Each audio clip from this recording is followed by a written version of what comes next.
Chapter 668. When the attendants brought in Kong, she's grandmother, Kong, she burst into tears. She was in her 50s and looked even older than her actual age. Her arms and legs were clumsy, so she had to be supported by others. She didn't recognize Long Fei Yi or Han Yunqi, nor had she seen the Tang clan head before. As soon as she saw the room full of torture instruments, she was frightened to death. She quickly fell to her knees and shouted at Han Yunqi's group, "Your Excellency, clan head, spare my life! Spare my life! Did she do something wrong? If you spare him this time, this old woman will accompany you to death. This old woman will kowtow to you." She really did kowtow, each time loud and clear. "Grandmother, grandmother, I'm here, I'm here. Grandmother, I'm fine. You should go back, grandmother, go back. I'll be home tomorrow. You go back first." Kong, she cried as he threw himself at Long Fei Ye's feet and kowtowed again and again. "Your Highness, Duke of Qin, please let my grandmother go. She's innocent, she doesn't know a thing. Your Highness, Duke of Qin, my grandmother can't bear this punishment. Please let her go. I confess, I'll confess to any crime." Kong, she couldn't move Long Fei Yi, so he turned to Han Yunqi. "Esteemed Wang Fei, please be magnanimous. I was the one who did this. It has nothing to do with my grandmother. Can you take her away? She, just what did you do? Speak. Do you want to anger your grandmother to death? If she leaves, who'll save you? If she leaves, who'll save you?" Hearing this, Han Yunqi's heart sank. Does this old woman really think I can save this grandson of mine? She's too naive. However, the old lady was right. In this house, other than her, who else would truly love this young man? Who would truly protect him? "Someone come. Take the old woman away." Aunt Ru spoke up. "Fei, he's already confessed. Don't make things difficult for the old woman. She's old and can't take the torment." Unfortunately, no one dared to move. Aunt Ru personally walked over before Long Fei Yi spoke up. "Have you forgotten the Tang clan's rules? Anyone who betrays us will have their entire family wiped out." This was not a rule of the Tang sect, but rather a rule of East Qin. It had been a long time since anyone had mentioned this. Aunt Ru was stunned. Her face was as white as a sheet as she watched Grandma Kong kowtow to His Highness Duke of Qin. "Grandma, don't come over." Kong, she rushed over, but Grandma Kong pushed him away. Grandma Kong mistakenly thought that the Long Fei Yi sitting on the main seat was Sect Master Tang. She knelt down and kowtowed, then took a step forward. "Honorable Sect Master, my Kong family only has one kid left. If you want his life, you'll have to take mine first. I don't know what she did wrong, but if you say he is wrong, then he is wrong. It's all because I haven't taught you enough. I. As the old granny spoke, she suddenly burst into tears. This old one has let down his parents. Kong, she sat on the side and cried. The old granny suddenly raised her head, and then her head was about to hit the ground. Kong, she was frightened and rushed over to hold her, sobbing, "No, no. Grandma, I did nothing wrong. She didn't do anything wrong. She is not a traitor. He's not. Woo, woo, Grandma. She was forced by others. She has let you down." Hearing this, everyone present was shocked. Long Fei Yi had been waiting for these words. When this young man had just stood up, he had already become suspicious. He sat up and was about to speak, but who would have thought that Kong, she would suddenly pull out a blade from his calf and stab it into his own heart. Everything happened too suddenly. Even Long Fei Ye's hidden darts could not stop him. "Your Highness, Duke of Qin, I beg you to let my grandmother go." After Kong, she said this, he fell into Grandma Kong's embrace as blood flowed out of his heart. "Save him!" Han Yunqi shouted, quickly pushing aside the people in front of her. She first fed Kong, she a life-saving pill, and then began to stop the bleeding. It was a pity that the wound was too deep, and Kong, she's breathing became weaker and weaker. "Child, hold on. I will definitely give you justice. You're the city lord. Han Yunqi was so anxious that her hands were trembling. Actually, she knew it was impossible to save him. The knife had stabbed right into his heart and was very deep, but she didn't want to give up. Aunt Ru was the second to arrive. As soon as she checked Kong, she's breathing, she announced his death. He's not breathing anymore. There's no need to save him. Her voice was very cold. Han Yunqi didn't believe it, but the truth was right in front of her eyes. The old woman looked at her grandson in her arms and opened her mouth. Her lips trembled as she tried to cry, but couldn't. How sorrowful was that? She hugged her grandson tightly and fainted before she could cry. The other prisoners on the side all looked over. Although they were powerless to protect themselves, they still looked at the child sympathetically. Han Yunqi was watching all of this. Chu Shifeng. Long Fei Yi raged. Who locked him up? How could someone hide such a large blade until now? As long as a suspect was sent to prison, they would have to undergo a body search. This subordinate searched him personally. This subordinate paid special attention to this child, but didn't find the blade at the time. Chu Shifeng was certain. Long Fei Yi didn't need to worry about Chu Shifeng's work, but everyone had seen the blade come from his calf. Then the person who threatened him into confessing gave it to him. Han Yunqi cold said. The truth was obvious. Kong, she wasn't the traitor, but the real traitor had bribed him to put on a show and take the blame. If Long Fei Yi hadn't been smart enough to find Kong, she's grandmother, he might never have discovered the truth. Or if Long Fei Yi had been soft-hearted enough to spare Kong, she's grandmother, Kong, she wouldn't have revealed the truth either. Kong, she had asked Long Fei Yi to protect his grandmother before he died, which meant the traitor had used her life to threaten Kong. Kong, she had chosen to commit suicide instead of revealing the true culprit, which meant he feared the culprit. It was very possible that the culprit still had something to use against him. Tang Zijin was alarmed. Investigate thoroughly. Anyone who's had contact with Kong, she over the past few days, should be locked up in jail. That's right. Don't miss a single one. Aunt Ru agreed indignantly. Han Yunqi looked at Aunt Ru and said cold, This child can't die in vain. We can't let the people we interrogated suffer for nothing either. Once we find the traitor, we'll make her pay back 1,000 times over. Aunt Ru immediately averted her gaze, but Han Yunqi wouldn't let her go. Aunt Ru, don't you agree? Of course, Aunt Ru immediately replied. Big brother, sister-in-law, we have to investigate this to the end. We have to give Grandmother Kong an explanation. We have to give her an explanation for all the innocent disciples who've suffered. Tang Zijin was so angry that he couldn't speak. Nothing like this had ever happened since he'd taken charge of the Tang clan. Lady Tang looked at the old woman and couldn't bear it. Someone come, hurry, and take Grandmother Kong back and settle her down. She sighed helplessly. Send someone to bury the child properly. Such a young life was gone, just like that. Han Yunqi's heart felt stifled. She wanted to say more, but Long Fei Yi stopped her with a look. Long Fei Yi didn't say much, but left Chu Shifeng here to help Aunt Ru while he left with Han Yunqi. As soon as they were gone, Tang Zijin called Aunt Ru away with an excuse. She was very silent the entire way. Tang Zijin wanted to speak a few times, but stopped himself. Finally, they reached the study and shut the door before he spoke. He got straight to the point. Iru, was it you or not? Aunt Ru looked incredulous. Big brother, what do you mean? Were you the one who revealed the location of the Yao Shui estate to Duanmu Yao? Tang Zijin asked coldly. Just as Han Yunqi had said, the traitor hadn't revealed the relationship between the Tang clan and the Duke of Qin's estate, only the location of the Yao Shui estate. Thus, the traitor only wanted Duanmu Yao to cause trouble for Long Fei Yi.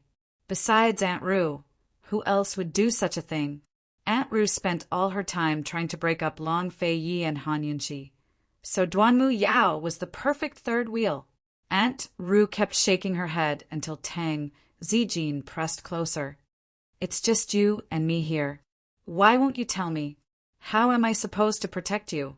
What should I say? Aunt Rue fumed. You know what's going on. Tang Zijin was furious as well.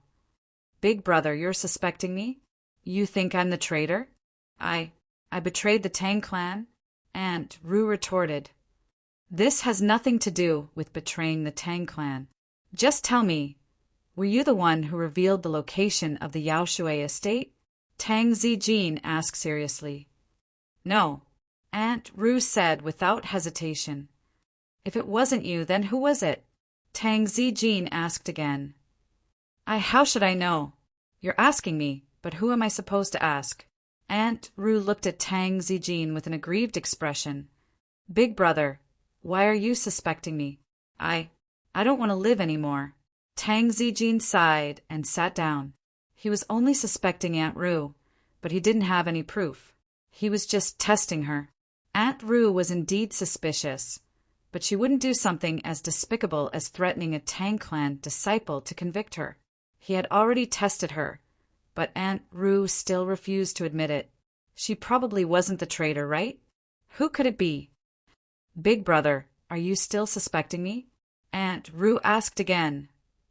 Then who do you think it is? Tang Zijin's tone softened. If I knew who it was, would something like that have happened today? Aunt Rue retorted angrily. All right. I was just joking, Tang Zijin explained. Joking? Are you joking about my reputation? Aunt Rue was unforgiving as usual. Tang Zijin was even more certain that she wasn't the traitor. Hurry up and find out who the traitor is. This is no small matter, Tang Zijin said. Aunt Rue inwardly sighed in relief. I know. I'm even more anxious than you. If I don't find out who the traitor is, Faye might start suspecting me tomorrow instead. Tomorrow I'll go to three-way black market to investigate and see if Duanmu Yao really did spread the news there. Tang Zijin furrowed his brows, his heart in turmoil. He waved a hand to dismiss her. Even Tang Li's marriage wasn't as annoying as this. Meanwhile, Long Fei Yi and Han Yunqi were having a private conversation. It has to be her, it has to be her. I'll bet it's her. Han Yunqi was furious. Such a young child can't die in vain. If she has the skills, she should come at me directly. What's the point of playing tricks behind my back? Long Fei Yi pressed down on her shoulder. Han Yunqi was panting for breath and was about to speak when Long Fei Yi covered her mouth. I have a plan. Do you want to listen? Han Yunqi immediately nodded.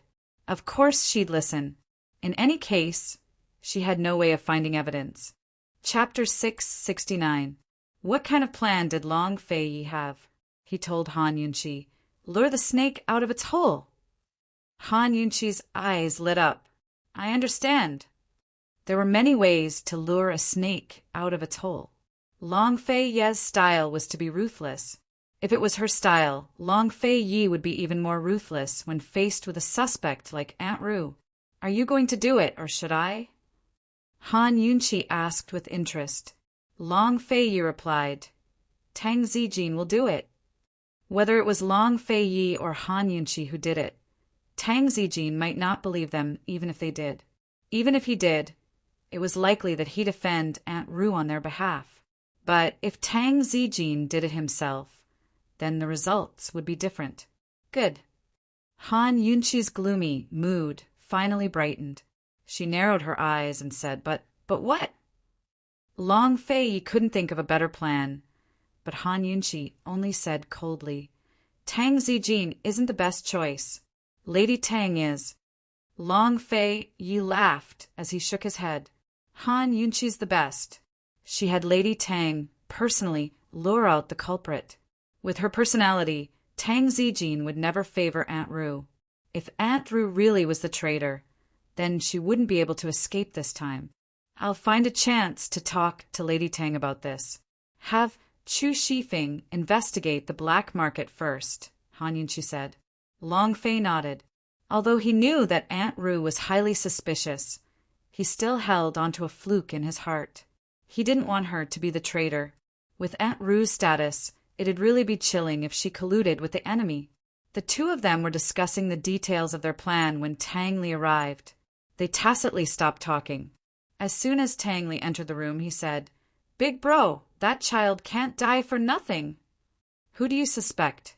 Han Yunqi probed. Tang Li was in a dilemma.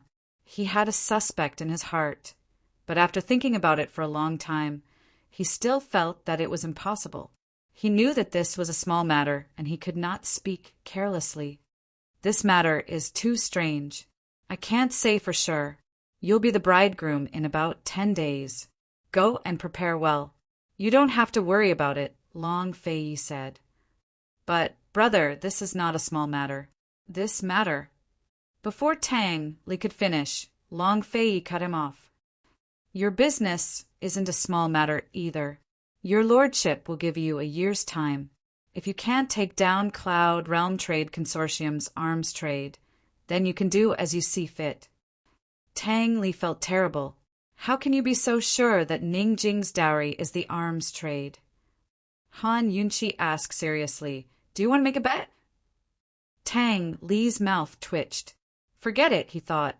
It's harder to win a bet against Han Yunqi than to win over Ningjing. There was only one way to take down Cloud Realm Trade Consortium's arms trade, and that was to win over Ningjing. Han Yunqi patted Tang Li on the shoulder. "You can do it. Prepare well for the wedding. Maybe Ningjing will be moved and really fall in love with you. Sister-in-law, how did you fall in love with my big bro?" Tang Li asked seriously. "Wasn't it your big bro who fell in love with me first?" Han Yunqi retorted. Tang Li had no chance of winning if he tried to flirt with her. He couldn't stay any longer and silently turned to leave. As soon as he left, Han Yunqi wanted to slip away as well. "I'll go take a look at Lady Tang." Unfortunately, she'd barely taken a step when Long Fei Ye's large hand rested on her shoulder. He didn't say a word, but simply held her there. His strength wasn't strong, but it made it impossible for her to move forward. Han Yunqi was well aware of what he was doing, but she kept her back to him and didn't dare to make a sound. Soon enough, Long Fei Ye's other hand brushed past her earlobes and asked, "Why are you red?" Actually, her earlobes had already turned red from the moment he pressed down on her shoulder. Han Yunqi grew timid and carefully tilted her head to avoid his fingers. Long Fei Yi took a step forward and wrapped his arms around her waist. His handsome face drew close, and he lightly kissed her ear. It was your lordship who fell in love with you first." He released her as soon as he finished speaking, but she stood rooted to the spot.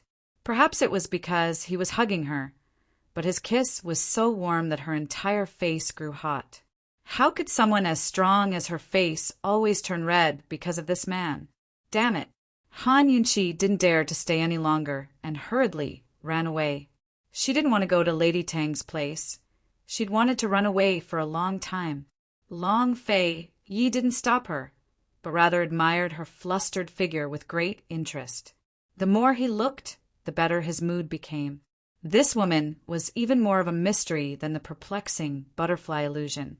Even a single sentence from her would give him a pleasant surprise. He would never get tired of her. A guard silently appeared. "Master," Gu Qishao's replied. "How is it?" He regained his usual cold and stern demeanor. He said that he still hasn't finished negotiating with Mu Linger and needs some more time. The shadow guard replied truthfully. Long Fei Yi was asking about Medical City's head Elderling and Lady Lianxin. He'd previously given Gu 10 days, but it was long overdue. If it weren't for Han Yunqi taking care of Mu Linger, he wouldn't have been so patient with Gu. Tell him to settle everything by the last day of the month. Otherwise, there's no need to talk to this prince anymore, he instructed coldly. The Council of Elders of Medicine City was under his control. Gu had to go through him to bribe Lady Lianxin regarding the Mu family. Gu Qishao would understand now that he'd said that. Yes, this subordinate understands. The shadow guard also understood and reported, Dr. Gu's side is proceeding according to plan. Dr. Gu said that as long as he can rescue Chu Tianyin, he can guarantee that Chu Tianyin will fully cooperate with your Highness's plan. Compared to Gu, Gu Beiwa was more reassuring to Long Fei Yi. Tell him that it's the last day of the month. Long Fei Yi hesitated for a moment, then added, as for the time, have them inform that person in the east. The shadow guard had no idea what he meant by this. Yes, this subordinate will pass on the message right away. The last day of the month, the 28th of the 3rd lunar month, was the day of Tang Li's wedding. Just what was Long Fei Yi planning? He was confident that he'd find out soon enough. In the following days, the quiet Tang clan grew lively. According to Lady Tang's wishes, Tang Li's wedding had to be held as soon as possible. The matter of the traitor was left to Aunt Ru and Chu Shifeng to investigate in secret without alerting too many people. Tang Zijin was busy preparing for his son's wedding while paying close attention to the traitor. Unfortunately, there was no progress over the next few days. Today, Lady Tang and Tang Zijin had just decided on the menu for the wedding banquet when Han Yunqi arrived. Zijin, you can go busy yourself. Yunqi and I will take a look at the satin that just arrived and prepare more clothes for Ali. Lady Tang couldn't help but grumble. Once my daughter-in-law comes into the family, I won't need to worry about these things anymore.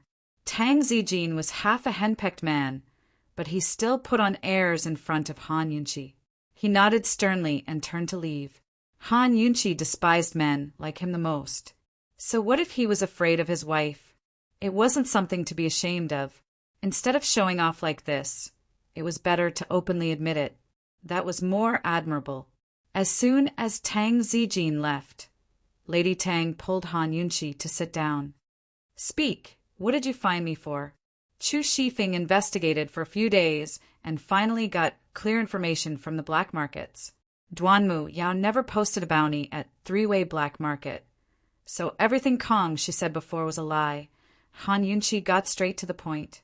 Lady Tang never expected Han Yunqi to tell her this. In other words, the traitor wants to draw our attention to three-way black market? Yes, Madam knows the rules of three-way black market as well. It'll take a lot of effort to investigate, Han Yunqi intoned. How despicable. Then what should we do now? Lady Tang asked anxiously. Use an even more despicable method, Han Yunqi said. But we need your help. Me. Lady Tang was puzzled. Han Yunqi hurried forward to whisper in her ear. I've already made arrangements. I used the traitor's name to send a message to Duanmu Yao and arranged to meet her at a pavilion at the foot of the Tang clan tomorrow night. Lady Tang grew bewildered. That's not right. Do you know who the traitor is? A suspect, of course. We used the suspect's name to make the appointment. Han Yunqi grinned deviously. Who's the suspect? Lady Tang grew nervous. It's a secret. You'll know tomorrow night. Han Yunqi purposely kept her in suspense. Lady Tang didn't know about the grudge between her and Aunt Ru. Just who is it? Lady Tang was curious. Does Aunt Ru and Chu Shifeng know? And have you told Zijin and Fei about this plan yet? Lady Tang, don't ask any questions. Just trust me this once, all right? Han Yunqi said seriously. Lady Tang hesitated before nodding. All right, then you're sure Duanmu Yao will come? I'll use a map of all the Duke of Qin's properties as a guide. Do you think she'll show up? Han Yunqi grinned. She'll definitely come. But if Duanmu Yao did show up, how would they prove that the suspect was the traitor? Lady Tang was a little lost. She figured she'd know everything tomorrow night. With Han Yunqi in charge, she had complete faith in her. The next night, Han Yunqi and Lady Tang hid themselves around the pavilion early to wait for the arrival of the midnight hour. The night was dark and windy, causing the lanterns in the pavilion to sway in the wind. Shadows danced around them, creating a frightening scene. There was still the time it took to brew a cup of tea before the midnight hour arrived. Lady Tang couldn't help but ask in a low voice, "Will Duanmu Yao really come?" "She will." Han Yunqi was certain. She wanted the map of all of Long Fei's properties, much less Duanmu Yao. A woman's sixth sense told her that Duanmu Yao would show up no matter what. "Yunqi, if your guesses are wrong and that suspect isn't a traitor, then you can use that person's name to write a letter to Duanmu Yao. She'll only think it's a trap and won't come." Lady Tang said seriously. "How about a bet?" "How about it?" Han Yunqi asked. "What are we betting on?" Lady Tang liked betting. In the midst of their conversation, a servant girl hurried out of a small path in the grass. Lady Tang recognized her at a glance as one of Aunt Ru's servants. "This." Lady Tang grew alarmed. "You're suspecting, She. It's time."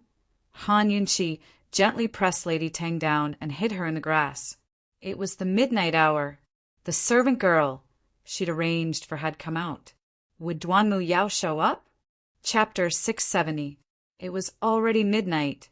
The night winds in the mountains were especially chilly. The servant girl stood in the isolated pavilion, her neck hunched as she shivered. Other than the swaying weeds, there was no other shadow around the pavilion. After a long wait, Duanmu Yao still hadn't shown up. Without Han Yunqi's orders, the servant girl didn't dare to leave. "She won't come, right?" Lady Tang murmured. Han Yunqi looked at the dim path ahead and was certain. "She will. She'll definitely come. Even if we suspect the wrong person, she'll still come." "How can you be so sure?" Lady Tang didn't understand. If not for her trust in Han Yunqi, she would have left long ago. "Lady Tang, have you ever liked someone?" Han Yunqi asked. "If I didn't like him, why would I marry him?" Lady Tang smiled. "If you like someone, you want to know everything about them." "Everything," Han Yunqi emphasized, stirring Lady Tang's long-dormant heart. She sighed with emotion. "That's right. That's why Duanmu Yao will definitely come," Han Yunqi declared. Looking at her clear, resolute eyes, Lady Tang couldn't help but ask this wondrous woman how much she liked Long Fei. How much did she know about Long Fei? But in the end, Lady Tang didn't ask. She couldn't control the matters between this girl and Fei. After a while, she asked, "Yunqi, then what about loving someone? Can you ignore everything about them if you love them?" Han Yunqi shook her head. "Lady Tang, love is selfish. Loving someone means you want to be their everything. Nothing about their past matters anymore, right?" Lady Tang looked at Han Yunqi and suddenly didn't know what to say. She could only nod her head. She liked this girl more and more. What a frank woman she was. Love was selfish, possessive, and exclusive. But how many people dared to admit it? If Zijin and Iru heard these words, they'd probably do everything in their power to make Han Yunqi leave Fei. How could Fei's everything be just a woman? Even if she was a legend, she couldn't be Fei's everything. Fei's past was too important to ignore. "Yunqi, love is also a form of fulfillment," Lady Tang intoned. "No, at least I won't." Han Yunqi was very stubborn. Madame Tang was about to persuade her when a rustling sound came from the grass not far away. The two of them immediately went on alert. Soon, they saw a familiar figure walking out from the darkness. It was none other than Duanmu Yao. Han Yunqi won the bet again. Duanmu Yao really did come. She walked step by step towards the lonely mountain pavilion. The weak light from the lantern illuminated her pale face. Her internal injuries had not improved. She had written many letters to her master, insisting that her senior brother treat her injuries. However, her master had actually said that her senior brother was also injured and could not help her. He even introduced other martial arts experts to her.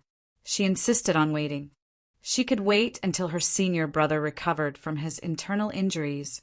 A complicated look flitted through Duanmu Yao's eyes when she saw the servant girl, but she didn't say anything. "This must be Princess Yao, right?" the maid asked respectfully. "You weren't the one who asked this princess out." Where's Tangiru? Duanmu, Yao looked at her loftily. Her tone sounds very familiar. Lady Tang grew nervous and wanted to speak, but Han Yunqi stopped her with a look. Although Duanmu Yao was injured, she was still on guard and could hear everything around her. Princess Yao, my mistress, couldn't come in person because of some urgent business, so she sent me to deliver something, the servant girl replied. Then where is it? Duanmu Yao grew anxious. My mistress said that the debt from before hasn't been settled yet, so it has to be settled first, the servant girl replied. At this, it wasn't just Lady Tang who was nervous. Han Yunqi was tense as well. She'd lured the snake out of its hole, not the traitor, but Duanmu Yao. Han Yunqi wanted to get information from Duanmu Yao's mouth and prove that her suspect was the traitor. Thus, Duanmu Yao's next words were very important. The tense moment had finally arrived. Debt from before? Does this princess owe her anything? Duanmu Yao retorted coldly. Lady Tang unconsciously tightened her grip on Han Yunqi's hand and looked at her inquisitively as if asking, Is it Iru? How could Iru do such a thing? Han Yunqi gave her a look of certainty.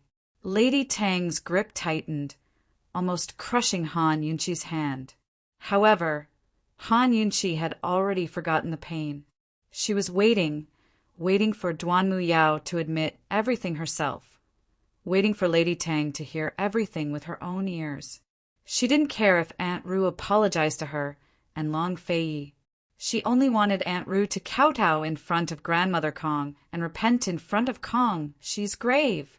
Princess Yao, you wouldn't have forgotten about the previous matter so quickly, right? The servant girl probed again. Duanmu Yao sneered. Shouldn't this princess be the one getting even with her for the previous matter? She has hurt this princess quite badly. There's no need to talk about other conditions. Hand over the item, and I'll write off the previous debt. Princess Yao, what's with your injury? We're all well aware that if you weren't injured, how could you seek treatment from the Duke of Qin? The servant girl mocked. The truth was about to come out. Han Yunqi had also grabbed Lady Tang's hand at some point. The two of them were listening with rapt attention, afraid to miss a single word. Unexpectedly, Duanmu Yao suddenly shouted angrily, What do you mean? Princess, Yao should understand what this servant means. There's no one else here, so let's not beat around the bush. If Princess Yao wants the map, you have to promise my master one thing, the servant girl continued.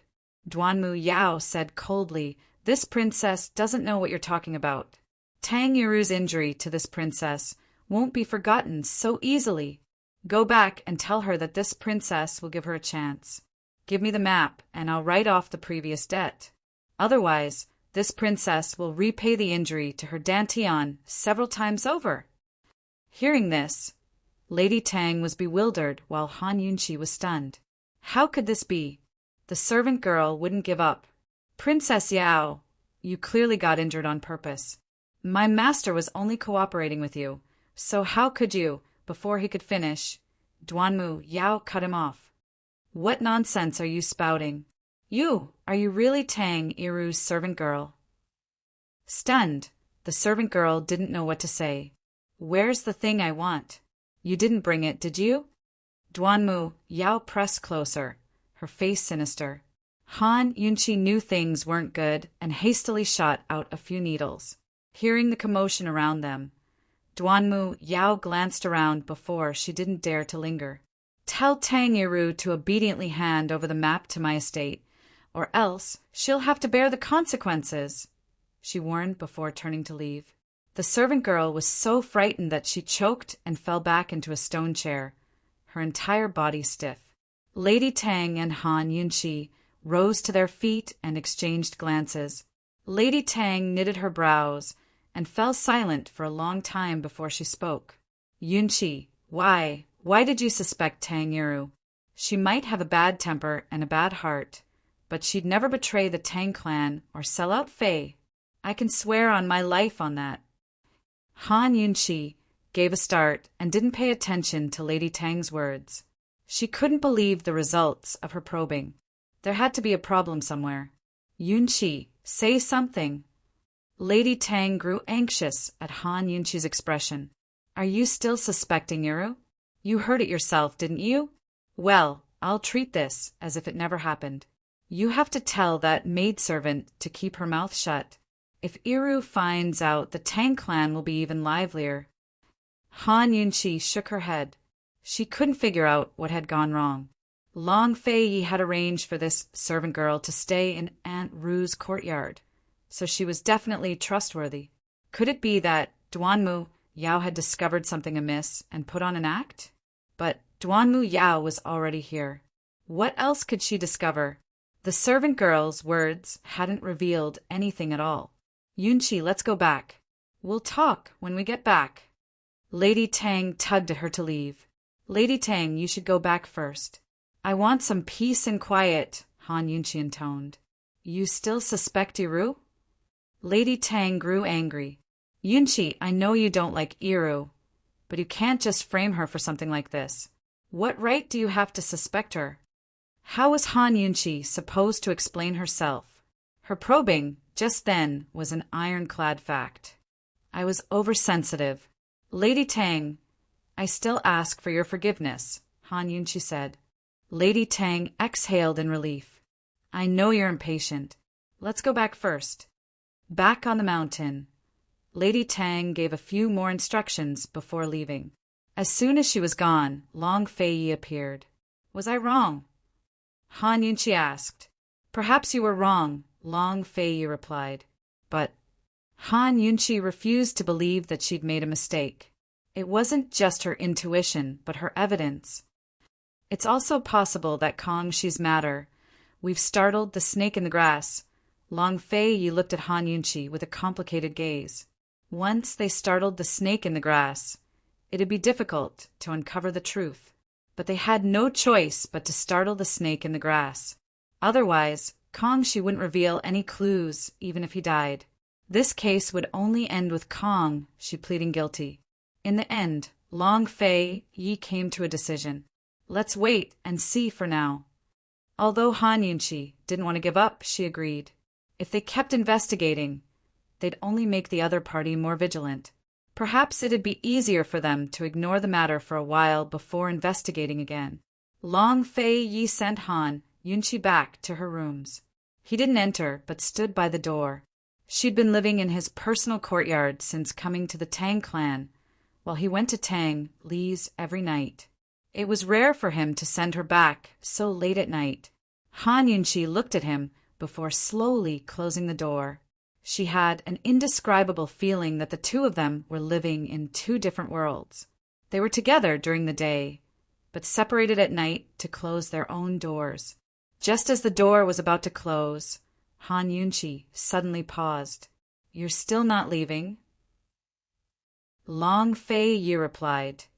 Don't worry. Your lordship trusts your judgment. She won't be able to escape. Han Yunqi trusted his promise as well. We'll beat her at her own game.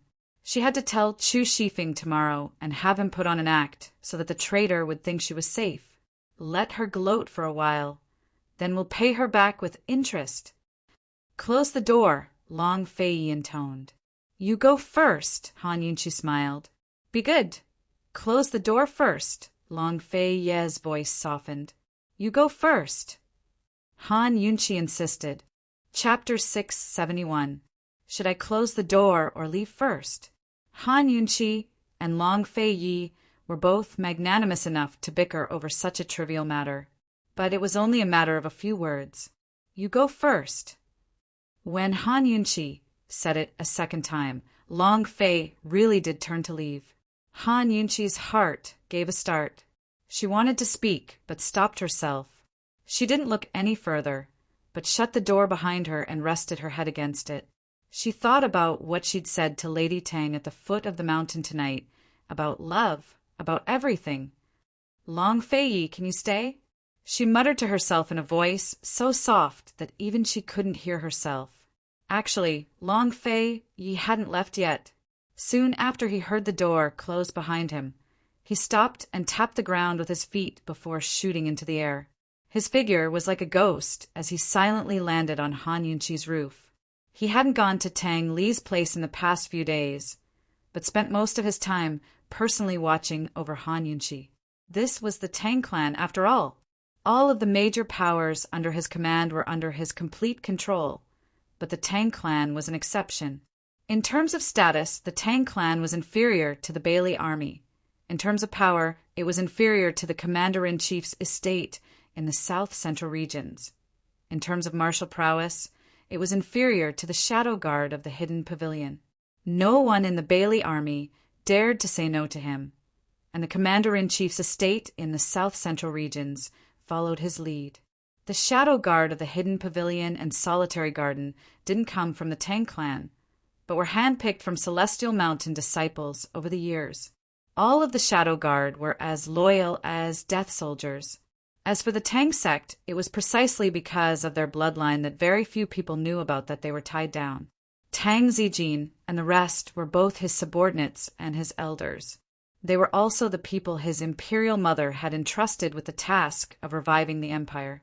In any case, the Tang clan wasn't completely under his control. Long Fei Yi rested his head on his hands and slowly leaned back to lie on the roof. He stared up at the stars, his eyes even more mysterious than the stars. Soon enough, Chu Shifeng arrived. As soon as he arrived, he reported in a low voice, "Your Highness, we've investigated Grandma Kong's side. Everything has been arranged properly. Well, it's getting warm, and the snakes should be coming out of their holes." Long Fei Ye's voice was as cold as the wind at night. In fact, what he said about luring the snake out of its hole was different from what Han Yunqi understood. Han Yunqi was trying to lure Duanmu Yao away. He didn't want to see Duanmu Yao again. He wanted to lure Aunt Ru away. "Your Highness, esteemed Wang Fei lost tonight, right?" Chu Shifeng couldn't help asking. She's a woman after all. It's hard to avoid being soft-hearted. Let her be. Long Fei Yi said indifferently. The Princess Consort's heart isn't soft. She's only soft towards children. Wasn't she the same towards Su Xiaoyu back then? Esteemed Wang Fei wasn't stupid, but she wasn't as calm as His Highness Duke of Qin. Kong Shi's death had made her impulsive. Actually, Kong Shi's death had already startled the snake in the grass. Aunt Ru was a cautious person, so she'd definitely tell Duanmu Yao about it. Under these circumstances, there was no point in probing Duanmu Yao further. The wisest choice was to start with Kong Shi. Long Fei Yi had already invited Grandma Kong over, but Kong Shi would rather die than reveal the true traitor.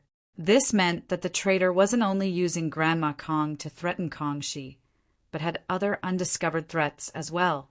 This was the most valuable clue Kong Shi had left behind, and the key to solving the case. Chu Shifeng muttered to himself.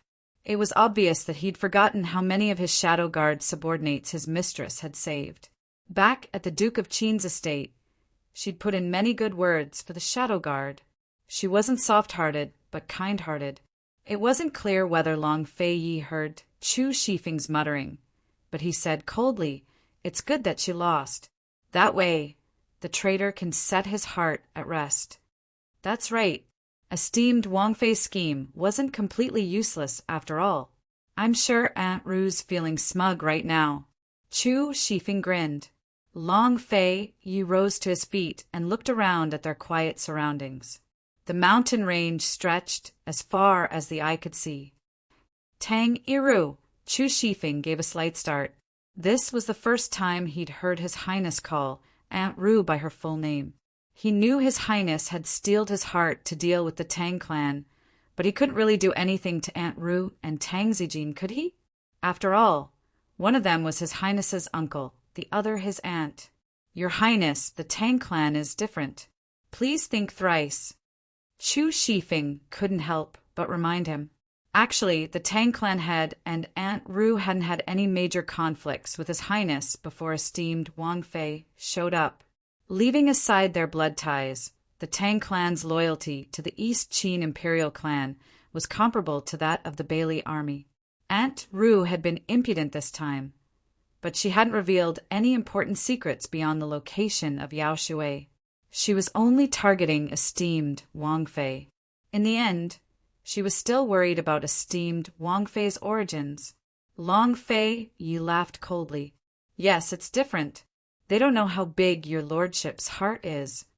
Even if it wasn't for Han Yunqi, Long Fei Yi had long wanted to take control of the Tang clan in his own hands. Tang Zijin and Tang Iru only had room for East Qin in their hearts. Neither of them understood him as well as Bailey Yuanlong. Their paths were different and their hearts were different. He disdained to scheme with them. Chu Shifeng only half understood and sighed. Master, in any case, don't ruin young clan head Tang's marriage. Don't worry. As his older brother, I'll give him a big present. Long Fei Yi said. There were only 7 days left until Tang Li's wedding. The quiet Tang clan grew more and more lively with each passing day. Lady Tang was a clever person. She never brought up the events of that night again. Han Yunqi listened to Long Fei Ye's words and didn't pursue the matter. She did her best to help Lady Tang prepare for the wedding. Aunt Rue had also changed from her taciturnity to visit Tang Li more and more frequently. Unfortunately, Lady Tang always criticized her suggestions to the point that they were worthless. Today, Han Yunqi and Lady Tang were discussing the layout of the wedding venue when Aunt Rue came by again. Han Yunqi suggested that Lady Tang didn't need to go through the trouble of decorating so many places. She only needed to put some thought into the bridal chamber. Don't touch the other places, just the wedding room. Let Ningjing feel disappointed first. Then she'll be pleasantly surprised when she lifts the veil. Han Yunqi said seriously. Lady Tang praised thoughtfully. First suppress it, then raise it. Wonderful. Tang Li sat on one side and listened, nodding his head like he was pounding garlic. He had no objections at all. What kind of logic is this? Don't tell me you want to curry favor with Ningjing? Aunt Rue sneered as she walked in. Yes, we want to curry favor with her. Lady Tang smiled. She was very unhappy, but in order for Tang Li to get the arms trade as soon as possible, she and Han Yunqi had to think of a way to help Tang Li win over Ningjing's heart. Sister-in-law, have you been misled by the people of the Ning family? Why do you want to curry favor with Ningjing? Do you think Tang Li hasn't been humiliated enough? Aunt Rue asked unhappily. The person who was jabbing at her was Han Yunqi. Han Yunqi sipped her tea and didn't say anything. What are you talking about? Lady Tang said unhappily. Mother, Aunt Rue is calling you stupid and easy to fool. How could Tang Li not interrupt? Aunt Rue slapped him on the head. Brat, you're so impudent. Mother, Aunt Rue is scolding you again. She said you didn't discipline him well. Tang Li laughed and slandered Aunt Rue in a joking tone. Aunt Rue was about to hit him again when Lady Tang immediately grabbed her hand. You're so rude. What if you hurt him? It's not like you don't know that mouth of his. How many times have I told you? Why do you still like to bicker with the younger generation? Aunt Rue could only let go. Tang Li stuck his tongue out at her in a show of force. Aunt Rue was so angry that her face darkened. She sat down across from Han Yunqi and asked seriously, Sister-in-law, don't tell me you really want to curry favor with that brat Ningjing. It's a secret, Lady Tang said mysteriously. Oh, when did I become an outsider? Aunt Rue laughed at herself in disbelief. She glanced at Han Yunqi out of the corner of her eye and added, That's not right. I'm worse than an outsider now. Han Yunqi still remained silent. Tang Li couldn't sit still any longer and was about to speak when Lady Tang slapped the table. Pa! Leaving aside Aunt Rue, even Han Yunqi and Tang Li jumped in fright. Everyone fell silent. Aunt Rue was resentful, but still a little afraid. She thought Lady Tang was going to lose her temper, but instead she said, Oh, I just remembered something. Aunt Rue exhaled in relief. but Lady Tang added, Iru, I've always wanted to ask you. How's the investigation of the traitor going? This is a big deal. It's best if you can uncover the traitor before Tang Li's wedding. You and Chu Shifeng better not disappoint me. Still no progress. I'll do my best, Aunt Ru replied. What do you mean by do your best? Lady Tang grew unhappy. Don't tell me you can't find anything. Things are a bit tricky. I'll talk to you in detail later. I still have things to do, so I'll be leaving first. Aunt Ru really didn't want to stay any longer. She didn't like this topic. When she reached the door, she couldn't help but look back at Han Yunqi, only to see Han Yunqi chatting with Lady Tang again. She was even laughing as she spoke. She suddenly felt like a joke just then. She'd provoked Han Yunqi with every word, but the girl had sister-in-law and Tang Li to protect her. She was safe and sound. What skills does this damned girl have to win sister-in-law's trust?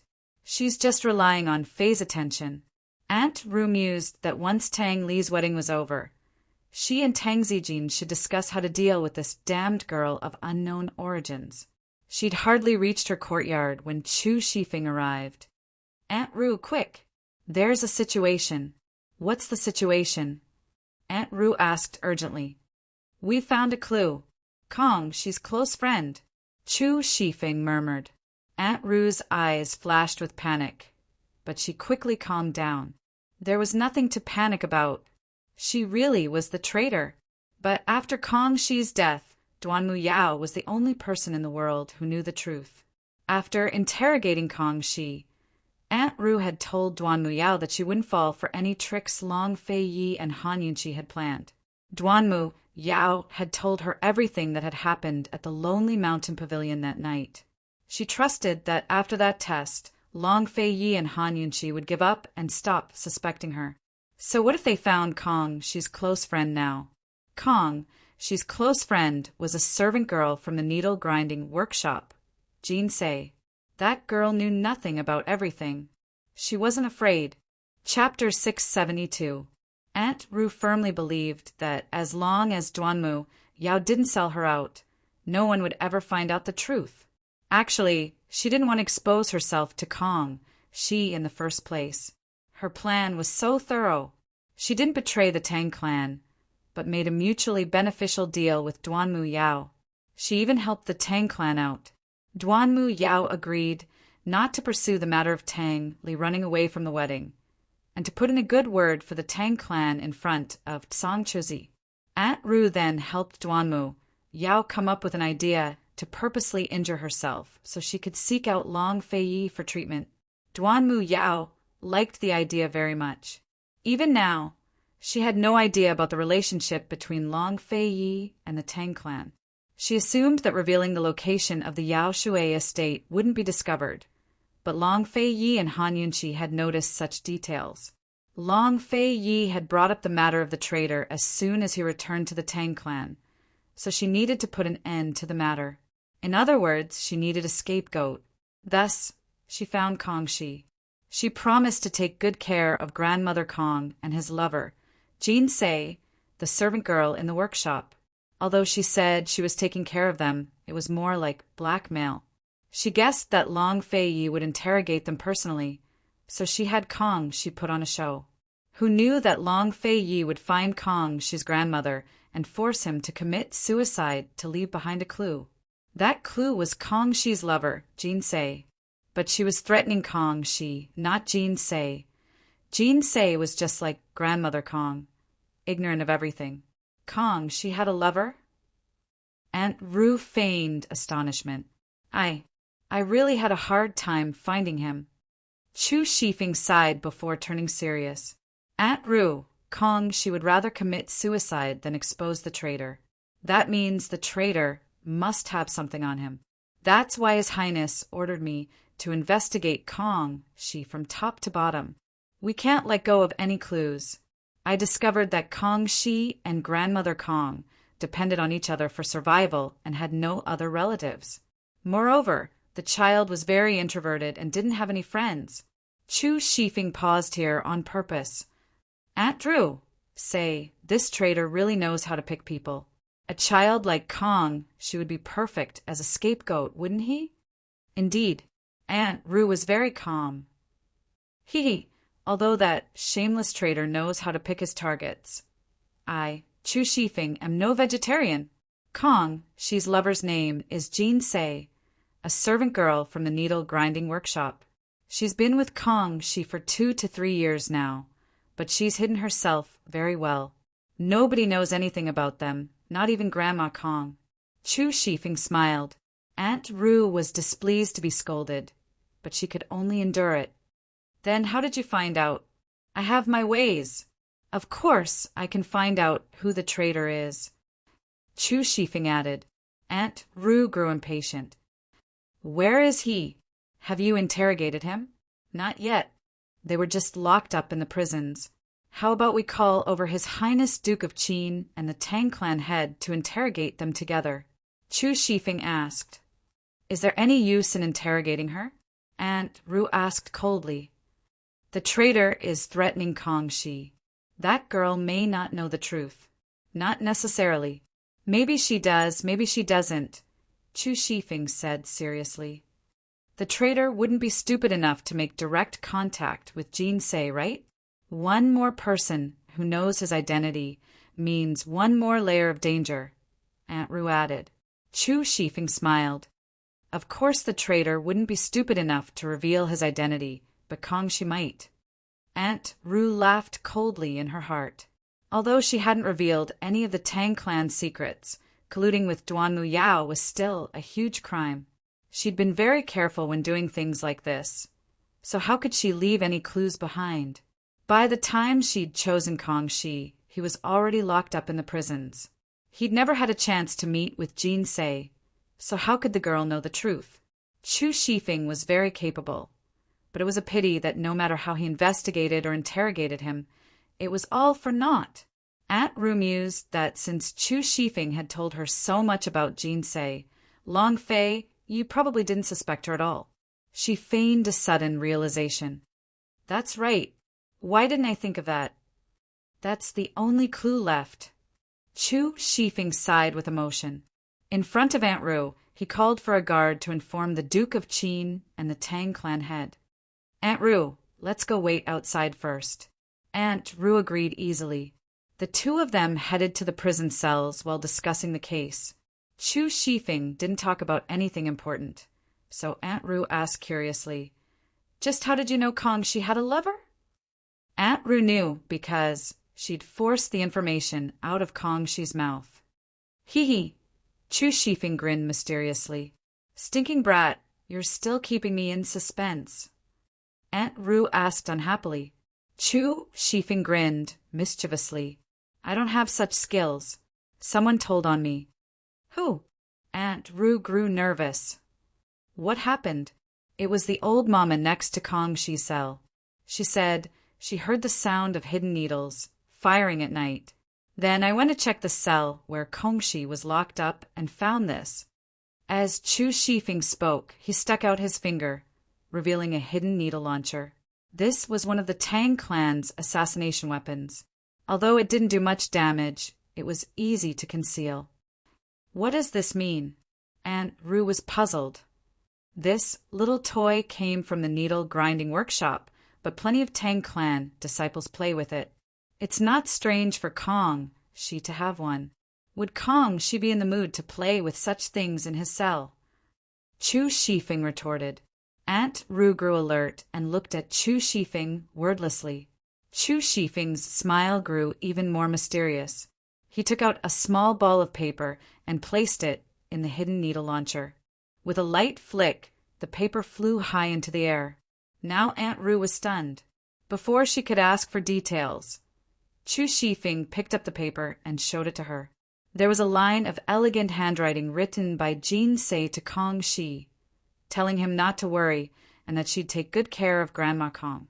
Aunt Rue stilled as her back broke out in cold sweat. This hidden needle launcher was found in the prison cells. This slip of paper was found in one of the storm windows.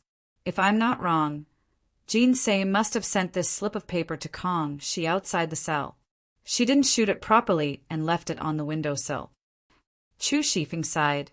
It's all thanks to that old mama. Otherwise, no one would have discovered this slip of paper even after 10 years.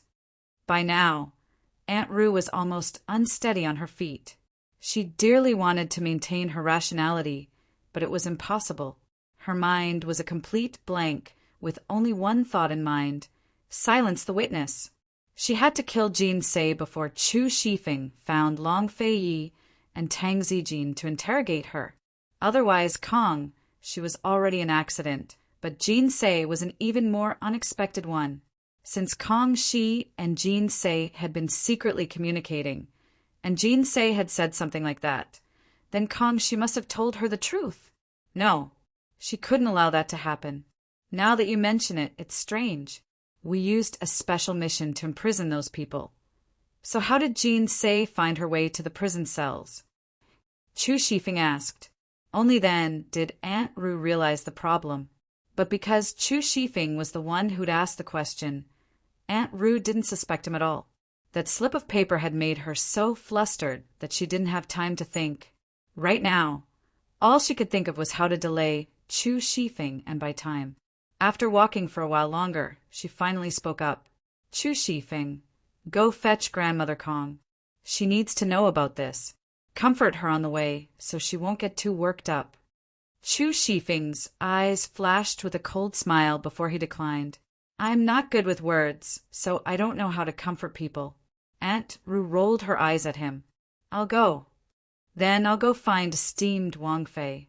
As I see it, there's a conclusion to this matter soon. Ferret out that traitor. Chu Shifeng's face was ruthless. Aunt Rue felt her entire body turn cold at the sight. Fortunately, Chu Shifeng walked faster than she did, or else she really would have collapsed. Seeing him leave, Aunt Rue exhaled in relief. She was about to send someone to the prison cells to silence them when she changed her mind and decided to go herself. She wouldn't allow anyone else to know about this, so she had to do it herself. First, she'd kill the person and hide the truth in their stomachs. That was the most important thing. Whether or not she'd be suspected was no longer important. Without proof, even if the entire world suspected her, what could Long Fei Yi and Han Yunqi do to her? Aunt Rue made a prompt decision and turned into a small alley to enter the prison cells from the back courtyard. She was very familiar with the cells and easily avoided all the guards to find the small cell where Jin Se was being held. The cell was surrounded by stone walls on 3 sides and iron bars on 1 side. Jin Se was about the same age as Kong Shi and was currently curled up in a corner, sobbing quietly. She didn't even notice Aunt Rue, standing in front of the door. Aunt Rue's time was limited, so she said cold, "Girl, come here." Frightened, Jin Se turned to see Aunt Rue with a lost expression. She looked timidly at her and shrank further into the corner. "Come here, do you hear me?" Aunt Rue was about to break down. She had no patience at all. You, who are you?" Jin Se cried. Aunt Rue only needed to shoot a needle to kill this girl, but she still had a bit of reason. She couldn't use hidden weapons and couldn't leave behind any clues. She suppressed her panic, anxiety, and anger and said patiently, "You're Jin Se, right? Come here. I'll tell you how Kong Shi died." "Kong Shi is dead." Jin Se was shocked. She only knew that Kong Shi had received a special mission to participate in the production of a batch of secret hidden weapons and would be away for a few days. She had been waiting and wanted to ask Grandma Kong several times, but she didn't dare. Grandma Kong didn't even know about her and Kong Shi, so she couldn't be presumptuous. She could only wait silently. But last night, she was suddenly brought here. That terrifying guard warned her that no matter who came looking for her, she had to speak more. She was scared out of her wits and didn't know what she had done wrong. She didn't connect Kong Shi's matter with this at all, but this terrifying woman in front of her told her that Kong Shi was dead. Jin Se ignored her fear and rushed over. "What did you say? What did you say?" Aunt Rue had been waiting for this moment. She moved swiftly and viciously, wrapping one hand around Jin Se's neck and covering her mouth with the other. Terrified, Jin Se struggled with all her might, but it was useless. A trace of viciousness flashed past Aunt Rue's eyes. She pressed Jean Say against the metal fence and covered her mouth tightly. She exerted strength in her arms and wrapped them around her neck. Jean Say's eyes widened. She couldn't breathe and was about to suffocate. At this moment, a hidden dart flew out from the side and hit the back of Aunt Rue's hand. Aunt Rue was shocked and let go. But when she saw the dart, she sucked in a breath of cold air. She turned back and saw. Chapter 673. The darts on the ground told Aunt Rue who the newcomer was, but she didn't want to believe it. She didn't dare. When she looked back, she had to face reality. The person walking towards her was none other than the Tang clan head and her own older brother, Tang Zijin. Perhaps things wouldn't be so bad if Tang Zijin was alone, but Long Fei was walking right behind him. He was a full head taller than Tang Zijin, his body tall and sturdy, his black robes blending into the darkness of the prison. As he walked step by step out of the shadows, his cold face seemed to emerge from the shadows and grow clearer and clearer. Silent, cold, merciless, and cruel. He was like a god of the night, a sovereign of the underworld, awe-inspiring without anger. Aunt Rue could be said to have watched him grow up. Although there was a hidden master-servant relationship between them, Aunt Rue had always treated him as a junior, as a child. Looking at him now, Aunt Rue realized for the first time that Fei was no longer the child who called her Aunt Rue. He was no longer a nephew of the Tang clan, much less a junior they could teach a lesson to. The bloodline of the imperial clan could never be erased. Aunt Rue stared blankly at him, her heart filled with reverence for Long Fei Yi for the first time. Very soon, Tang Zijin and Long Fei Yi arrived in front of Aunt Rue. Chu Shifeng appeared as well, standing behind Long Fei Yi. Aunt Rue was still in a daze, while Jean Say was scared out of her wits. She gasped for breath as she backed away, accidentally spraining her ankle and falling to the ground. Only then did Aunt Rue recover her wits. You guys came. I just... Although Aunt Rue could guess what was going on, she didn't dare to dwell on it. She did her best to keep calm and explain her actions. Granny Kong, she was sleeping, so I came over first. I didn't even get to ask her a few questions before this girl. She couldn't even explain herself. Tang Zijin and Long Fei Yi were both staring at her cold, waiting for her to finish. This girl is still so stubborn, saying that she doesn't know anything. I just want to scare her. Aunt Rue finally made things clear. Tang Zijin waited for Long Fei Yi to speak. The corners of Long Fei Yi's mouth curled up in a mocking smile, but he didn't say anything. Tang Zijin's expression became more and more unsightly. It was as if the sky was covered in dark clouds, and a storm could come at any moment. Tang Zijin had been invited by Long Fei Yi a long time ago. He had clearly seen how Aunt Rue had come in and what she had done to Jean Say. Everything Chu Shifeng said was just an excuse to lure the snake out of its hole. What old mama next door? What hidden weapon launcher? What note? Everything was fake. Chu Shifeng had only found the Jean Say because he discovered a hidden needle hidden in Kong, Shi's belongings. It had taken him a few days to track down the clues before he'd found the needle. Aunt Rue was that traitor. She mistakenly thought that Jean Say knew everything, so she came to silence her. Seeing Tang Zijin's silence, Aunt Rue grew more and more flustered. Big brother, why don't we start the interrogation? Enough! Tang Zijin finally exploded. He punched the air in front of Aunt Rue, narrowly missing her head and making her bleed from her 7 orifices. Aunt Rue was still trying to explain things at a time like this. She was nothing more than a clown, laughable to the extreme. Aunt Rue was the person he relied on the most, the second in command of the Tang clan. How could she collude with an enemy of the Tang clan and betray the Duke of Qin?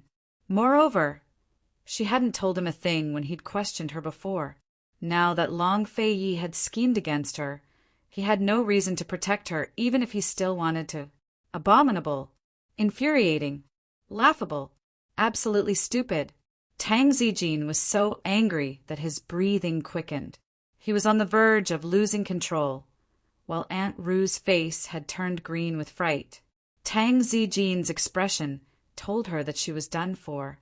She might have dodged Han Yunqi's trap, but not Long Fei Ye's inescapable net. Chu Shifeng's explanation just then wasn't perfect. There were loopholes in it, but why was she so impatient? It was too late for regrets. When she saw Tang Zijin's bloodshot eyes, her mind went blank. Her heart gave up all hope as she slowly lowered her head. Tang Zijin was beside himself with rage. He slowly unfurled his fist in front of Aunt Ru's face, then flung it across the cell with a resounding slap. Chu Shifeng's heart pounded at the sight, while Long Fei Yi remained expressionless. Aunt Ru was stunned as well. Even her parents had never hit her in her life, so she never expected her big brother to slap her at her age. She covered her face with a self-mocking smile and fell to her knees. Yiru knows her wrongs and is willing to accept punishment. Tang Zijin laughed coldly. That's easy for you to say. How am I supposed to face the late emperor and little sister Wan as the clan head and older brother? How am I supposed to explain things to His Highness? Tang Zijin's Your Highness didn't refer to His Highness Duke of Qin, as Han Yunqi often did, but His Highness Crown Prince, the master of the Tang clan and East Qin's Crown Prince Long Fei. Aunt Ru finally looked towards Long Fei Yi and declared, Yiru will atone for her crimes with her death. Die! How easy it sounded. Long Fei Yi was about to speak when Aunt Ru suddenly broke into sobs. Big brother, I'll take responsibility for my own actions. After I die, I'll explain things to the Tang clan's ancestors. I'll apologize to the late emperor. I'll explain things to Big Sister, Didn't I do all of this for Fei's sake? She's the princess of Western Zhou and Kenzo S' favorite disciple. In terms of birth, looks, and martial arts, which part of her is inferior to Han Yunqi? He just had to have that damned girl of dubious origins. She only knows some unorthodox ways and thinks she's so great. Long Fei Ye's face turned completely cold. Aunt Ru saw it all but kept going. I did collude with Duanmu Yao, but my conscience is clear. I didn't reveal a single secret of the Tang clan or East Qin. All I told her was the location of the Yao Shui estate. If that's wrong, then I'll admit it. But I don't regret it. Even if I die here today, I'll accept it. Tang Zijin was angry, but he more or less understood Aunt Ru. After all, he and Aunt Ru both opposed Long Fei Ye's choice of Han Yunqi. A complicated look flickered past his eyes before he asked, How could Duanmu Yao trust you if you only told her the location of the Yao Shui estate? All of Cloud Realm Continent knows that Duanmu Yao has feelings for Fei. I gave her a way to get injured and ask for help. I told her the location of the Yao Shui estate, and she agreed to take care of Changqiuzi instead of killing Tang Li. Then what about the Lonely Mountain Pavilion? Tang Zijin asked next. Long Fei Yi had told him all about it just then. That's because I told Duanmu Yao beforehand not to trust anyone from the Tang clan. Duanmu Yao was only playing along with that servant girl, Aunt Ru said with a heavy sigh. Big brother, I admit my wrongs, but I don't admit to being a traitor. I didn't betray the Tang clan. Tang Zijin was waiting for those exact words. Only then could he lighten Aunt Ru's crimes. He couldn't just watch her die, could he? Before he could speak, Long Fei Yi said coldly, You didn't betray the Tang clan, but you betrayed this crown prince. This crown prince? Even Chu Shifeng was stunned, to say nothing of Tang Zijin and Aunt Ru. They'd never heard the Duke of Qin refer to himself as Crown Prince. So was he really going to reveal his identity as East Qin's Crown Prince today? He was being very serious. Chu Shifeng immediately fell to one knee. Seeing this, Tang Zijin backed up a step and bowed respectfully with his hands clasped in submission. Aunt Ru's heart pounded as she felt the same sense of reverence again, but she did her best to ignore it. She knew that if she didn't explain herself now, she'd never get another chance. Your Highness, Iru didn't do anything to betray you. Iru only thought. Long Fei ignored her and asked Tang Zijin icily, Tang clan head, if you didn't betray this crown prince by revealing this crown prince's secrets to the enemy, then what is? Explain yourself properly to this crown prince. How was Tang Zijin supposed to explain himself? It really was a betrayal. I beg your Highness to give some face to old man. Take into account that this matter didn't cause too many losses, and that Iru didn't have any ill intentions, and punish her leniently. This crown prince has already told you the East Qin imperial clan's rules. Traitors are to be executed through 9 generations. Long Fei Yi said, the Tang clan counts as a descendant of the imperial clan. 9 generations is one thing, but this crown prince will execute your own Tang clan instead. Tang Zijin immediately fell to his knees at these words. He and Aunt Ru exchanged gaping looks. They never expected Long Fei Yi to be so ruthless. Fei, do you know what you're saying? For the sake of a woman, you're going to destroy the Tang clan. Do you remember what your imperial mother told you before she died? Aunt Ru asked loudly. Tang Yuan had told him clearly that all orphans of noble families would harbor thoughts of betrayal. Only the Tang clan was trustworthy. She'd entrusted Long Fei Yi to Tang Zijin's care. Long Fei Yi finally lost his temper and demanded, Then do you know what you've done? I know. Aunt Ru refused to budge an inch. Tang Zijin didn't have time to stop her. It's you who doesn't know what you're doing. You were bewitched by that woman, Han Yunqi. Have you forgotten how your imperial mother died?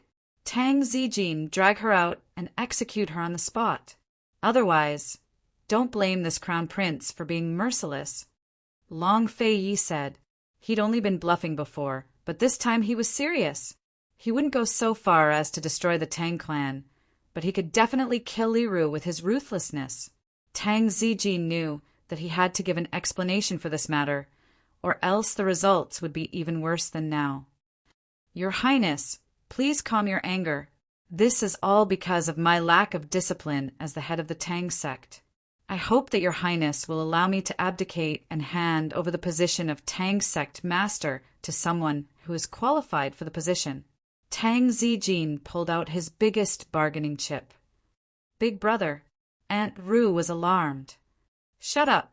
Tang Zijin was very fierce. Iru was stupid, but he wasn't. Long Fei Yi was so angry because Iru was targeting Han Yunqi. He'd told her long ago that she had to plan carefully before dealing with Han Yunqi. Unfortunately, she didn't listen. Now, not only was Long Fei Yi wary, she was in danger of losing her life. Now that Long Fei was on guard against the Tang clan, he had no choice but to give up the position of clan head to solve the problem. Your Highness, this matter concerns the reputation of the Tang clan, so please keep it a secret. Tang Zijin's eyes flashed with calculation as he reminded, Your Highness didn't bring the Princess Consort here today, so I'm sure you want to keep this a secret. Why don't... Chapter 674.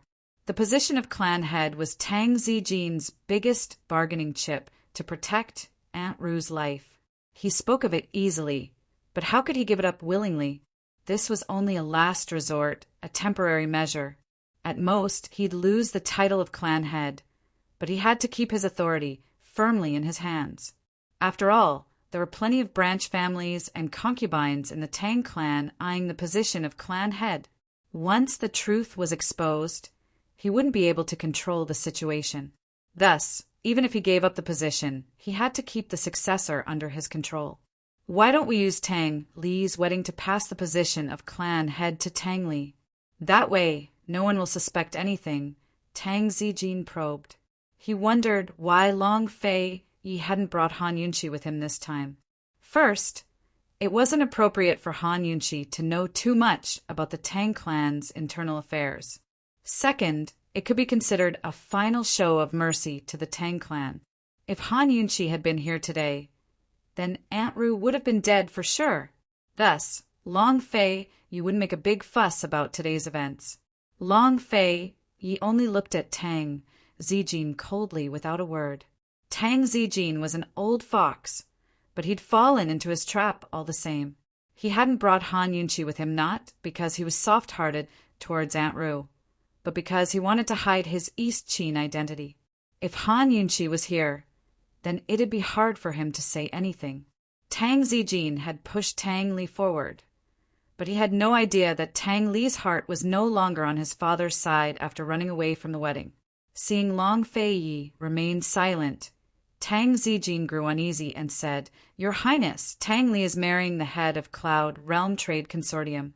Compared to her, his status as the young clan head of the Tang clan truly is a bit lower. If he took the position of clan head, he wouldn't be so inferior. This subordinate's concession before the wedding is perfectly justified and won't arouse suspicion." Hearing this, Aunt Ru finally understood that Tang Zijin was trying his best to protect her.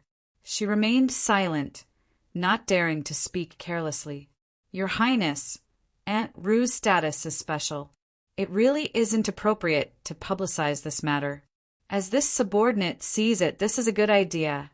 Chu Shifeng seemed to be persuading him, but he was actually helping Long Fei Yi put on an act. Long Fei Yi had achieved his goal, but he still had to settle the score with Aunt Ru. Otherwise, he wouldn't be able to explain it to Han Yunqi. Seeing that Chu Shifeng had coaxed her, Aunt Ru finally dared to speak up. Sister-in-law should keep that a secret too. Tang Li's about to get married, so don't make her worry.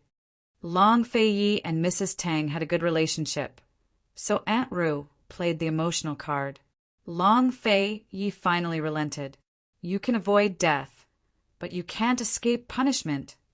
Aunt Ru's heart, which had been hanging in the air, finally settled back into her stomach. Tang Zijin also secretly let out a sigh of relief. "Thank you for your grace, Your Highness." Aunt Ru was gloomy. He'd already given up the position of clan head, but still wanted to punish her.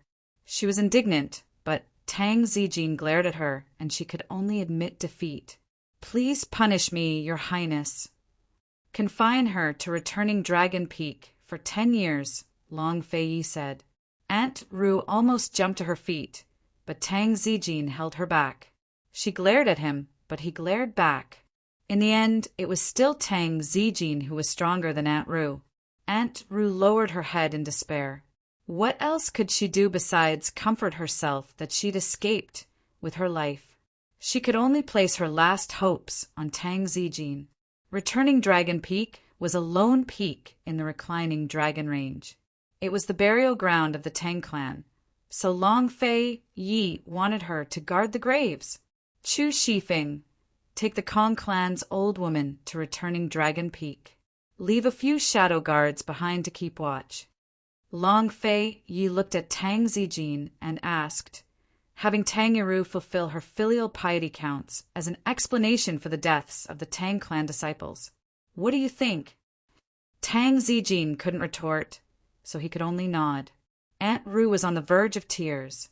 She wanted to cry out injustice and explain herself, but Long Fei Yi didn't want to hear any more of her nonsense. "Cold," he said. "Someone come.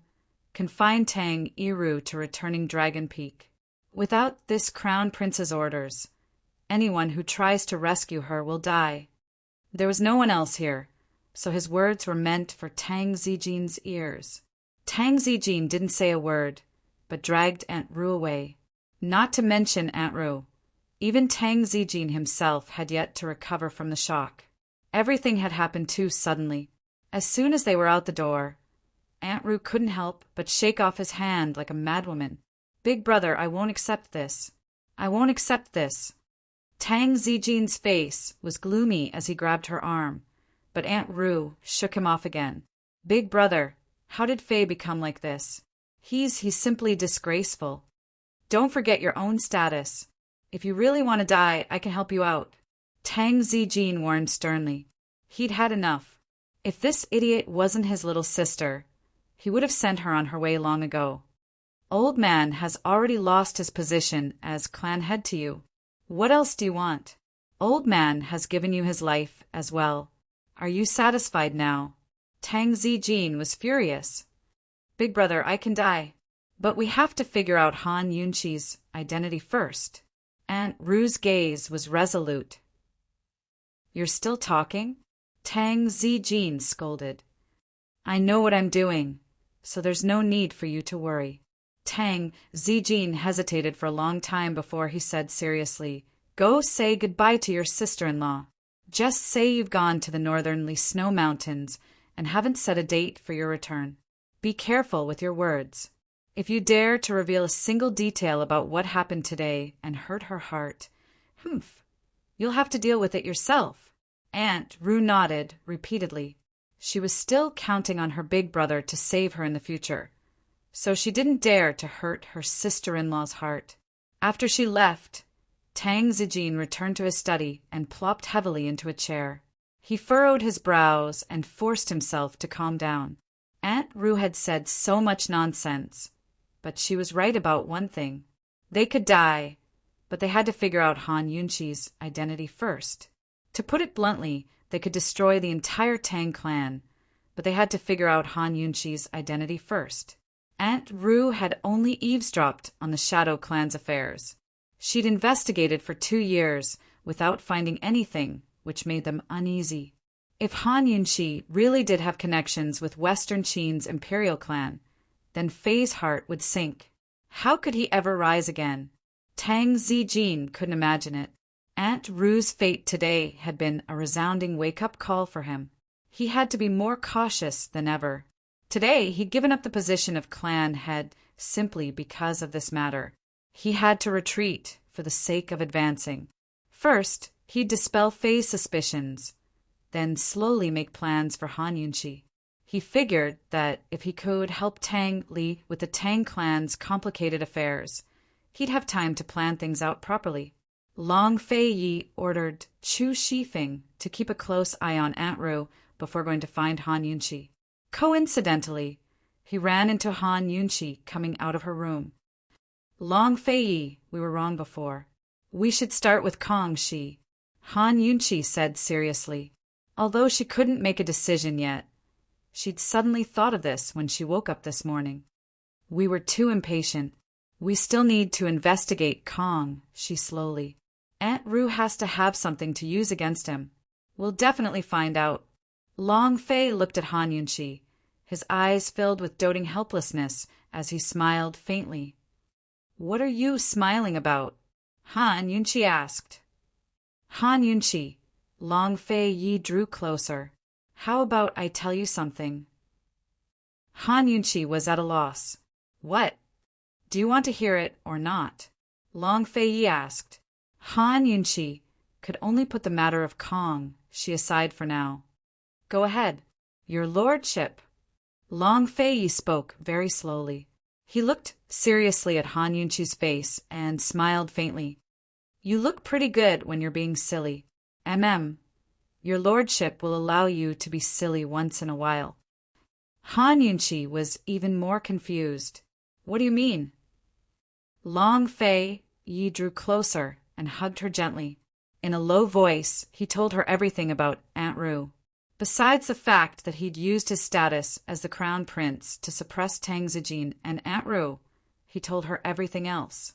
Han Yunqi listened in a daze before she finally understood. Okay, that's what you meant when you said you wanted to lure the snake out of its hole. Long Fei Yi admitted with a nod. Then why did you let me make mistakes? Han Yunqi asked angrily. She suddenly felt like she'd thought herself clever before, like a joke. She hated herself for being so silly in front of Long Fei Yi. At most, you were being silly, not making mistakes, Long Fei Yi smiled. If you hadn't been silly, Aunt Ru wouldn't have trusted Chu Shifeng so quickly. Han Yunqi looked at him, at a loss for words. She was convinced. This man was so elegant even when he played tricks and toyed with people. He'd calmly handled the matter and done it beautifully. How about we imprison Aunt Ru at Returning Dragon Peak and have her take care of Grandma Kong until she grows old? Long Fei Yi asked. Han Yunqi immediately nodded. Of course. Spare her life and give her a big present for Tang Li, all right? Long Fei Yi asked next. Excellent. Han Yunqi couldn't think of a better idea. Aunt Ru's life was worth the position of Tang clan head, so they'd profited. Aunt Ru's life wasn't worth that much. She knew Long Fei Yi wouldn't be stingy with his present for Tang Li, but she never expected it to be so extravagant.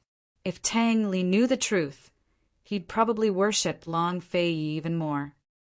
Will we tell Tang Li the truth? Han Yunqi asked seriously. Of course. Long Fei Yi was certain.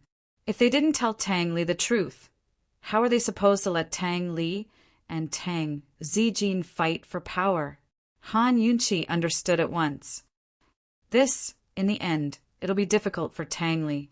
With his personality, he'll feel terrible doing this.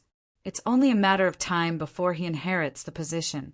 If he can take over Cloud Realm Trade Consortium's arms trade, he won't have to enter the tiger's den, Long Fei Yi said. His heart was big enough to hold the world.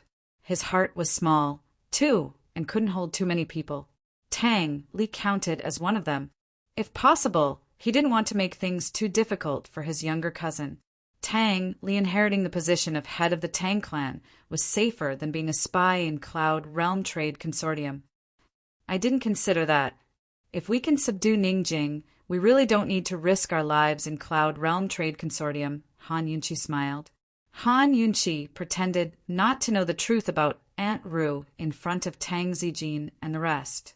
A few days later, Tang Zijin found a death row prisoner as a scapegoat to solve the case.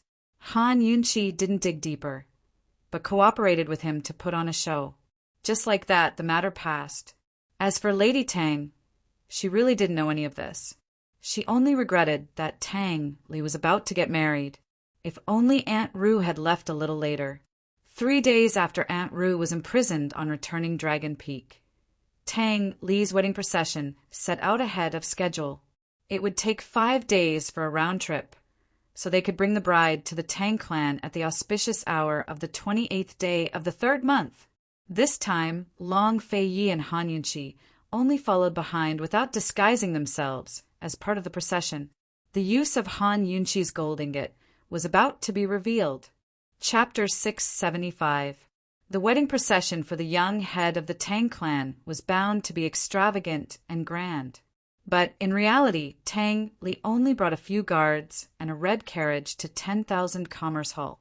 It was nothing compared to the procession he'd brought to propose marriage. It could only be described as shabby. Even Long Fei Yi couldn't stand it. He asked Han Yunqi, "Was this your idea?" Tang Li's own idea. Han Yunqi would never do something so immoral. The wedding procession was a lifetime's worth of memories. How important was that? Although she'd given Tang Li and Lady Tang plenty of ideas, Tang Li still made most of the decisions himself. Why? Long Fei Yi didn't understand. You don't understand when it comes to chasing after girls, Han Yunqi grinned. Long Fei Yi seemed a little embarrassed as he avoided her gaze. He didn't ask any more questions. Chasing after girls didn't seem to exist in his world at all. A few days later, Tang Li's group arrived at the Grand Canyon. It was the same guide that led Tang Li's group inside. Han Yunqi and Long Fei Yi didn't follow them. An hour later, Long Fei Yi said, "Tang Li should be at 10,000 Commerce Hall by now. Let's move out." It wasn't easy to pick up a bride. Tang Li would probably be tormented by Cloud Realm Trade Consortiums people by the time he arrived at 10,000 Commerce Hall for a cup of tea and a bowl of sweet eggs. There were plenty of onlookers at the wedding procession. Long Fei Yi had long told Tang Li to stall for time and attract as many people as possible. That way, they'd be able to save the Chu clan elders. Han Yunqi took out a small porcelain bottle. As soon as the stopper was removed, a sweet, honey-like scent wafted out. Long Fei Yi immediately covered his nose. He hated sweet things. "It's my favorite dessert. Have a taste." Han Yunqi joked. Long Fei Yi really wanted to drink it.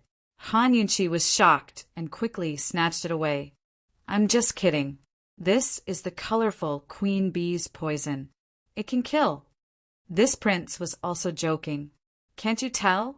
What are you nervous about? Long Fei Yi asked seriously. Aye. I will cooperate with you, Han Yunqi replied. Long Fei Yi suddenly snatched the poison from her hand and poured it directly into his mouth. He was so fast that Han Yunqi couldn't stop him and didn't see him clearly. Anyway, she was shocked. Long Fei Yi, are you crazy? She hurriedly concocted a large bag of vomit-inducing liquid from the detoxification system and gave it to Long Fei Yi. Drink it quickly and spit out all the poison.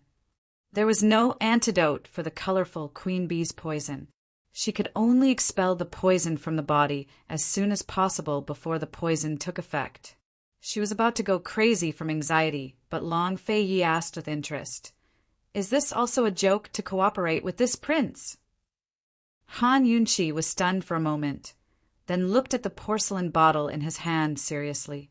She realized that the stopper of the porcelain bottle had been blocked at some point. Long Fei Yi was playing with her. She heaved a sigh of relief and her tone turned cold. "Is it very fun?" The number of times that Han Yunqi was angry with Long Fei Yi could be counted on one hand. This time, she was much fiercer than the previous few times. Long Fei Yi looked at her, and a trace of embarrassment flashed past his eyes. He didn't say anything for a long time. To be precise, he didn't know what to say. He had been with this woman for so long. Although he had seen her angry a few times, this was the first time he encountered such a situation. She was completely right. He was completely wrong. She had joked with him before, and he had really scared her. Han Yunqi glared at Long Fei Yi for a long time. She originally thought that Long Fei Yi would apologize, but who knew that this guy didn't say a word and just looked at her expressionlessly. She couldn't be bothered with him any more. She took the colorful queen bee's poison and added a poison. The sweet smell became even stronger and gradually filled the surrounding air. Not long after, a rather large poisonous wasp flew over and circled around the colorful queen bee's poison for a long time, as if it was sniffing for its scent. After Han Yunqi put away the porcelain bottle, the poisonous wasp flew towards the entrance of the canyon. "Chase after that wasp, hurry," Han Yunqi said cold. Long Fei Yi didn't say anything and picked up Han Yunqi and chased after it. Han Yunqi's tone was still very cold. "Put me down, I'll wait for you outside. You follow that poisonous wasp." Long Fei Yi didn't reply and hugged her even tighter. "Put me down. I won't be of much help even if I go in. I'll only be a burden to you." Han Yunqi was very rational. "Impossible. I'm worried." Long Fei Yi said indifferently. Because of his temper, Han Yunqi lowered her eyes and didn't argue with him. She just let him carry her and flew into the canyon. After entering, they realized that the canyon was very complicated. In the dense forest, there were 7 or 8 small paths that led in different directions. If there wasn't someone to lead the way, they really wouldn't know where to go. Long Fei Yi hugged Han Yunqi tightly and shuttled through the forest. He was wary of the guards lying in ambush while chasing after the poisonous wasp. The poisonous wasp flew very fast and flew through the dense foliage. If one wasn't paying attention, it was very easy to lose it. However, while Long Fei Yi was multitasking, he was also distracted by Han Yunqi. He knew that Han Yunqi's gold ingot was used to lead the way, but he wasn't clear on the specific principle.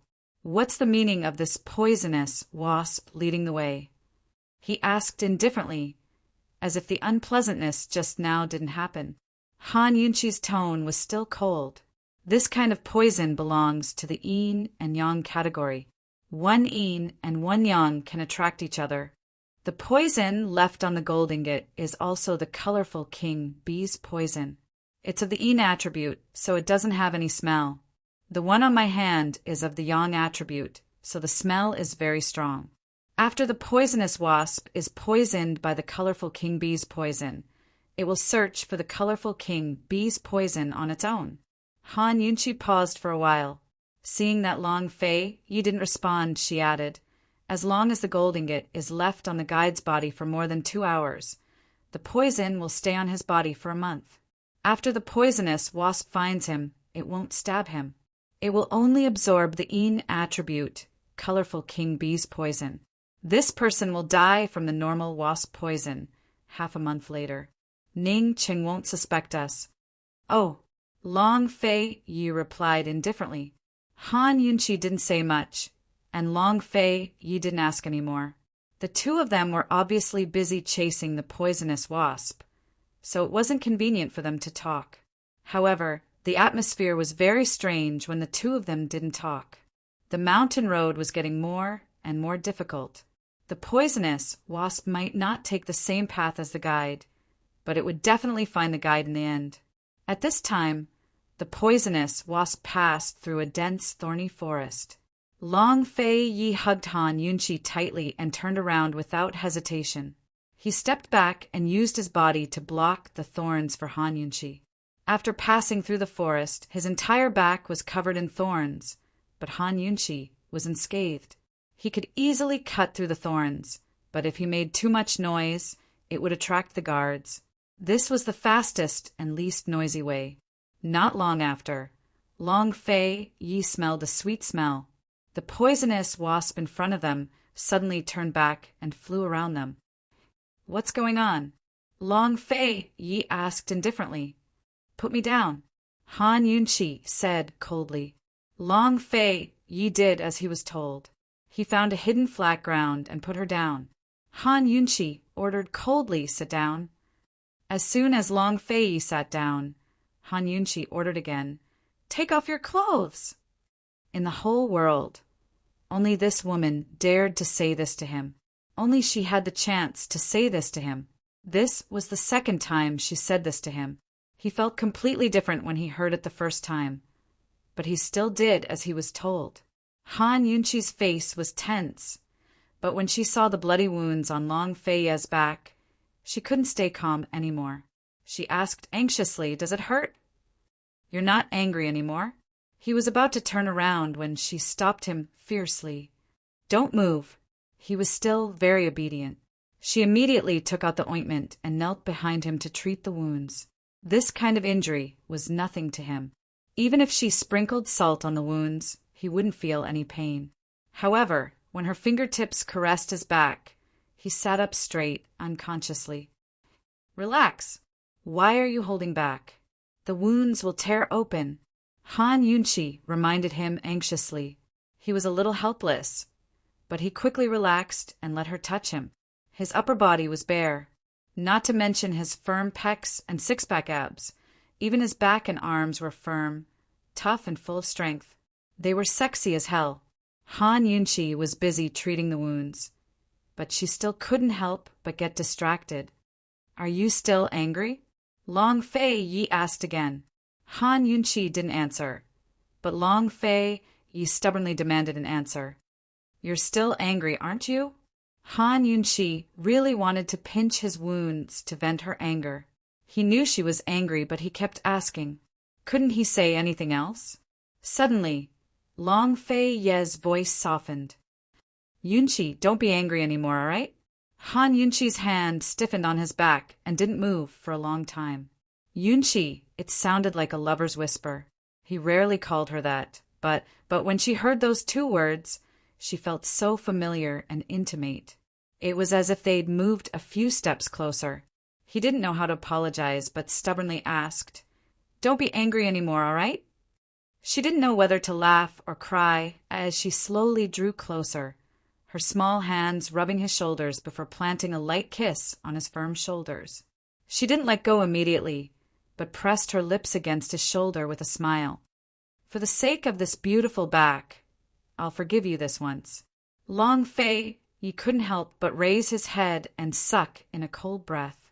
Then he clenched his teeth as if in pain. "Did you pull on your wounds?" Han Yunqi panicked and quickly withdrew to check the wounds. Long Fei Yi was the one who didn't know whether to laugh or cry. "I'm sorry, I didn't mean to. Where does it hurt? Here? Or is it this side?" Han Yunqi asked as she lightly touched the wound. Long Fei Yi decisively grabbed his clothes and put them on. "It's fine. We're in a hurry, so let's go. Your wounds will. It's nothing serious. I'll be fine after applying medicine. Let's save him first. Long Fei Yi interrupted her domineeringly. Han Yunqi could only give up. After she put away the porcelain bottle, Poisonous Wasp continued to lead the way while Long Fei Yi carried her and caught up. The two of them were still silent, but the atmosphere was obviously better. After a long time, Long Fei Yi finally spoke. Han Yunqi. HM? What's there to apologize for? You didn't do anything wrong, but you're being silly again. Long Fei Yi smiled faintly. What do you mean? Han Yunqi really didn't understand. Long Fei Yi smiled but didn't say anything.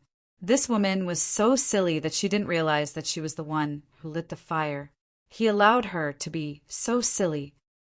I'll tell you later. Long Fei Yi was in a good mood. Were these two flirting? Who flirted with who? Just as they were walking towards one commerce hall, Tang Li attracted a large crowd because he flirted with Ning Jing's maidservant. Chapter 676. Things went like this. Tang Li passed through several checkpoints and finally arrived in front of Ning Jing's room. He was stopped by a long line of 10 servant girls. Standing at the front of the line was Ning Jing's personal servant girl, Xuangyu. She was also a servant girl who accompanied Ning Jing and the nanny to the Tang sect. Tang Li used money and flowery words, but he couldn't convince Xuangyu to move aside. Thus, he took advantage of Xuangyu's inattention and kissed her cheek. Actually, it was just an act of stealing a kiss. He didn't really kiss her.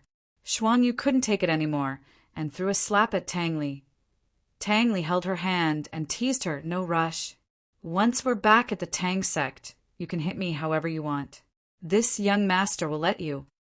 They didn't hold hands for long before he pushed her away. Xuangyu immediately scolded Tang Li for being a loafer, lecherous, and vulgar. He wasn't worthy of Miss Jing. Tang Li beat her at her own game and used the word teasing to its fullest. If this young master isn't worthy of Ning Jing, then how can I be worthy of you? Tang Li looked at Xuangyu with interest, his gaze lingering on her curves. Xuangyu flew into a rage out of humiliation. You're not worthy. Then who is worthy? Tell me. This young master will definitely learn from him. Tang Li teased. You? Me? Didn't you say I'm not worthy? What? Are you going back on your word? Tang Li laughed loudly. How could Xuangyu fight against Tang Li's cheap mouth? She was embarrassed and angry, but she still said the same thing. In any case, you're not worthy of my young miss. Then what should I do? You're so pretty and smart. Teach this young master a thing or two. This young master will definitely listen to you. Tang Li smiled. You shut up. Xuangyu roared. Tang Li immediately muffled his mouth and looked docile as he stood in place. Xuangyu was embarrassed. If this went on, how was the young miss going to get married? However, she couldn't let this prodigal son off so easily. Finally, she said, apologize. Then, before he could finish, Tang Li apologized obediently. I'm sorry. Xuangyu was frightened, but she still held on and said seriously, kneel down, before he could finish his sentence. Tang Li really knelt down on one knee. There was an uproar around them. Ning Jing also saw it through the crack in the window. Other than disdain and contempt, there was only anger in her eyes. Every time she saw Tang Li, her impression of him would worsen. If she could, she really did not want to see this bastard again, much less hear his voice. Today was the day he came to marry her, yet he dared to flirt with a servant girl in front of her room. What was this? In the days to come, would he have to let the maidservant sleep in her bed? What other ridiculous things would he do in the next year? Go and drag Xuangyu away. Hang her up in the back mountain and feed her to the wolves. Ning Jing ordered gloomily. Young miss, won't Tang Li laugh at you if you do this? Since things have come to this, just let them be. Xuangyu knows her limits. The one who spoke was a middle-aged woman who was calm and reserved. She was Ning Jing's wet nurse, and everyone called her Aunt Shuang. Ning Jing was quite obedient to Aunt Shuang's words. She punched the windowsill and didn't say anything else. At this time, Shuang Yu seriously said to Tang Li, "Young Master Tang, our young miss is in the room. Swear to the door." Tang Li was very obedient. He shifted his position and knelt on one knee facing the door. Shuang Yu inwardly sighed in relief and continued, "Swear that from today onwards, you will only love Miss Jing and treat her well. You will pamper her wholeheartedly, protect her, and listen to her unconditionally. You will never let her starve, freeze, or tire herself out." Tang Li really did raise his hand. Seeing this, Ning Jing became even more disdainful. With her personality, she would have stopped watching a long time ago, but for some reason, she was still watching and waiting. All right, Tang Li was about to say the same, but he suddenly retracted his hand and asked gently, "If this young master only loves her, then what will you do?" Shuang Yu was about to cry. She really didn't know what she should do. Ning Jing's eyes narrowed into a straight line. She angrily said, "Is everyone else dead? Can't we deal with him?" If she wasn't the bride, she would have rushed out to deal with Tang Li long ago. Shuang Yu was already the boldest out of all the maidservants. The other maidservants watched from the side and were all glad that they weren't the ones being teased. How would they dare to help? As for the men, they didn't help because they were at the door of the bride's room. According to the rules, men weren't allowed to interfere. At this time, Auntie Shuang opened the door and came out. Seeing this, Tang Li thought that he had delayed enough time and couldn't continue acting. At least Long Fei Yi and Han Yunxi were already in one commerce hall. He couldn't delay for too long. Otherwise, after the two elders of the Chu family were rescued, the Tang sect would also be suspected. He hurriedly walked towards Auntie Shuang and immediately forgot about Shuang Yu. Son-in-law really likes to joke. Aren't you afraid of missing the auspicious hour? Auntie Shuang smiled kindly. Can I see my Jing if I don't joke? Tang Li asked. My Jing? Auntie Shuang felt helpless and could only ignore his words. She said seriously, that depends on how sincere young Master Tang is. It's up to Miss Jing whether to open the door or not. Auntie Shuang didn't come out to make things difficult for Tang Li. She knew that Tang Li didn't sincerely want to marry her. This marriage was too complicated. As a servant, she couldn't help Miss Jing much. However, this was still a marriage. In the end, Tang Li would become her man and her husband. She hoped that Tang Li could be more serious. Even if it was just an act, he should pretend to be sincere. He should beg to open the door and take Miss Jing away with him. He should let Miss Jing leave with pride and dignity. No matter how strong a woman was, she was still a woman. No matter how strong a woman was, she would still be weak. Miss Jing prepared her own dowry, sewed her own wedding dress, and dressed herself up. She had to marry herself. Today, none of Miss Jing's relatives came. Whether it was Ning Cheng, Ning Nua, or Ning Anchuan, none of them were here. No one would see her off. Sincerity. Tang Li was deep in thought. Soon he walked to the door and shouted, Ouyang Ning Jing, are you coming out? What was going on? Auntie Shuang frowned, feeling a little hopeless. She could only pray that this playboy wouldn't hurt Miss Jing. What was she asking for? Ning Jing was no longer by the window. She leaned against the door with a cold smile. She didn't care about the auspicious time. She had already decided to let Tang Li stand outside the door for 3 days and 3 nights to torture him. Ouyang Ningjing, are you still not coming out? I'm warning you. Tang Li's tone was fierce. He was a completely different person from when he was teasing Ningjing. Everyone broke out in cold sweat for her. It seemed that Tang Li really hated Ningjing. Warning? Do you think I'm a pushover? Ningjing sneered disdainfully. She tilted her head and asked the servant girl beside her, He dares to warn me in my territory? What can he warn me about? Is he not going to marry me? As soon as she said that, she heard Tang Li shout from outside, I'm warning you. If you don't come out, I'll block the door and not leave. I, Tang Li, will only marry you, Ning Jing. Ning Jing was stunned. Her mocking smile froze on her face. Everyone around them was stunned. They didn't expect Tang Li to say something like that. So domineering. So romantic. At the sight of Tang Li kneeling on one knee with a domineering and stubborn expression, the young maidens all felt their hearts thump in their chests. Thump, thump, thump. Ning Jing unconsciously pressed a hand to her chest and stood unmoving in place. Ning Jing, did you hear that? Don't come out if you dare. If you stay in the house forever, I'll guard you forever. I'll do what I say. If you don't believe me, you can try. Tang Li shouted again. This was really a warning. What she hated the most in her life was being warned. But why couldn't she get angry at him? Why couldn't she get angry? Ning Jing, are you a coward? Do you have the guts to answer this young clan head? Tang Li goaded him into action. Ning Jing immediately turned to open the door. At that moment, the maidservants on both sides looked over in disbelief. Ning Jing actually felt awkward. She said fiercely, "What are you looking at?" "I'm going out to teach him a lesson." Since when did she know how to explain to the maidservants? The maidservants were so scared that they didn't dare to say anything. Thus, Ning Jing opened the door just like that. When the door opened, she saw Tang Li dressed in a red robe, kneeling on one knee in the middle of the door. His back was ramrod straight. Even if he was kneeling, he still had an imposing appearance. His movements were natural and handsome. He was high-spirited, handsome, and outstanding.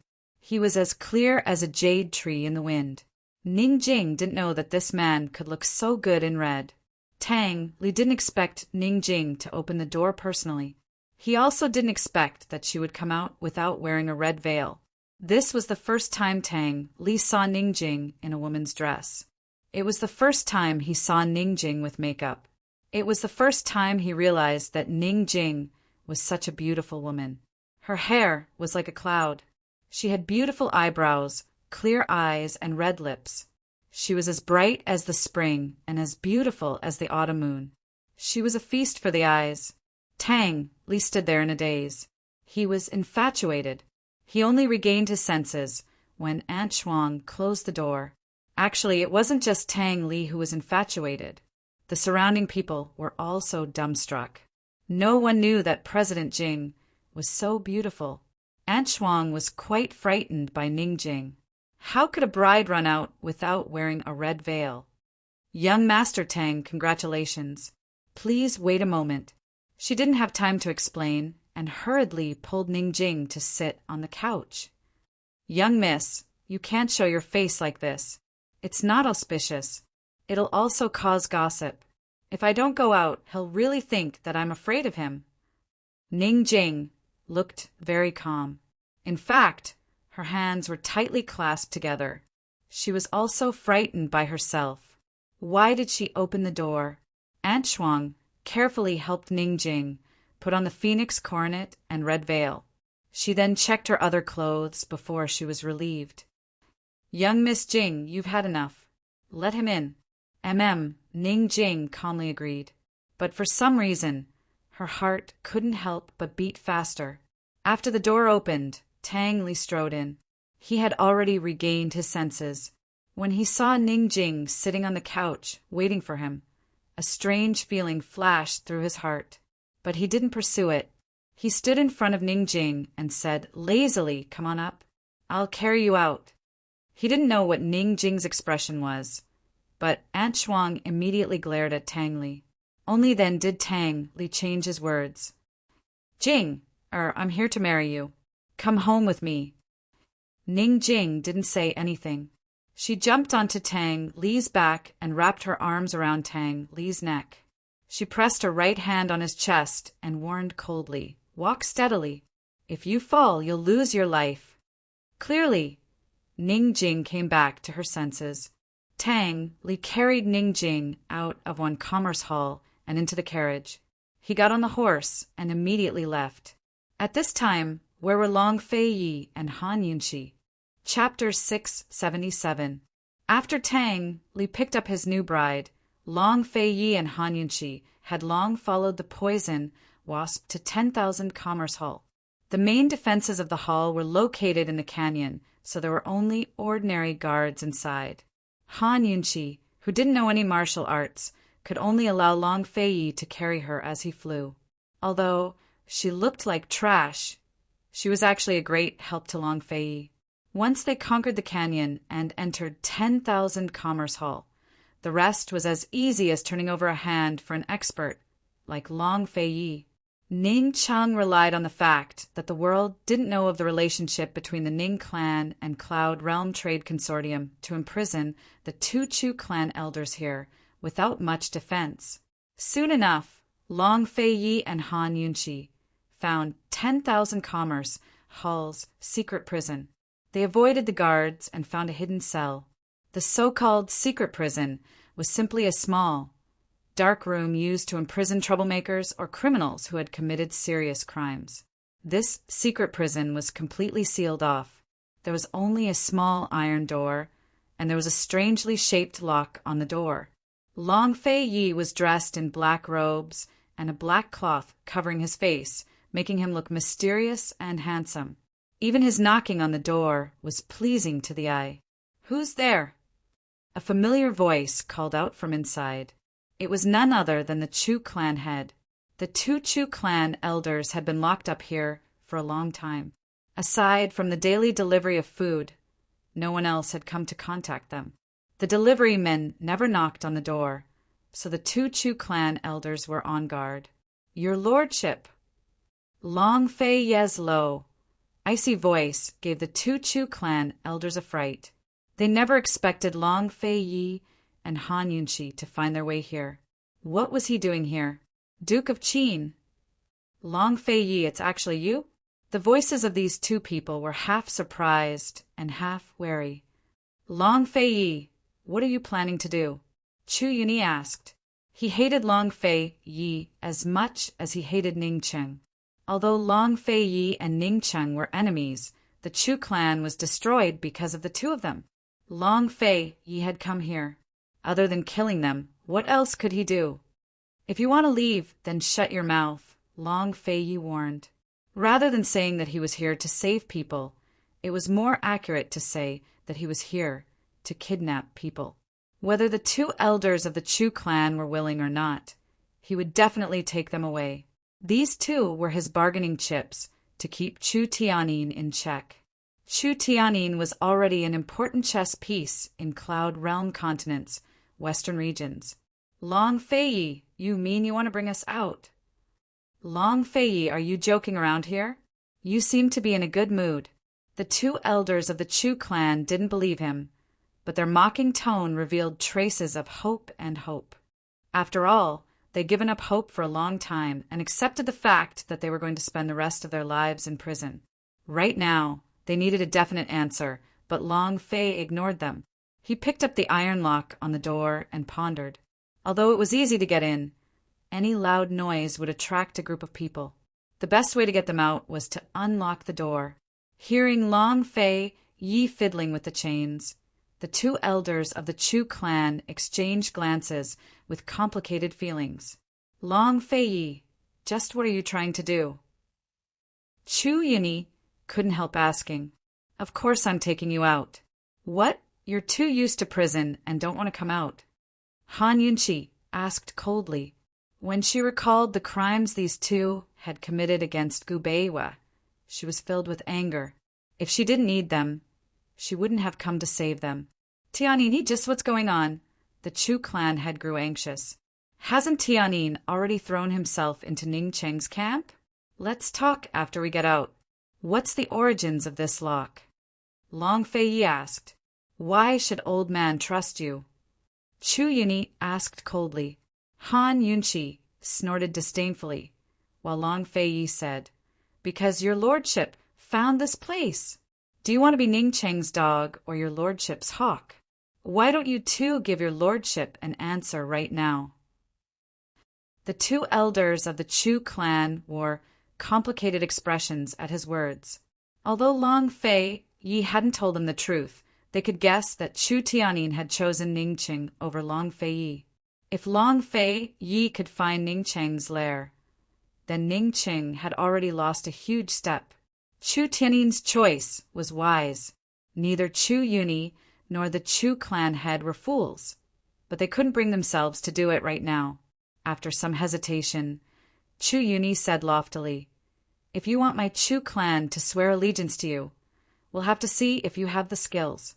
Duke of Qin, if you can unlock this 1,000-trick lock, the two of us will leave with you." 1,000-trick lock? Exactly. Long Fei Yi had been wondering if this lock was anything but simple, but he never expected it to be such a rare object. The 1,000-trick lock was a unique lock designed by 1,000 craftsmen. There were no more than 5 of them in the world. The lock was made of sturdy material and ingenious design, so it was impossible to open it with a hack or a pry. Even Tang Li wouldn't be able to do anything to it, much less a layman like him. When Long Fei Yi didn't reply, Chu Yuni laughed mockingly. "If not for this lock, the two of us wouldn't have had to wait for you to save us." The Chu clan head hastened to add, "Your Highness, Duke of Qin, how about this? You break open the door and we kill our way out? How's that?" Saving them and killing their way out were two different things. If they were rescued, the Chu clan troops would probably end up as Long Fei's subordinates. Instead, they'd join hands to fight their way out. At the very least, the 2 elders of the Chu clan would have the power to bargain with Long Fei. The 2 elders of the Chu clan were too shrewd in their calculations. They were too self-righteous. As the saying goes, a wise man submits to circumstances, while those who don't are asking for humiliation. Long Fei Yi and Han Yunqi exchanged glances in tacit understanding. Long Fei Yi retreated to one side, while Han Yunqi carefully picked up the 1,000-trick lock and began to study it. Inside the cells, Chu Yuni and the Chu clan had assumed that Long Fei Yi was still trying to pick the lock. Both of them were disdainful. "No matter how he tries, he'll still have to do as we say in the end," Chu Yuni muttered. Why did Tianyin fall out with Ning Cheng? Long Fei Yi's even harder to provoke than Ning Cheng. The two of them were still hoping that Chu Tianyin could use Ning Cheng to make a comeback. Tianyin must have his own considerations. The Chu clan head changed the subject. The Chu clan head changed the subject and lowered his voice. "Big brother, when we kill our way out later, keep an eye on Han Yunqi. She doesn't know martial arts, which is precisely Long Fei's fatal weakness." Chu Yuni immediately nodded. The Chu clan had meant to use Han Yunqi's lack of martial arts to pin down Long Fei and give them a chance to escape. While the two of them were discussing, the door to the cell suddenly opened. The sudden light from the lanterns caught them off guard and forced them to retreat into the shadows. They saw Long Fei Yi and Han Yunqi standing in the doorway, their figures outlined in the light. They were lofty and untouchable. "You guys, where's the 1,000-trick lock?" Chu Yuni and the Chu clan head couldn't believe their eyes. After all, Ning Cheng had the key to the 1,000-trick lock. So how did these two? How did they open the door? Back in the poison sect Skype it. Even the Xian iron door couldn't stop Han Yunqi, much less a trifling lock. Ning Cheng had spent a lot of money to buy the 1,000-trick lock from the black market, but now his proudest treasure had been corroded by Han Yunqi's poison. Not even a scrap of iron was left behind. Currently, Ning Cheng was far away in West Jing Palace. He was busy keeping an eye on Tang Li and Ning Jing's movements, as well as dealing with the war between Western Zhou and Tian and on the eastern and western borders. He also had to deal with Duanmu Yao's various restrictions in the Jianghu, so he knew nothing of what was going on in 10,000 Commerce Hall. Han Yunqi disdained to explain herself to the 2 elders of the Chu clan. She stood behind Long Fei Yi and continued to be his burden, concealing her achievements and fame. Long Fei Yi didn't bother with these 2 elders over such trivial matters. He held out his hand, revealing 2 poison pills. "Either take these or die. Hurry up." Chu Yuni and the Chu clan head were still in a state of panic. Hearing these words, they grew even more frightened. Long Fei, if the two of us die here, Tianyin will definitely take revenge, the Chu clan head said anxiously. Of course, he'll find Ningqing for revenge. Your lordship will be happy to help, Long Fei said with a cold smile. Han Yunqi almost laughed out loud. If Long Fei killed these two elders and pushed the blame onto Ningqiang, then Chu Tianyin would definitely believe him if he said they only saw corpses on their way here. The two elders of the Chu clan turned pale. No matter how much they cared about Face, they had no choice but to swallow their pride and obey. They took Long Fei Ye's poison pills and swallowed them. Once we leave 10,000 Commerce Hall, this Wang Fei will help you cure the poison. If you dare to play any tricks, even the gods and immortals won't be able to save you, Han Yunqi said cold. The two of them didn't dare to create a chance to escape. Anyone who dared to question Han Yunqi's poison skills wouldn't have a good ending. Just like that, Long Fei led Han Yunqi and the two Chu clan elders behind him. They silently left 10,000 Commerce Hall and followed the same path out of the canyon. Once they were out of the canyon, Han Yunqi treated the two elders of the Chu clan as promised. Now that the poison was cured, the two old men had no strength to flee even if they wanted to. Long Fei was still afraid of attracting the attention of the Ning clan back at 10,000 Commerce Hall. But outside the canyon, he could deal with the two of them with a single stroke of his sword. After all, one of them was blind and the other crippled, so they couldn't even shoot arrows. Long Fei handed them over to the waiting shadow guard. The Chu clan had hesitated for a long time before finally giving up. Esteemed Wang Fei, this old man has a request. Han Yunqi knew what he wanted to say. He wanted her to treat the poison in his arm. Cold, she stared at him and said, I don't want to save you. I never want to. She didn't cripple his arm to avenge Gu Beiwe, but she was already merciful enough to treat his arm. Gu Beiwe, Chu Yuni was about to speak when Long Fei stopped him. Someone come. Chiu Yu's pavilion. Without your lordship's orders, no one is allowed to approach. Han Yunqi would probably never see these two again. Long Fei, you wouldn't give her the chance either. Thus, these two would never get a chance to reveal Gu Beiwe's identity as a Shadow Clan member in front of Han Yunqi. Gu Beiwe had long asked Long Fei for this matter, so he'd kept it in mind.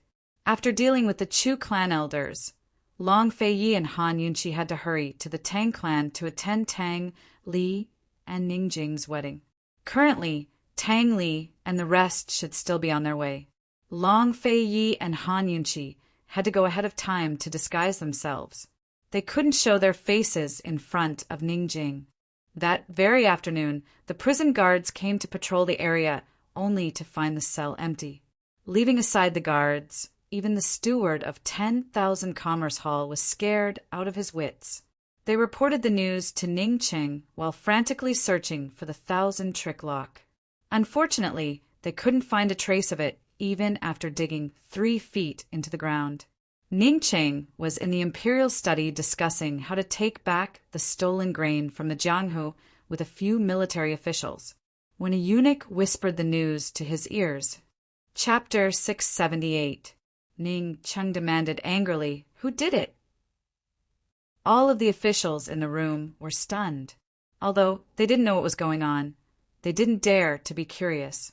Without needing Ningqiang to chase them away, they all retreated out of the room in an orderly fashion. The last one to leave even closed the door behind him. The eunuch was scared out of his wits as well. He said, timidly, "I'm not sure." There weren't any traces left behind. It had to be said that Ningqiang looked good even when he was angry. His handsome face was full of heroic spirit, but none of the servants around him dared to look at him. Despite his anger, he was still able to keep his cool and asked coldly, "Where's Chu Tianyin?" He's been in Fenglin Prefecture the entire time. He fought a battle with the Western Zhou army the day before yesterday, and it's still ongoing, the eunuch reported. Summon Zhang Shihong from the Ministry of War. He stood up and walked to the military map hanging on the wall. He stood tall and straight with his arms crossed, looking very domineering. Although he wasn't dressed in military uniform, he emanated the iron-blooded aura of a military man. As soon as the Ministry of War's men entered, he ordered, "Mobilize 5,000 cavalrymen from Kwanshan City to the northwest and 10,000 infantry from Yunlong Town to attack Fonglin Prefecture from the east. Pass on my orders. Anyone who captures Chu Tianyin will be rewarded with 10,000 taels of gold. Your Highness, Duke of Ning, this—" Zhang Shihong had no choice but to gather his courage and ask, "Why is this so?" "The Chu clan troops are the main force defending Fonglin Prefecture against Western Zhou's army." This.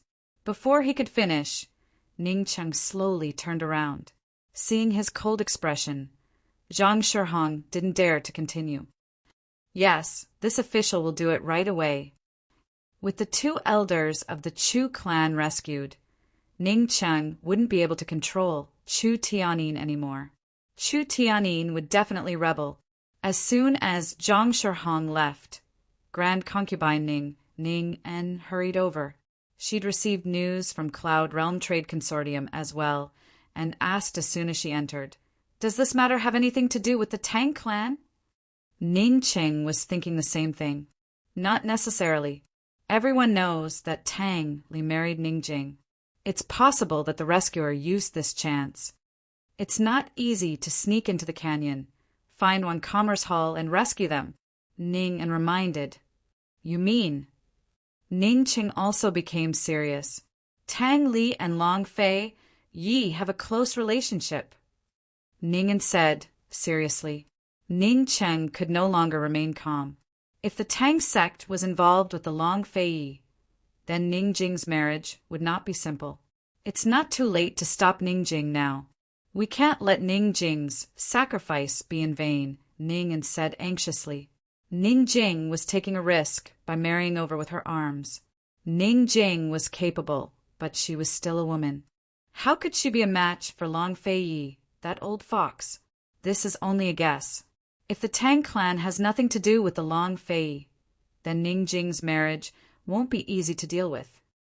Ning Chang hesitated before adding, "Let's see if Chu Tianyin defers to Western Zhou or the Long Fei Yi. We'll have an answer soon enough." If the rescuer could use the time of Ning Jing's wedding to find 10,000 Commerce Hall, then Chu Tianyin must have provided them with clues. If he guessed correctly, Chu Tianyin had already revealed the relationship between Cloud Realm Trade Consortium and the Ning clan. Chu Tianyin had probably received the news by now, so he'd definitely rebel. General Chu had suffered heavy losses in the last war and had no way to establish his own faction. Thus, Chu Tianyin only had 2 choices: surrender to Western Zhou or join the Long Fei Yi. Soon enough, they'd find out who Chu Tianyin's accomplice was. "Isn't it too risky for you to wait like this?" Ning En asked. "At worst, we'll just lose Fonglin Prefecture." "Your lordship can afford to lose." Ning Chang was still calm as he asked, "Ning Jing should be here by now, right?" "Tomorrow is the 28th. The auspicious hour is in the morning, so she should be here soon," Ning En replied honestly. "Tell her that since she's given the weapons trade as her dowry, she can forget about coming back if she can't control the Tang clan's assassination weapons within a year," Ning Cheng said coldly. Ning En doted on her little sister, but didn't dare to say a word. Leaving aside marriage, even if Ning Cheng wanted to sacrifice their lives, they could only obey. If necessary, Ning Cheng would even sacrifice his own life for the sake of it. The Ning clan's mission was its glory and honor, always above all else. Ning Jing was completely unaware of all of this. She sat in the carriage the entire way. Aside from the necessary instructions to eat, drink, go to the toilet, and sleep, she didn't say a single word to Tang Li. She originally thought that Tang Li would be chatty the entire way, but unexpectedly, he didn't even take the initiative to speak to her. He was so quiet the entire way that Ning Jing almost forgot that she was on her way to get married. She couldn't ask for more when Tang Li didn't say anything. She could use this time to think about the Tang clan and how to deal with all kinds of problems. Although she was young, she didn't have the wishful thinking of a young girl. She knew that Madame Tang wouldn't let her off so easily for scheming against Tang Li. It was probably Madame Tang's idea that the wedding procession was so shabby. Thinking up to here, Ning Jing's lips curled into a disdainful sneer. Did Madame Tang think that she could hurt her and humiliate her just because of this? She was looking down on Ning Jing too much. They didn't treat this as a wedding, and she didn't take it seriously either. She wanted to see who would be able to win. On March 28th, the wedding procession arrived at the foot of the Tang clan's crouching Dragon Mountain. The carriage slowly stopped, and Ning Jing secretly looked out of the window. She saw that the magnificent mountain gate of the Tang clan had no decorations, and there were no extra attendants to welcome them. There was no festive atmosphere. Ning Jing snorted. She covered her head with the red veil and sat in the carriage. Soon, the wedding nanny came to help her out of the carriage and changed into a wedding sedan to go up the mountain. Han Yunqi and Long Fei Yi stood on a cliff in the mountain and watched the scene. Tang Li walked in front, the sedan followed behind, and the wedding nanny trotted beside him. That was all. There wasn't even any joy. Those who didn't know the situation wouldn't be able to tell that the bride was the young master's wife. I didn't expect there to be someone more miserable than me, Han Yunqi joked. When she got married, at least the streets were bustling with noise and excitement. Actually, Ning Jing wouldn't have fallen to Han Yunqi's hands. At the very least, Tang Li would be the one to pick her up. At least, everything had been suppressed first and then revealed later. Tang Li had spent a lot of effort on this. Han Yunqi, on the other hand, had walked into her husband's house all by herself. Long Fei Yi stood behind her. It wasn't clear whether he heard her words, but his eyes were hooded. He was about to hug her when Han Yunqi turned around. When he saw her look, Long Fei Yi averted his eyes and hands, seeming a little flustered. What did he want to do just then? Soon enough, Chu Shifeng arrived and reported happily, "Your Highness, esteemed Wang Fei, the Chu clan troops have been surrounded by Ningcheng. Chu Tianyin has led his troops to seek refuge with Western Zhou." Long Fei Yi was very satisfied. Everything was under his control. He believed that Emperor Kongcheng wouldn't refuse Chu Tianyin's surrender when the time came. Even if the emperor didn't accept him wholeheartedly, he'd pretend to accept him for now. In the end, Empress Xue's death would be pinned on Ningcheng's head. Once Chu Tianyin joined Western Zhou, Ningcheng wouldn't suspect the Tang clan. Of course, he wouldn't have time to suspect them either. Chu Tianyin hadn't disappointed him this time.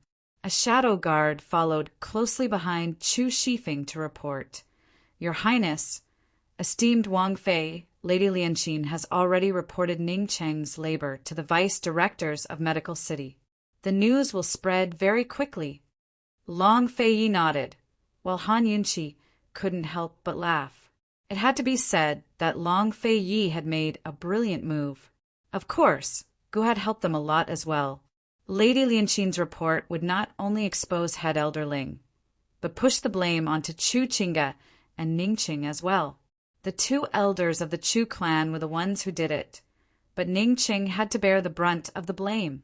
Once news of this spread, more people would believe that Chu Qingge had colluded with Ningcheng to commit regicide.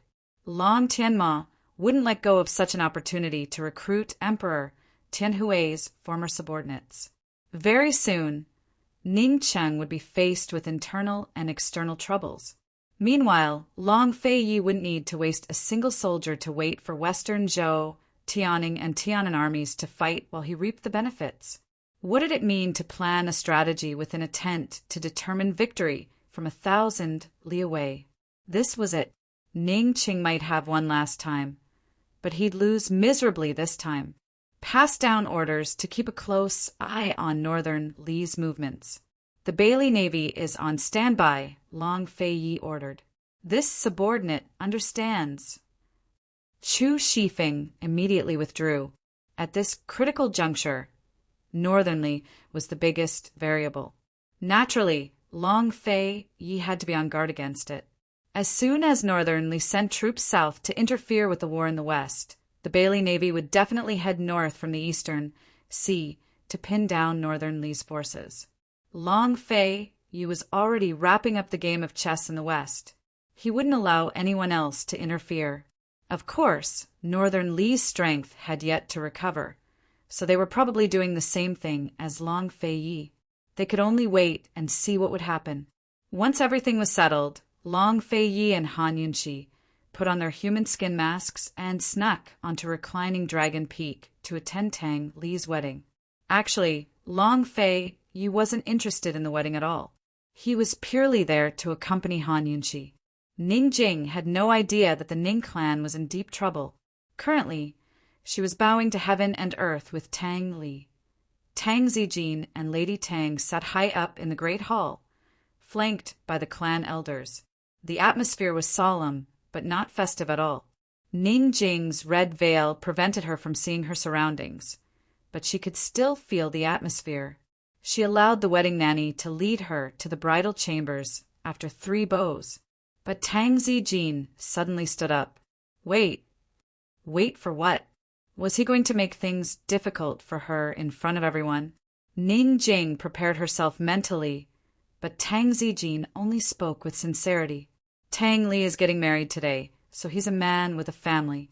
Old Man and Lady Tang have a big gift for him.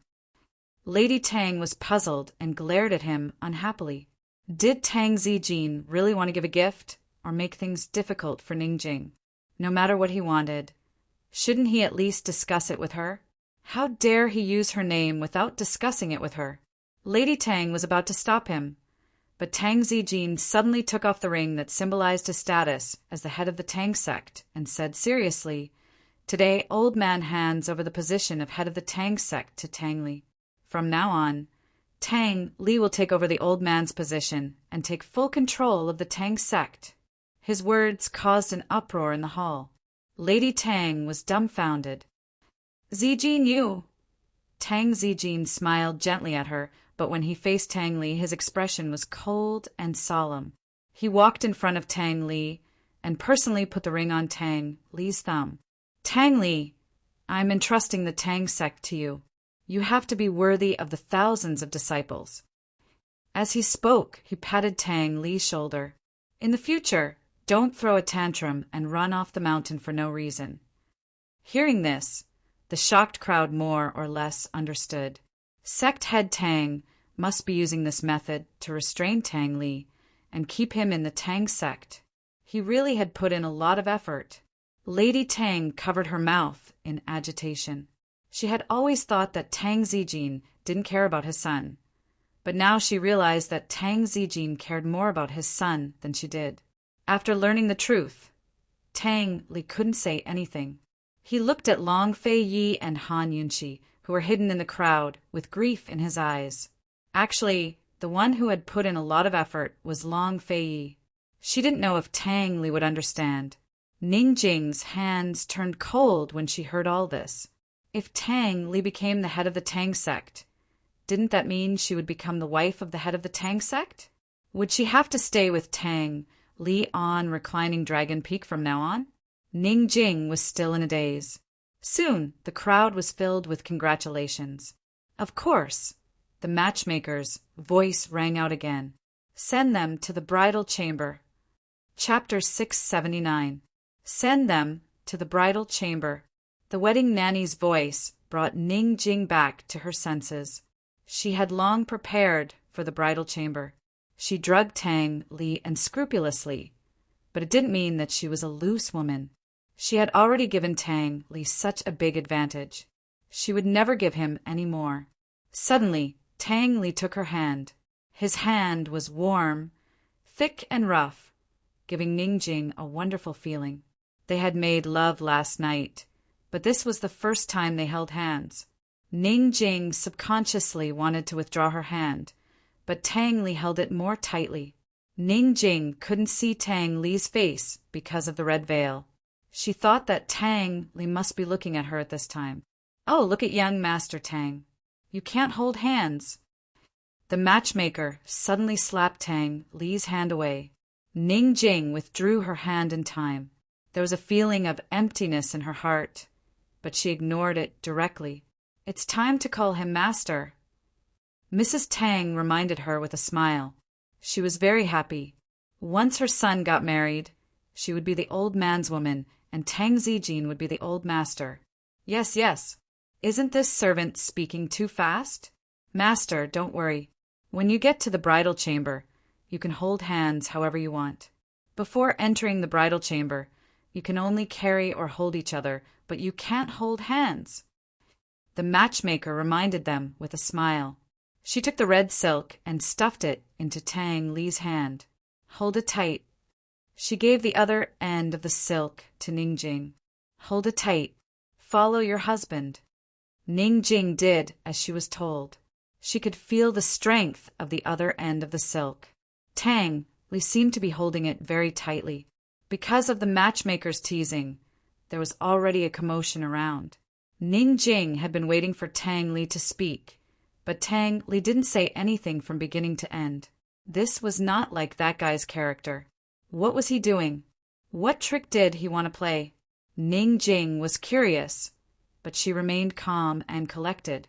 Come, come, come. The groom is leading the bride into the bridal chamber. Under the guidance of the matchmaker, Tang Li walked in front and Ning Jing followed behind. From the side door of the main hall, they went all the way to Tang Li's Yingxue house. Mrs. Tang and Tang Zijin went to host the wedding banquet. Long Fei Yi accompanied Han Yunxi in the crowd to join in the fun. Normally, after Tang Li sent the bride to the bridal chamber, he should come out to attend the banquet. However, after half a day, Tang Li did not appear. Although everyone was curious, no one dared to ask. As for the disturbance in the bridal chamber at night, probably no one would dare to disturb them.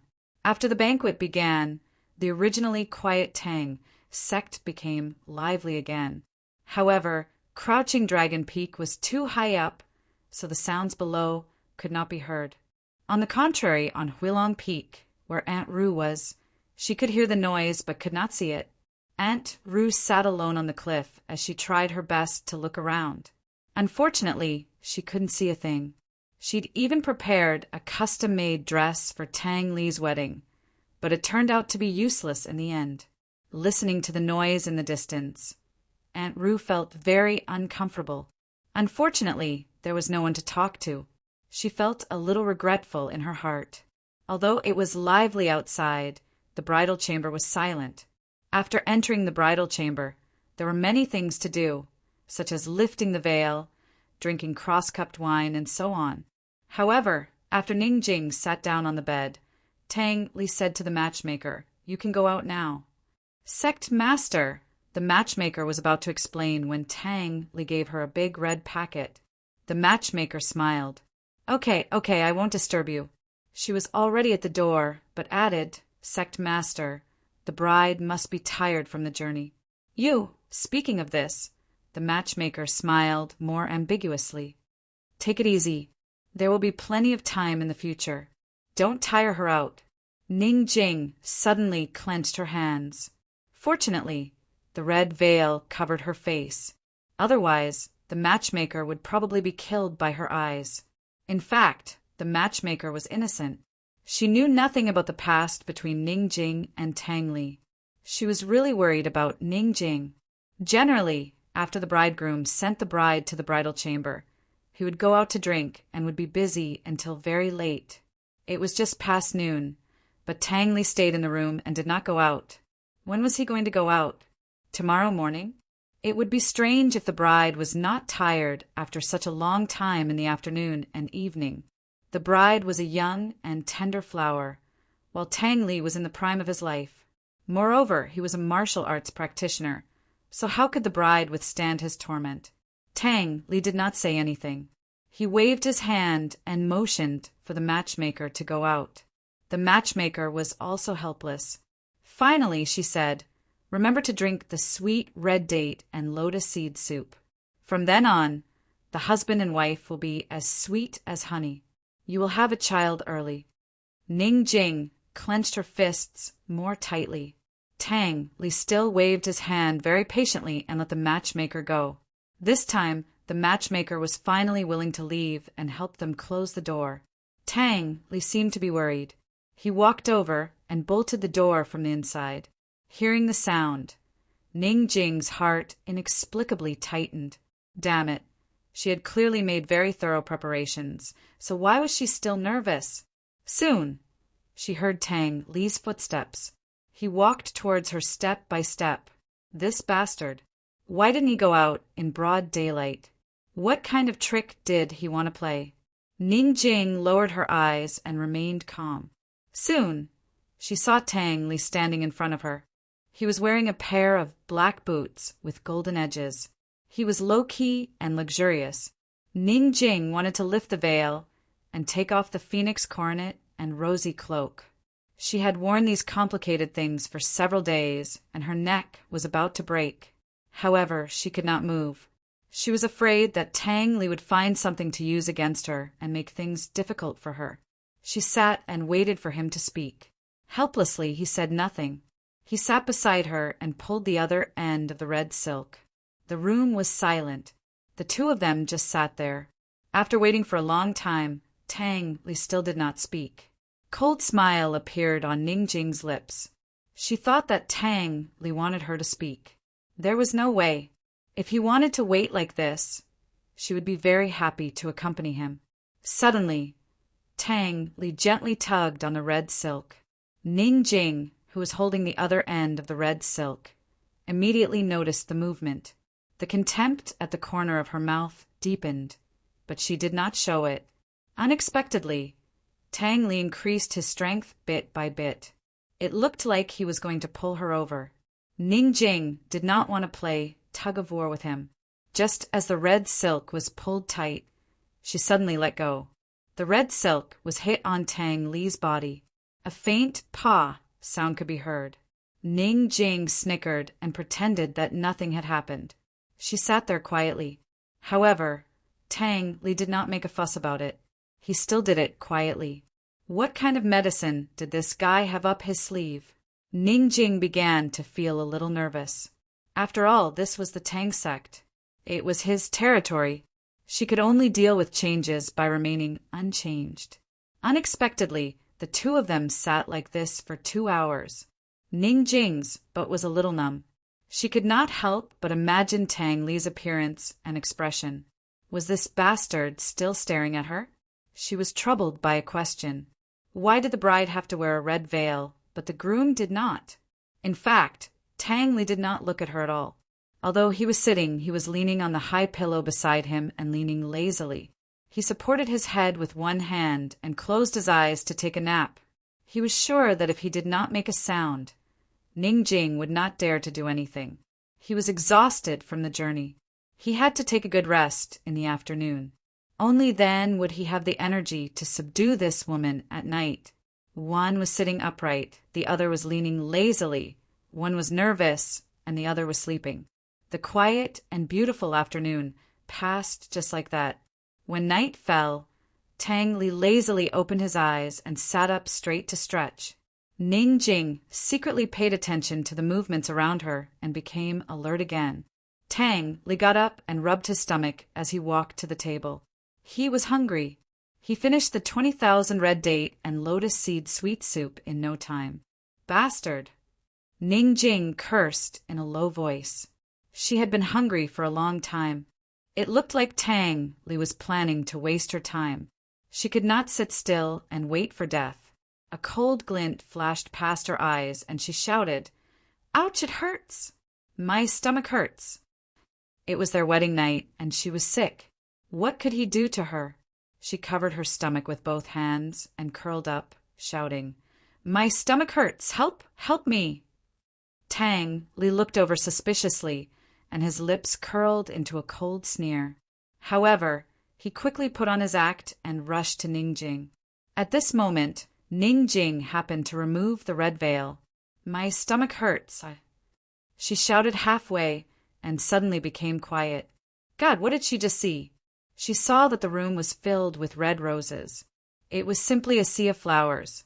On the empty space in front of the couch, candles were lit into a large heart shape. Inside, her favorite white daisies were placed in the shape of the word Jing. This Ning Jing was stunned and forgot to put on her act. Cold and quiet. She had rushed all the way from Wan Commerce Hall to get married. But why? Why was there such care and surprise hidden in this wedding room? Tang Li, do you know that I've long given up and treated it as a wedding in this lifetime? Ning Jing looked at Tang Li in disbelief. Under the candlelight, Tang Li's eyes reflected the shadows of the flowers in the room and also her shadow. His eyes were affectionate and gentle like water. Seeing the shock and emotion in Ning Jing's eyes, Tang Li was very satisfied, but he pretended not to notice anything and asked anxiously, "What's wrong with your stomach? Why does it hurt?" Ning Jing then regained her senses and hurriedly continued to put on her act. "It hurts a lot. I can't take it anymore. Let me lie down, all right?" Tang Li did not say anything and hurriedly helped Ning Jing take off her phoenix coronet and helped her lie down on the couch to tuck her in. "Have you caught a cold? Or did you eat something bad?"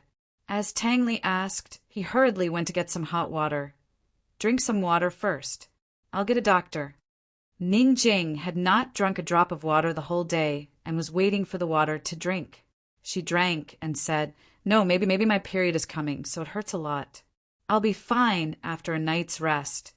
This trick was simply an insult to him. A sly look flashed in Tang Li's eyes, and he pretended not to understand period. "What kind of illness is that?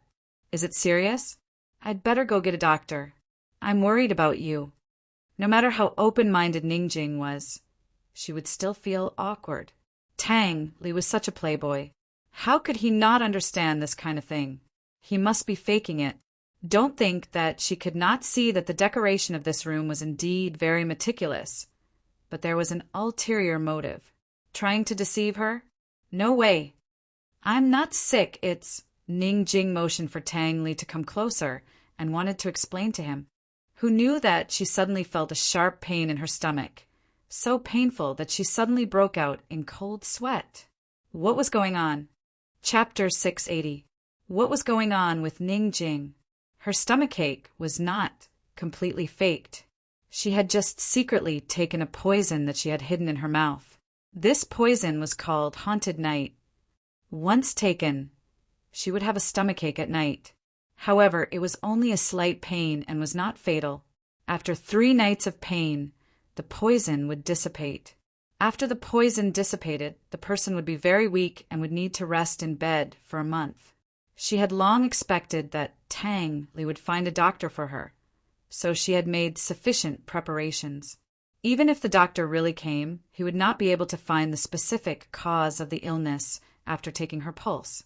Anyway, she planned to recuperate in bed for this month and be served by others. With Andy Shuang watching over her and her family coming to visit, Tang Li could not do anything to her. The person who sold her the poison clearly said that after taking the poison, she would only feel a slight pain. Why did her internal organs hurt as if they were being cut by knives? She was not afraid of pain, but this kind of pain was simply unbearable. In just a short while, she was already sweating all over.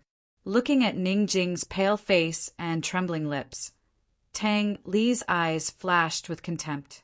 He thought to himself, "This shameless woman really knows how to act. If he had not fallen for her tricks before, he would definitely have fallen for it." He leaned closer and asked curiously, "If it's not an illness, what is it?" Ning Jing did not answer. To be exact, she did not have the strength to explain to him. She pressed her hands tightly on her stomach, hoping to relieve some of the pain. "Let's call a doctor over." Tang Li seemed to be very anxious, but in fact, he did not even want to call a doctor over. Ning Jing was just pretending. It was useless to call a doctor over. He was very willing to slowly waste time with her tonight. "Come, drink some more water. I'll call a doctor." He gently helped Ning Jing sit up. As soon as Ning Jing sat down, she immediately fell to the side and curled up in pain. Her acting was so good. Tang Li decided to accompany her to the end. Long Fei Yi had already ordered him to settle Ning Jing within a year. He decided to use warm tactics to torment this slut. Tang Li quickly pulled Ning Jing up. "Jing Jing, what's wrong with you? Don't scare me, okay?" Ning Jing was in so much pain that she felt weak all over. She couldn't help but collapse into Tang Li's arms. The warmth in Tang Li's arms immediately dispersed the coldness in her body. However, she was not greedy. She gritted her teeth and quickly struggled out. Lying in the bedding, she held her stomach tightly and did not say a word. Wait, I'll call the doctor right away." When Tang Li opened the door and came out, he saw Aunt Shuang pacing back and forth in the courtyard. "Tang, Aunt, son-in-law." Aunt Shuang was still calm. She thought that the young lady's plan should have succeeded. Tang Li must have come out to summon the doctor. Unexpectedly, Tang Li glanced at her and went back in without saying anything. What was going on? Aunt Shuang became uneasy. Just as she was about to approach, 2 shadow guards immediately appeared and stopped her. Inside the room, Ning Jing saw that Tang Li had returned and finally breathed a sigh of relief. It was good that he had called the doctor. She was saved. Tang Li still poured warm water and knelt in front of the bed. He gently coaxed, "Jing Jing, drink some water. The doctor will be here soon." Ning Jing turned her face away and ignored him. Tang Li was very patient. He climbed onto the bed and knelt in front of Ning Jing. "Jing Jing, don't be like this. If you do this, my heart will ache. I know we didn't have a good relationship before, but since I, Tang Li, married you, I will definitely cherish you. Jing Jing, give me a chance, okay?" Ning Jing was cold to begin with. When she heard this, she got goosebumps all over her body. She turned her head and looked elsewhere. Tang Li caught up with her and held the cup in front of her with both hands. "Jing Jing, take it that I'm begging you. Drink some water, okay?" Her stomach hurt more and more. Her internal organs seemed to be stirred together. Ning Jing was in so much pain that she was about to cry. She buried her head in the blankets, and her frail body couldn't help but tremble. Tang Li was having a lot of fun. His lips curled into a devilish smile. He moved closer ambiguously and forcefully pulled Ning Jing's hand to slap his face. "Jing Jing, hit me. As long as you're willing to see a doctor. You can hit me however you want." After he said that, he really pulled her hand and slapped his face repeatedly. Ning Jing really wanted to cry. When did she say that she didn't want to see a doctor? Every time Tang Li pulled her hand and slapped his face, her stomach would hurt for a while. She wanted to break free, but unfortunately, she didn't have any strength. "Jing Jing, are you happier now?" "As long as you're happy, I'll do anything you want. I really want to spend the rest of my life with you." That night, although, as Tang Li spoke, he pretended to smile helplessly before continuing. "No matter what, I'll take responsibility until the end. Jing Jing, I, Tang Li, will only love you in this lifetime. We'll live on Crouching Dragon Peak in the future and forget about all the complicated worldly affairs. We'll plant daisies all over Crouching Dragon Peak, okay? When autumn comes, the mountains and plains will be filled with your favorite flowers. I won't do anything. I'll sit with you in the sea of flowers every day and watch the sunrise and sunset. Okay." Ning Jing didn't react at all. Tang Li asked again, "Jing Jing, give me a chance. Fall in love with me, okay?" Finally, Ning Jing slowly raised her head. Her face was covered in tears. Tang Li was shocked. He didn't expect that this woman, who seemed difficult to deal with, could be settled with just a few flowery words. He had to admit that he was quite disappointed. Unexpectedly, Ning Jing suddenly burst into tears. "Boo-hoo! Tang Li, why isn't the doctor here yet?" She was in so much pain that she was about to die. The corners of Tang Li's mouth twitched a few times. Just as he was about to speak, Ning Jing suddenly cried out again and spat out a mouthful of black blood. Then she fainted. Tang Li was shocked. Only then did he realize that Ning Jing wasn't faking it. She was really in pain. This black blood was probably poisoned. Hey, Ningjing, what's wrong? Don't scare me. Hey, wake up. Damn it. Tang Li shook Ningjing a few times, but Ningjing didn't react at all. He touched her hand and realized that her hand was unusually cold. He tested her breathing and was shocked to find that her breath was very weak. It could even be said that her breath was drifting. Ningjing, we haven't settled our debts yet. If I dare to die, I won't let you off. Tang Li warned angrily. He didn't realize that he was panicking. Suddenly, Ningjing retched a few times. Blood flowed out of the corner of her mouth. It was black blood again. Tang Li was completely shocked. Without saying anything, he immediately got off the bed and ran out. He even forgot to put on his shoes. When Auntie Shuang saw him coming out, she wanted to go up to him. However, Tang Li knocked her aside and used his qigong to fly away. He went straight to the main hall of Crouching Dragon Peak. Sister-in-law, where are you? Sister-in-law, come out. Sister-in-law, help. Sister-in-law, Tang Li shouted as he rushed into the main hall. There was only one banquet table in the main hall. Tang Zijin and Madame Tang sat at the head of the table, followed by Long Fei Yi and Han Yunqi. Seeing Tang Li come in barefooted and disheveled, everyone was dumbfounded. What was going on? Tang Li, what's wrong with you? Tang Zijin asked sternly. Madame Tang quickly got up. Ali, what's wrong? Did that brat Ningjing bully you? Tang Li ignored her and rushed to Han Yunqi. Sister-in-law, Ningjing has been poisoned. Hurry and save her. Hurry. When he said this, everyone was shocked. How did she get poisoned? What happened? Who poisoned her? Tang Li, what about you? Are you okay? Everyone started asking questions at once. Han Yunqi didn't waste any time and asked directly, Do you know what poison she got? What are the symptoms? How long has it been? How is she now? When Han Yunqi opened her mouth, everyone shut up. I don't know. She said her stomach hurt and then she vomited black blood. I gave her some water. She hasn't eaten anything all day, Tang Li said anxiously. Her whole body is cold and her breathing is very weak. Sister-in-law, hurry and save her. I beg you. Everyone listened carefully. When they heard Tang Li's last words, they all looked at each other.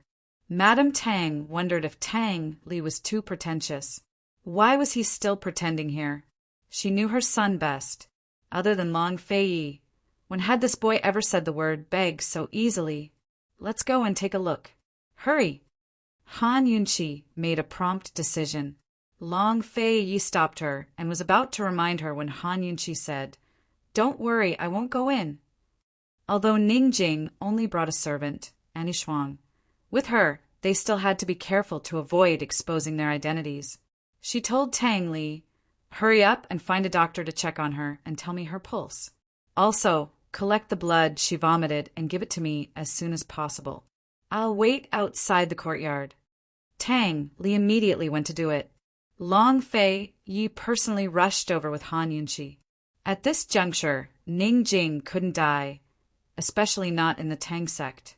Soon, Tang Li collected the black blood and gave it to Han Yunqi.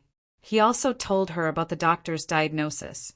His hands trembled slightly as he held the plate of black blood. Han Yunqi didn't even activate the detoxification system. She could tell at a glance that the poison in the blood was Ghost Night Out. She instantly understood what was going on. Taking this poison would cause slight abdominal pain for 3 consecutive nights. After that, the body would need to recuperate for a month. This must be Ningjing's trick. She wanted to avoid the wedding night and also wanted to avoid her mother-in-law making things difficult for her. This was a good idea. Unfortunately, she wasn't very lucky. Fragrances and pollen were the most taboo things for those who had taken the Night of Ghosts poison. Once they encountered these 2 things and exceeded a certain amount, the poison would multiply, leading to true poisoning. It would cause severe abdominal cramps and even affect normal breathing. Tang Li's room was full of flowers and they were all fresh. It would be strange if she wasn't poisoned. Fortunately, Tang Li was by her side and discovered it in time. Otherwise, this girl might really die on her wedding day. Han Yunqi quickly made the antidote and gave it to Tang Li. Tang Li took it and ran back. Han Yunqi was in disbelief. She muttered to herself, "Why are you in such a hurry?" "What happened?" Long Fei Yi asked. Han Yunqi told him the truth. Long Fei Yi didn't ask anything else. He only asked, "His room is full of flowers?" "Yes, roses and Ningjing's favorite daisies." "Haha, I wanted to give Ningjing a surprise. I didn't expect that I would almost kill her." Han Yunqi laughed. "Is this what you mean by suppressing first and then showing off later?" Long Fei Yi asked again. It was rare for him to be interested in this kind of thing. "It's to coax a girl. Let her be disappointed first, then give her a surprise. No matter how hard-hearted she is, she will be more or less touched." Han Yunqi laughed. Long Fei Yi nodded thoughtfully. "What about you?" Chapter 681. It turned out that suppressing her feelings first was a way to make a girl happy and touched. This was the first time Long Fei Yi had heard of such a thing, and it was also the first time he cared about such a thing.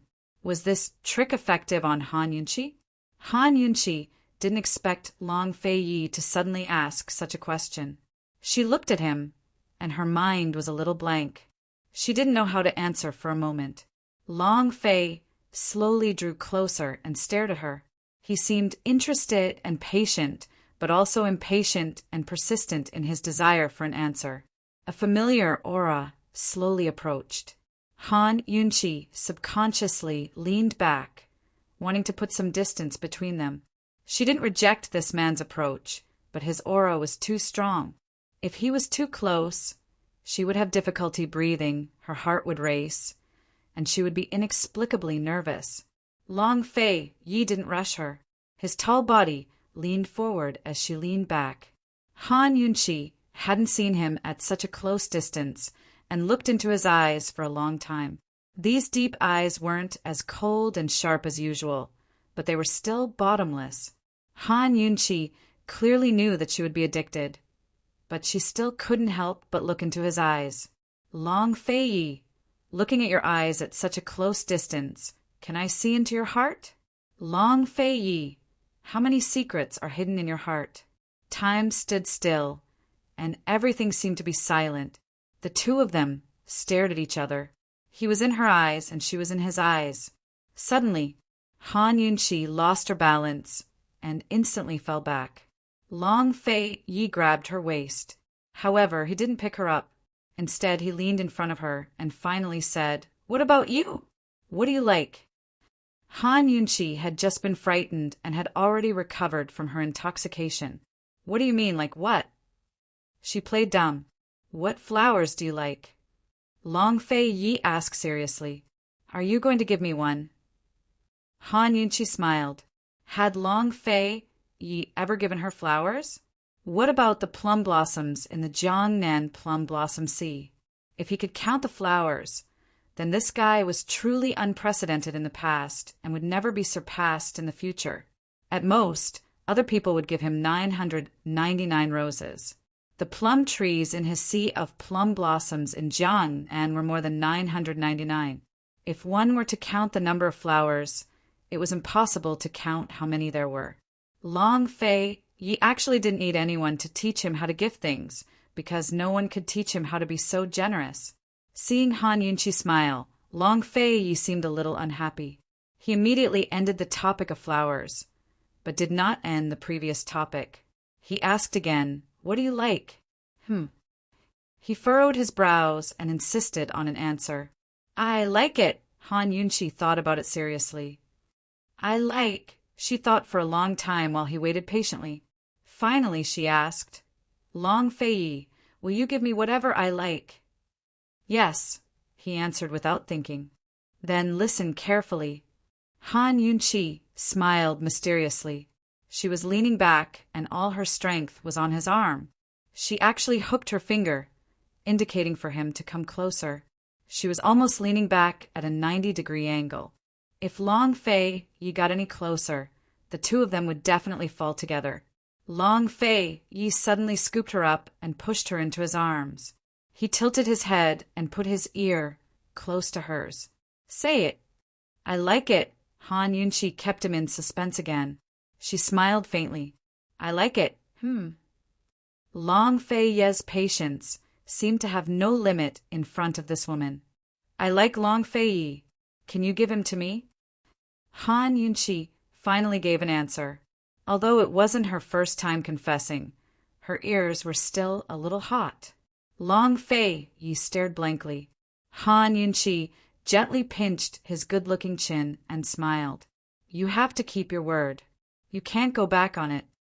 Long Fei Yi allowed her to play with his chin as he asked indifferently, "Wasn't this prince yours long ago? When did you lose this prince, and now you want to go back?" She had once said that she wanted all of him. Looking at Long Fei Ye's gentle gaze, Han Yunqi felt a little unreal. She had never thought that this man could say such nice and gentle words of love. She was just joking. Seeing that he was still so serious, she suddenly stopped laughing. She didn't know if it was an illusion, but she actually saw a trace of sadness in his gentle eyes. Sadness? She had always thought that this man wouldn't have such emotions. His heart was stronger than his sword skills, so how could he be hurt? Who could hurt him? Between the two of them, wasn't she the one who had been hurt all these years? At most he was angry. She rose from his embrace and stood up straight, looking at him seriously. She wanted to see the person in front of her clearly. She was really afraid that this was all a dream. "Long Fei Yi, can you say that one more time? When did you lose this prince?" No, the one before that. Say it one more time." She was delighted, bold, and greedy. "Idiot," Long Fei Yi laughed. Han Yunqi was a little angry. She allowed him to laugh, but Long Fei Yi gently embraced her and whispered by her ear, "Han Yunqi, this prince has long been yours." Her smile was as red as the clouds, blooming on her face. Her heart was filled with joy as her face and ears turned red. His voice was so gentle that it melted her heart. "Long Fei Yi, no need to coax me, no need to restrain me, no need to lift me up. As long as you show me your tenderness, Yunqi's heart of stone will melt." "Say it one more time," she stubbornly demanded. She was greedy. "Han Yunqi, this prince has long been yours. Yours alone."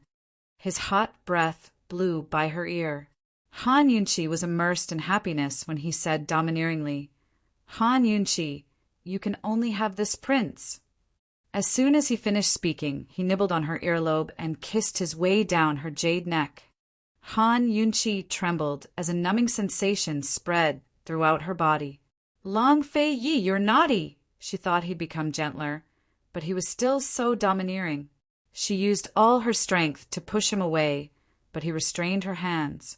He seemed to like her collarbone very much. His kisses lingered around that area, both domineering and greedy. No matter how she pushed, he didn't feel at ease. In the end, she had no choice but to let him bully her. He kissed her all the way down to the place where her clothes overlapped. He seemed to want to continue, but suddenly stopped. Han Yunqi was calm at first, but she couldn't take it anymore and wrapped her arms around his neck. "Long Fei Yi, that's enough. That's enough." They were outside Tang Li's courtyard in broad daylight. If someone saw them, where would she put her face? It was clearly Tang Li and Ning Jing who were in the bridal chamber, all right? Between the two of them, who was more conservative and who was from the modern era? Fortunately, Long Fei Yi was still rational. His lips landed on her collarbone and planted a fierce kiss there before he let her go. He even thought about the question from before and asked, "Besides this prince, what else do you like?" "I'm not telling you." Han Yunqi huffed as she glared at him. At this moment, Tang Li suddenly scurried out from the side. Sister-in-law, sister-in-law." Han Yunqi jumped in fright. Fortunately, this guy didn't see anything. "Sister-in-law, Ning Jing is already." Tang Li suddenly stopped when he saw Han Yunqi. He looked at Han Yunqi, and then at Long Fei Yi with a look of disbelief. "What's wrong? Ning Jing hasn't recovered yet?" Han Yunqi asked with concern. "The poison has been neutralized, but she's still unconscious," Tang Li muttered as his gaze unconsciously drifted to Han Yunqi's collarbone. However, when Long Fei Yi glared at him, he immediately looked away and turned to leave. This guy came in such a hurry, but he's leaving just like that? Han Yunqi stopped him. "How's her pulse?" "The doctor said it's normal." Tang Li finally remembered his purpose in coming here and asked, "Sister-in-law, when will Ning Jing wake up?" Han Yunqi grew serious when it came to professional matters.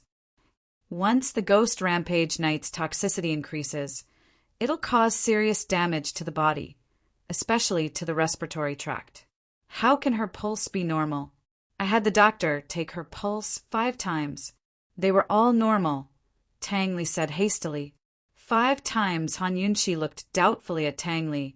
"Is that necessary? Why are you in such a rush?"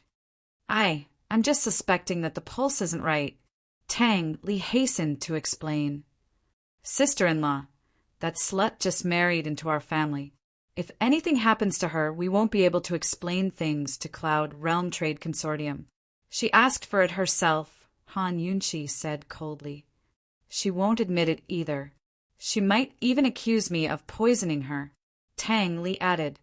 Han Yunqi thought it made sense. If her pulse is normal, then that means her body is strong enough to withstand the poison. She's so thin. How can her body be strong? Tang Li was doubtful. Being fat and thin isn't necessarily related to one's body, Han Yunqi said seriously. "It's fine as long as she's fine. Aren't you going back yet?" Long Fei Yi interrupted. He had no patience to listen to Tang Li and Han Yunqi discuss another woman's body. Tang Li was about to leave when he turned back. "Sister-in-law, does that mean her pregnancy won't be affected by the poison?" "What do you mean?" Han Yunqi asked. "Her body is strong, but you can't. Are you that impatient?" Although she didn't like Ning Jing, she couldn't let Tang Li bully a woman like this. After all, Ning Jing had just been poisoned and was still unconscious. Tang Li felt wronged. He couldn't help but glance at Han Yunqi's collarbone and said timidly, I mean in the future. In the future." Although Ning Jing was unscrupulous and shameless, he wasn't such a beast to take advantage of her. Actually, he was only thinking about having a child because he felt that it would be easier to trap Ning Jing in Crouching Dragon Mountain if they had a child. As for how to have a child, he really didn't think about it seriously. Of course, it won't affect her in the future. She should recover after resting for a day or 2, Han Yunqi said lightly. "Thank you, sister-in-law." Tang Li pretended to carelessly rub at his collar before giving Han Yunqi a meaningful look. Finally, he left. Han Yunqi finally noticed something strange. She rubbed her neck and asked Long Fei Yi, "What's wrong with me?"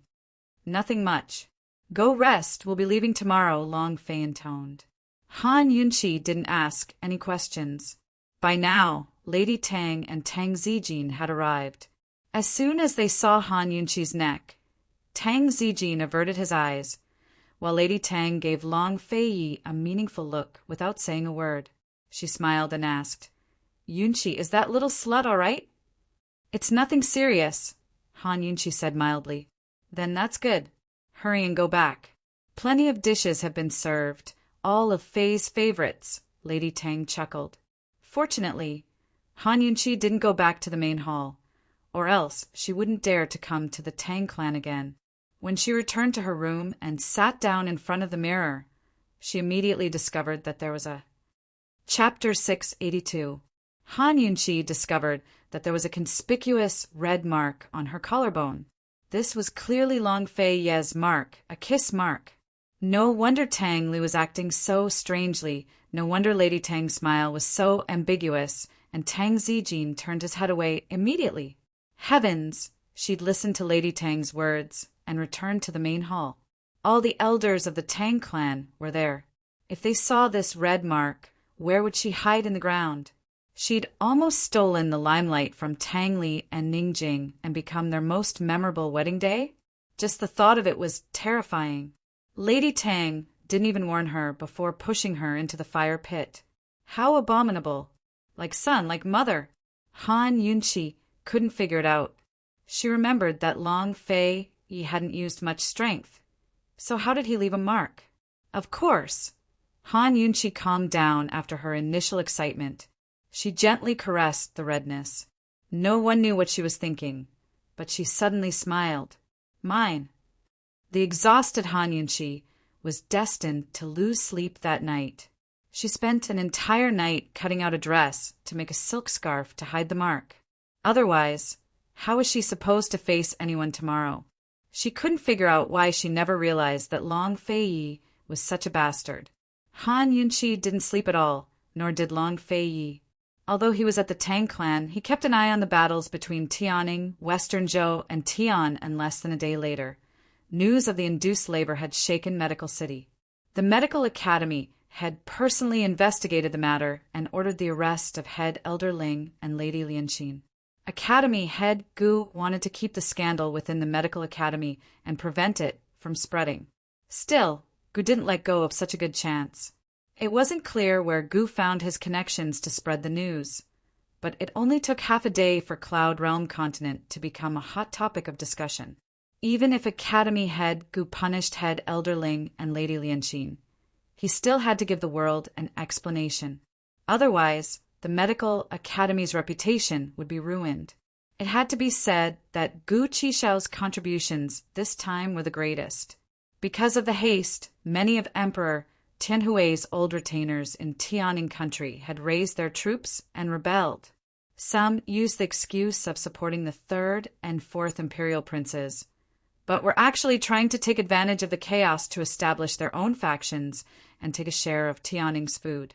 Most of them, however, chose to rely on Long Tianma. In any case, Ning Qing not only had to deal with the eastern and western battlefields, but also the various separatist factions within the country. Although they weren't strong, they were enough to scatter part of Ning Cheng's forces and disrupt his battle plans. On the Western Front, as Long Fei Yi predicted, Western Zhou's emperor accepted Chu Tiannin's surrender and blamed Empress Xue's death on Ning Cheng and Chu Qingge. The emperor even sent more troops to Chu Tiannin, who had the best understanding of the western regions and ample experience in battle. Tonight, he'd destroyed one of Ning Cheng's elite troops. On the eastern front, Long Tianma might have no experience in battle, but General Mu's estate wasn't easy to deal with. Despite their limited military strength, Great General Mu had arranged a good situation. Mu Qinggu was currently on his way to the front lines. With General Mu's arrangements and Mu Qingwu's personal command, Long Tianma's victory was guaranteed. Your Highness, Long Tianma really got lucky this time, Chu Shifeng said unhappily. We shouldn't have left Long Tianma alive in the first place. If they'd killed Long Tianma, the Tianan territories would be under His Highness Duke of Qin's control right now. His Highness Duke of Qin would be the one asking for profits instead of losses. After all, His Highness Duke of Qin still held the title of Tianing Qingwang. It was perfectly justified for him to deal with Ning Cheng and Chu Qingge. Do you think the Mu family is so easy to deal with? Long Fei Yi asked. We should have stopped Mu Luiwe from marrying into the Mu estate. Chu Shifeng muttered to himself. As he brought up the matter. Moreover, Mu Qinggu joined the Eastern Palace back then because he wanted to investigate the disaster relief grain. Mu Qinggu, the Mu clan isn't under his control, Long Fei Yi said. Mu Qinggu had pretended to rely on the Eastern Palace for the sake of his hot-bloodedness, for the sake of the country and its people.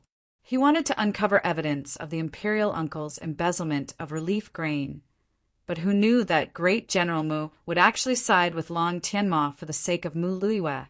Whether it was Long Tianma or Mu Qinggu, Long Fei Yi didn't think much of either of them. He only feared General Mu. The situation in the western regions was growing more and more chaotic. That old fox had managed to convince Long Tianma to wait until now to send out his troops. It was a skill of his own. Your Highness, but Moo! Chu Shifeng didn't understand, but Long Fei Yi only said coldly, as long as General Mu is around, don't try to scheme against Tian, and, Your Highness, are we really afraid of General Mu's estate? Chu Shifeng wasn't convinced. Leaving aside other forces, the Bailey army was strong enough to fight against General Mu's estate. How could Long Fei Yi really be afraid? He lazily sat on the warm couch and casually said, in this world, besides the Chu army and the Mu army, who else knows the Northern Li's cavalry better? Long Fei Yi had said during Tianing's civil unrest that Tianing and Tian were meant to defend against Northern Li's cavalry. The South Central region was a land of fish and rice, a rich and fertile land. It was also the most densely populated area, so he would never allow the flames of war to spread there. This time he'd accepted Chu Tiannin's surrender and kept the Chu clan troops for more than just dealing with Ningjing. Go make preparations. We'll set out for South Ning tomorrow, Long Fei Yi ordered. Your Highness is leaving Yaoshui? Chu Shifeng was astonished. Wasn't it too early to leave Yaoshui now? After all, the war had only just begun. There were bound to be variables. As long as Northern Li doesn't make a move, the three countries in the west won't be affected. Although Ningcheng was being attacked from two sides, he had enough troops and frightening amounts of wealth. He wouldn't lose much in a year and a half. Long Fei Yi figured that the situation in the west would continue for another 2 to 3 years. His main concern was still Northern Li. He had to return to South Ning and the Bailey army to figure out the situation there. Moreover, Bailey Yuanlong had sent him a few letters saying that the noble families in the South Central regions were making a big fuss. It was time for him to go back and suppress their arrogance.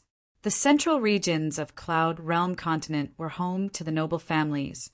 The eastern regions were home to the merchants, and the western regions were home to the Jianghu. The so-called noble families were noble clans that passed down generations of official titles. There were plenty of such families in the South Central regions, but they were far away from the emperor. Their influence grew stronger and stronger until the commander-in-chief's estate rose to prominence. More than a year had passed, but the commander-in-chief's estate hadn't given them any benefits. How could they let the matter rest? If they stirred up chaos in western Zhou, Tianing and Tianan, the commander-in-chief's estate couldn't afford any internal strife. Besides these two matters, Long Fei Yi still had to go back and check the accounts of his various businesses. He also had to ask Gu about the situation with the perplexing butterfly illusion. In any case, Long Fei Yi was extremely busy, but that wasn't what he was most concerned about. Instead, he wanted to go to Celestial Mountain. There were many unknowns on this trip, so he had to take care of all the matters at hand to prevent any unexpected events. After all, he was going to face a lot of trouble on this trip. He didn't want to run into any more trouble. Long Fei Yi had made plenty of preparations. Even the change of ownership of the Tang clan and Tang Li's ascension to the throne were all part of his plans. Aunt Ru hadn't colluded with Duan Muyao, but he'd still prepared a trap for her to jump into. He'd put in a lot of thought and effort, but how many people understood him? Even his closest retainer, Chu Shifeng, couldn't make sense of it. After Chu Shifeng left, Long Fei Yi went to his usual spot, Han Yunqi's roof. He sat there and stared at Tang Li's brightly lit courtyard. For the first time, he had high hopes for his little brother, Tang Li. He hoped that Tang Li could take control of the Tang clan and Ningjing within this year. Late at night, Han Yunqi was sewing a silk scarf in her room while Long Fei Yi quietly stared at the swing in the courtyard. Years ago, his imperial mother had ended her life on this very swing. By the third watch of the night, Tang Li's courtyard was still brightly lit. Ningjing had finally woken up, but Tang Li had already fallen asleep. There was no one else in the room. He was leaning against the bed with his arms crossed and his head bowed as he dozed off. Ningjing's body really was in good shape. She didn't look tired at all, but was in high spirits. Her eyes darted around in their sockets, as she prepared to sneak out of bed. Tang Li suddenly collapsed, scaring her into shutting her eyes and pretending to be asleep. Tang Li narrowly avoided falling onto the bed, but woke up quickly enough to stretch and yawn at the same time. Ning Jing heard the noise and didn't dare to open her eyes. She didn't know why her stomach was hurting so badly, but she was sure that Tang Li had saved her. Tang Li sized up Ning Jing's face and suddenly moved closer to her face. A gust of wind blew, and Ning Jing's heart almost stopped beating. She could clearly feel Tang Li's breath on her face. This guy was very close to her. What was he trying to do? Ning Jing was perturbed and nervous, but then she heard Tang Li scolding her through gritted teeth. "Bitch!" Too much. However, Ning Jing endured it. She very rationally believed that knocking herself out was the wisest choice. At least, Tang Li would only use his mouth and not his hands. But unexpectedly, Tang Li suddenly reached over and pressed her forehead. Ning Jing was furious. Was this guy still a man? Was he trying to sneak up on her while she was in danger? She wanted to push him away, but he gently stroked her forehead and muttered to himself, "You don't have a fever at this time. You shouldn't have a fever, right?" So he stayed by her side the whole night because he was afraid that she would have a high fever. He quickly let go of her hand and brought her some warm water as he muttered to himself, "Moisten your lips. It'll be troublesome if you get dehydrated." He dipped his finger in the water and gently stroked her lips. The water flowed down from the corner of her mouth and into her neck. He quickly took a handkerchief and wiped it for her. "Hey, I'm not bullying you. I'm just wiping it for you." He really didn't do anything out of line. After wiping it clean, he carefully tucked her in. "You haven't eaten for a day and a night. Why don't you wake up from hunger?" he muttered to himself. Ning Jing almost laughed out loud, but fortunately she managed to hold it in. For the first time, she felt that this guy's babbling didn't annoy her that much. Soon, Tang Li sat back down and leaned against the side to continue his nap. Ning Jing waited for a long time. When she was sure that he had really fallen asleep, she carefully opened her eyes. She lay there, looking at the flowers and looking at him. She didn't know how long she had been looking at them, and she didn't know how she fell asleep in the end. The next day, when she woke up, Tang Li was already gone. Long Fei Yi and Han Yunqi were about to leave, and Tang Li had gone to send them off. Other than Han Yunqi, Tang Li was the first to know that Long Fei Yi was going to Tianshan. It was already April, and he knew that Long Fei Yi wouldn't stay in Ningnan for too long. Chapter 683. Tang Li came to send off Han Yunqi and the others. Unfortunately, Han Yunqi was already sitting in the carriage. She had already warned Long Fei Yi with her gaze that she didn't want to see anyone for the time being. In fact, Tang Li wanted to secretly ask Han Yunqi for some medicine and poison. Unfortunately, he didn't dare to ask Han Yunqi to get off the carriage in front of Long Fei Yi. As soon as Long Fei Yi and Han Yunqi left, Tang Li rushed back to the mountain. On the first day of the wedding, the bride had to serve tea to her parents-in-law. He had already discussed it with his mother. His mother would play the bad cop and make things difficult for Ning Jing, while he would play the good cop and protect Ning Jing. After a year, even if Ning Jing wasn't subdued by him, she still couldn't leave his protection. When the tea was served later, his mother would start making things difficult for him. He had to hurry and make preparations. Although Han Yunqi and Long Fei Yi had left the Tang sect, she still paid attention to Tang Li and Ning Jing's situation. She didn't want to gossip, but she needed a definite answer about the dowry. Sure enough, at noon, Long Fei Yi's spy in the Tang sect sent news that Ning Jing's dowry was indeed an arms trade. Han Yunqi looked at the secret letter and didn't know whether to laugh or cry. The secret letter described in detail how Ning Jing greeted the two elders of the Tang sect this morning. In the morning, before Madame Tang could make things difficult for Ning Jing took out the dowry and showed Madame Tang who was in charge. The dowry was the president's token of Cloud Realm's arms trade. Ning Jing said that she could support herself, but the Tang sect might not be able to support her. Then the two women started to argue. Tang Li didn't have a chance to protect Ningjing at all because Madame Tang lost. What's wrong? Long Fei Yi asked calmly. Tang Li may not be able to handle Ningjing. Han Yunqi handed the secret letter over. Long Fei Yi glanced at him and actually smiled. Good loss. What do you mean? Han Yunqi really didn't understand. You lost on purpose? If she loses, Tang Zijin will pay more attention to this matter, and Tang Li will be able to secure his position as the sect master. With Long Fei Ye's explanation, Han Yunqi understood. She couldn't help but sigh. How many times did Tang Li kowtow in front of Buddha in his previous life to have such a biological mother? If Mrs. Tang lost to Ningjing, Tang Zijin would be anxious.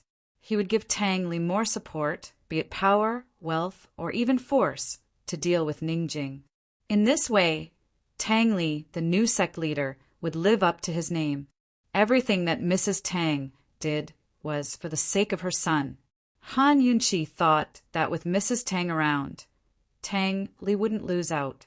Long Fei Yi remained silent and didn't speak again. Tang Li was indeed lucky. Ever since he was young, no matter how big of a mistake Tang Li made or how big of a mess he made, his aunt would always clean up for him and cover for him. She would never let Tang Li fight for anything. She only wanted Tang Li to be safe and happy. What are you thinking about? Han Yunqi asked, puzzled. She didn't expect Long Fei Yi to be distracted. Nothing. Long Fei gently pulled her into his arms, his hand patting her shoulder intermittently. It was obvious that he was still thinking about other things. What are you thinking about that you don't want me to know? Or are you thinking about someone that you don't want me to know? Han Yunqi asked jokingly. Long Fei Yi actually replied, I'm thinking about someone. Who? Han Yunqi grew serious. She didn't think Long Fei Yi was the type to joke about something like this. Master Kenzo, Long Fei Yi intoned. Summer is the time when he loses his mind. Han Yunqi hesitated, then said, Long Fei Yi, how about we bring Dr. Gu to Celestial Mountain so Senior Kenzo can take a look? No. Long Fei Ye's tone made it clear that there was no room for discussion. Han Yunqi had never been to Celestial Mountain before, so she wasn't clear on the situation. She didn't try to persuade him, but figured it wouldn't be too late to discuss the matter after seeing Senior Kenzo. After leaving Reclining Dragon Range, the carriage headed south. Uncle Gao kept a low profile while Chu Shifeng and his guards followed them from the shadows. Neither the west nor the south knew of Long Fei Yi and Han Yunqi's whereabouts. It was April, but spring was still in the air in the north. Summer had already arrived in the south, and the green mountains and plains were covered in white. The rain fell like smoke in the wind. Ignoring the flames of war behind them, Long Fei Yi and Han Yunqi headed towards the picturesque south of Ning. Ning Cheng probably couldn't keep an eye on Long Fei Ye's movements right now, but someone else was keeping an eye on Long Fei Yi and Han Yunqi. It was none other than Jun Yi Xie's master, former head of the 100 Poison sect, and heir to the Wind clan of the 7 noble families by Yanqing. Currently, he and Jun Yi Xie were in the temporary imperial residence of the Northern Dynasty's emperors. The Northern Dynasty's emperors were touring the east and personally inspecting the 3 major horse farms. Master and disciple accompanied them in secret. Although the 3 horse farms were under the jurisdiction of the Crown Prince and Second Imperial Prince on the surface, they were all under Jun Yi Xie's control after the last horse plague. More specifically, they were all under Bai Yanqing's control. Bai Yanqing had not only created the perfect medicine to control the horse plague, but also cultivated a special type of forage grass that could be mixed with medicine to make special fodder that shortened the normal growth time of war horses. In the past, it took 4 years to raise a horse into a war horse, 3 years to raise it, and half a year to train it. With this fodder, even a newborn would only need 2 years. Thus, the Northern Dynasty's emperors sent people to secretly negotiate with the Yunnan Trade Consortium about the sale of war horses. At the same time, they secretly purchased 2-year-old horses from herdsmen and used fodder to raise them for a few months before they could be used as war horses. Currently, Cloud Realm Trade Consortium hadn't made any progress. They did buy some from the herdsmen, but it wasn't enough. Even when the Northern Dynasty's emperors were out on patrol, they didn't forget to bring along a strategic map. A large leather map was spread out on the table. The Northern Dynasty's emperors were currently pointing out the location of Fenglin Prefecture as they discussed the battle with Bai Yanqing. After going around in circles, General Chu actually went back to Western Zhou. The Northern Dynasty's emperors sighed with emotion. What a pity, what a pity. If the 3 horse carriages hadn't been so badly damaged, his cavalry would have long crossed the 3-way battlefield and attacked Western Zhou and Tianning. He never expected that Tianning would fall into civil strife after it was split in 2, and the situation in the west would turn out like this. This time, Northernly had truly missed a golden opportunity. Your Majesty, have you heard of a story from Tianning? Bai Yanqing stroked his beard with a faint smile. He was dressed in long gray robes and looked calm and composed, like an otherworldly expert who was mysterious beneath his facade. What story? The Northern Dynasty's emperors asked. Misfortune may be a blessing in disguise. After Bai Yanqing finished speaking, Jun Yixia explained to the Northern Dynasty's emperors in detail. Your Majesty, the chaos between the 3 countries will last for a long time. Your Majesty still has a chance. Once the war horses are ready, you can send your troops south and reap the benefits. With the number of war horses we have now, we might not even have a chance of victory in 2 years. Zhen won't fight a battle without confidence. Don't forget that the Duke of Qin's navy is still eyeing us from the Eastern Sea. Without a doubt, the Northern Dynasty's emperor's greatest enemy was Long Fei Yi. Your Majesty, is this because you don't trust the old man? Bai Yanqing laughed coldly. Compared to Jun Yixia's respect, Bai Yanqing wasn't humble in front of the Northern Dynasty's emperors. Neither was his aura weak. Bai Yanqing, how do you expect Zhen to trust you? Cloud Realm continents, most fertile lands, are all in the Duke of Qin's hands. It's already summer in the south, so harvest season will arrive in a few months. The flames of war won't reach there. When the time comes, Western Zhou and Tian will have no choice but to transfer grain from his hands. He won't miss out on Ningcheng's lands. The Northern Dynasty's emperors said coldly, Western Zhou and Tianning's lands were barren to begin with, so grain production was limited. Now that the flames of war had begun, almost all farming and animal husbandry had stopped. Although Tian wasn't the main battlefield and its agriculture was well developed, all of its men had gone to war. Fewer people were left to do farm work, which would greatly reduce grain production. Once the grain reserves were used up, both sides would have to buy grain from outside. This was the perfect time for the South Central region's commander-in-chief's estate to reap the spoils of war. Moreover, Long Fei Ye's style wasn't just for grain. It was very likely that he'd take advantage of the situation to send out his troops and divide up Tianning's lands with Western Zhou and Tian. And the Northern Dynasty's emperors spoke the truth, but Bai Yanqing didn't take it to heart. Smiling, he said, Your Majesty, please believe the old man. This autumn will be an eventful one for the Duke of Qin. As long as the Crown Prince can quickly increase the number of horses, the old man's promise to Your Majesty will come true very soon. Seeing the Northern Dynasty's emperors hesitate, Bai Yanqing added, Your Majesty trusted the old man in the past. If you don't believe him now, the old man will be disappointed. Bai Yanqing's eyes were like a mysterious lake that had lain dormant for thousands of years. Nothing could disturb it. The Northern Dynasty's emperors recalled Bai Yanqing's promise. He'd said that the 7 noble families, the Wind and Black clans, would swear fealty to the Northern Li imperial family and unite Cloud Realm continent together. Because of this promise, the Northern Dynasty's emperors had conferred upon Jun Yixia the title of Duke of Kong and granted him unlimited power. Bai Yanqing was an honored guest of honor and treated him with limitless respect.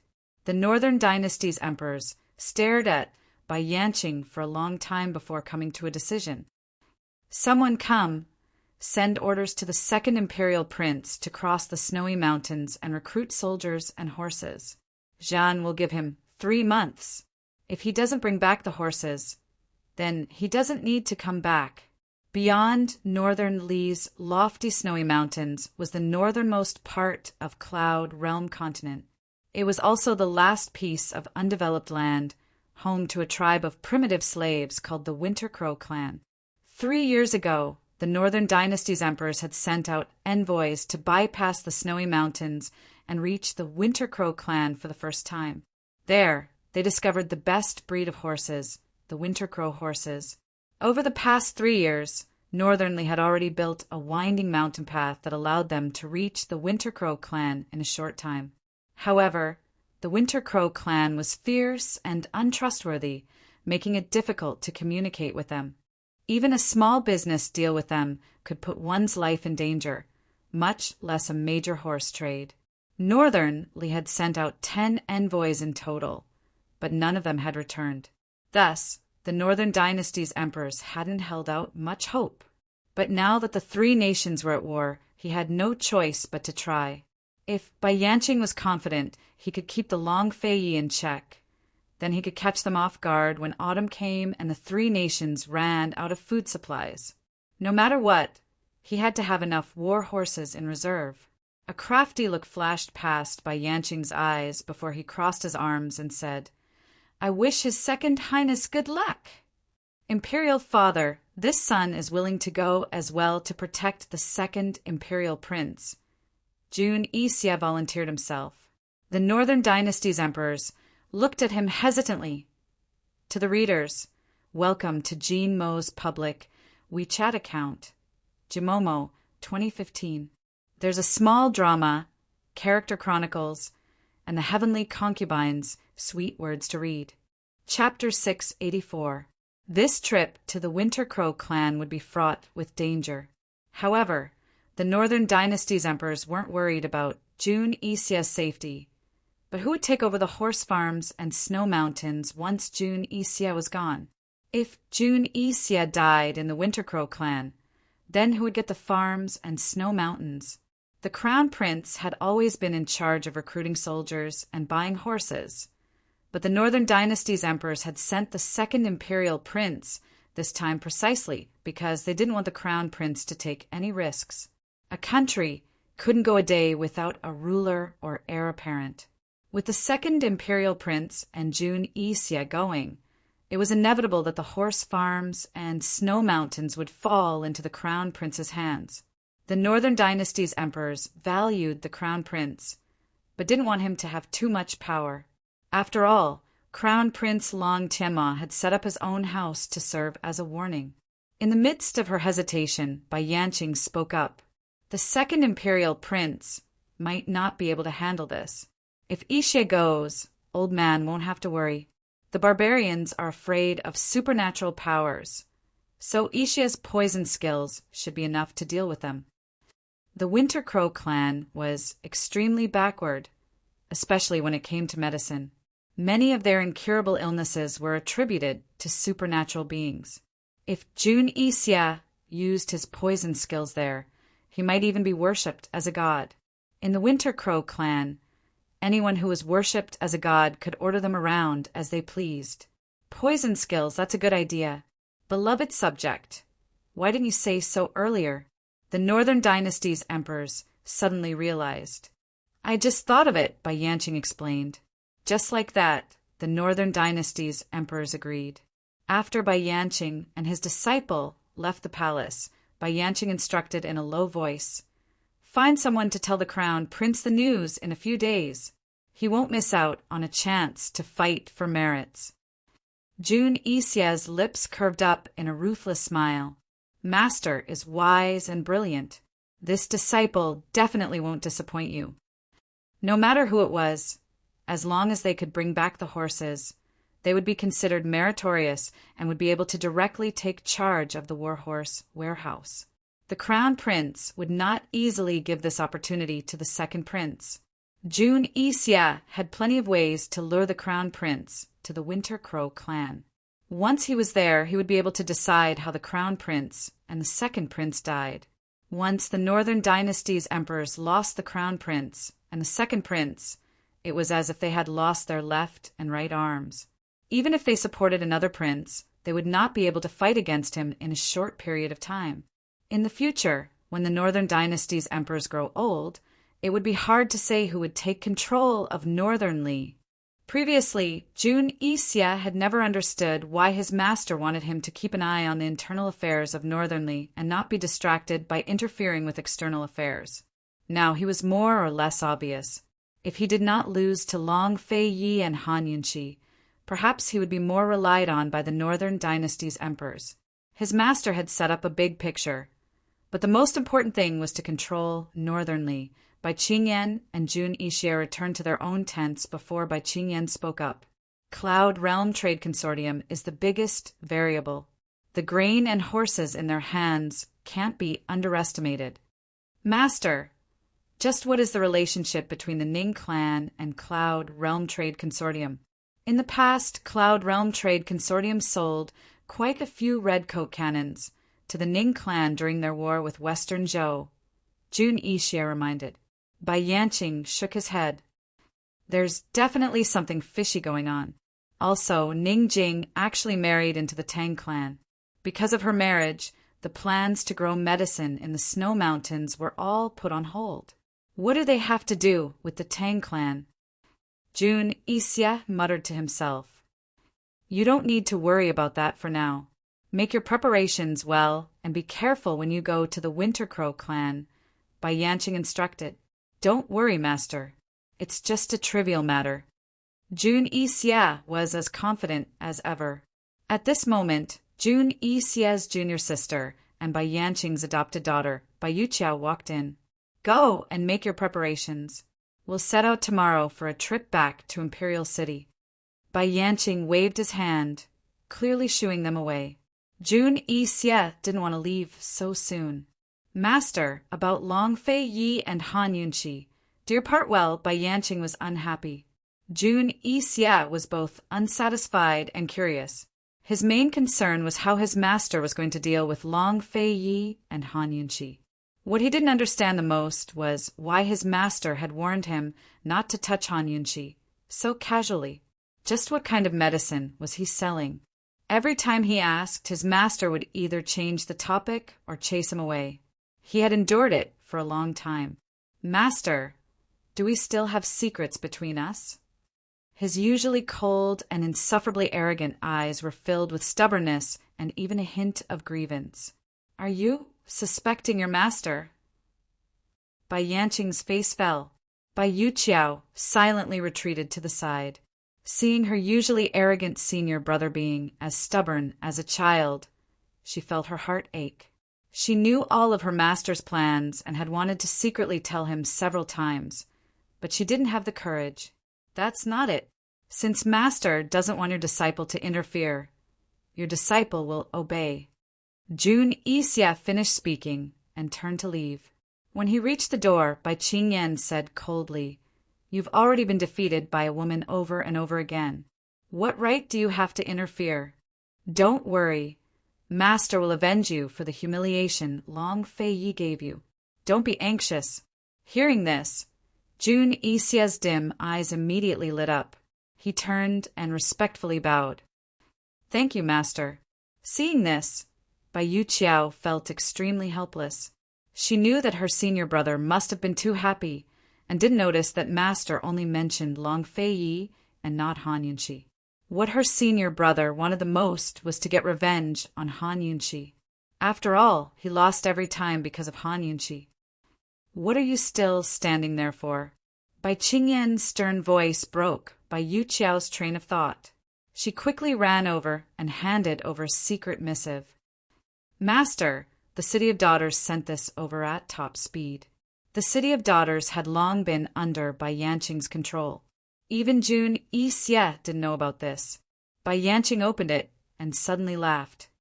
As expected, the old man guessed correctly.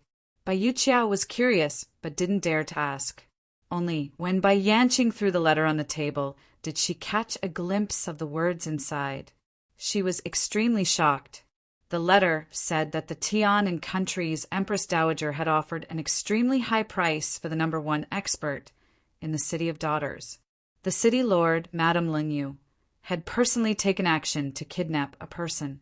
Seeing that person's name, Bai Yuqiao was shocked. Master, it seems like you guessed correctly. Bai Yanqing's eyes narrowed, revealing a terrifying killing intent. It must be him. Bai Yuqiao was most afraid of her master's bloodthirsty appearance. He didn't have his usual elegance and calmness. He was like a dark avenger. Bai Yuqiao didn't know where her master's hatred came from. She only hoped that her master would treat her senior brother well and not let him become a tool for his revenge. How's the investigation of the mermaid clan? Bai Yanqing asked again. It's still under investigation. The mermaids in the water are not difficult to deal with, but those on land are troublesome. Your disciple will make good use of the time, Bai Yuqiao said seriously. Very good if this matter is settled. Master will definitely tell you where your sister is. Bai Yanqing was in a good mood. Go personally to the City of Daughters and tell Lingyu that no matter what, accept this deal. Bai Yuqiao received the order and left. When she reached the entrance of the tent, she exhaled a mouthful of turbid air. Her small hand covered her chest, feeling her wildly beating heart. Master hadn't mentioned her sister for many years. She was adopted by Master and always thought that she was an orphan.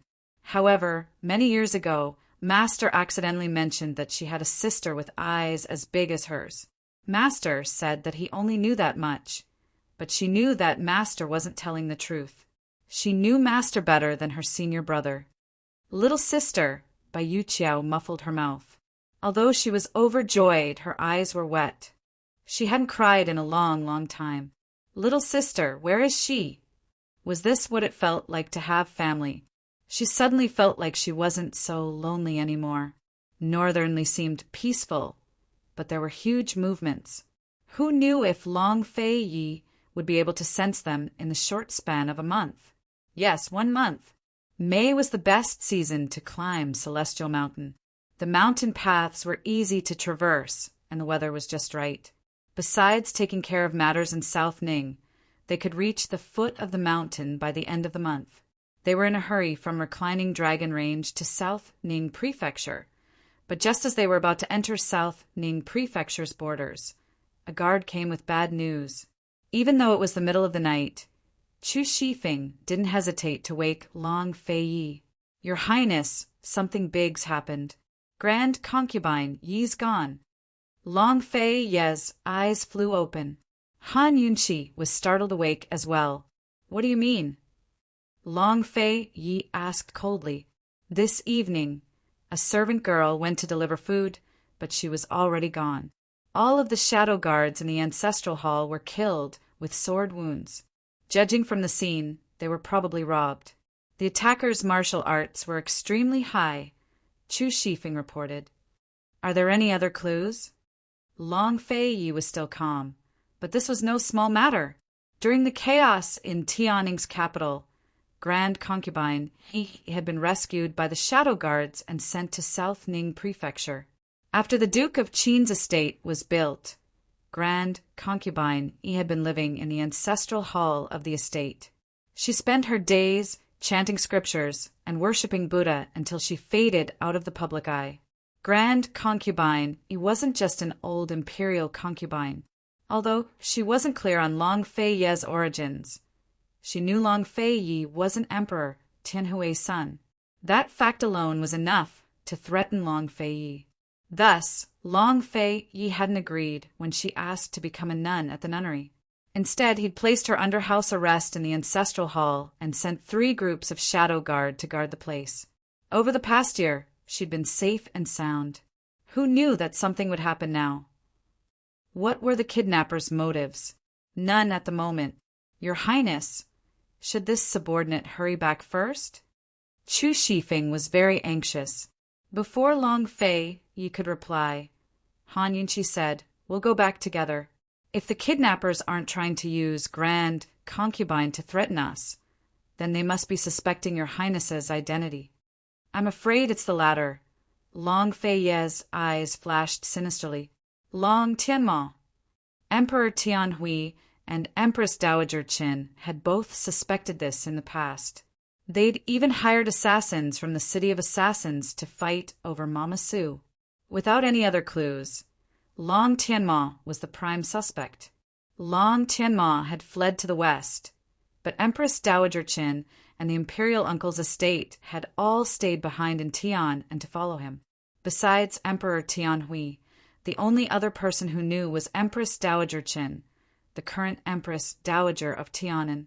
That very night, Long Fei Yi and Han Yunqi abandoned their carriage and rode with Chu Shifeng back to South Ning Prefecture.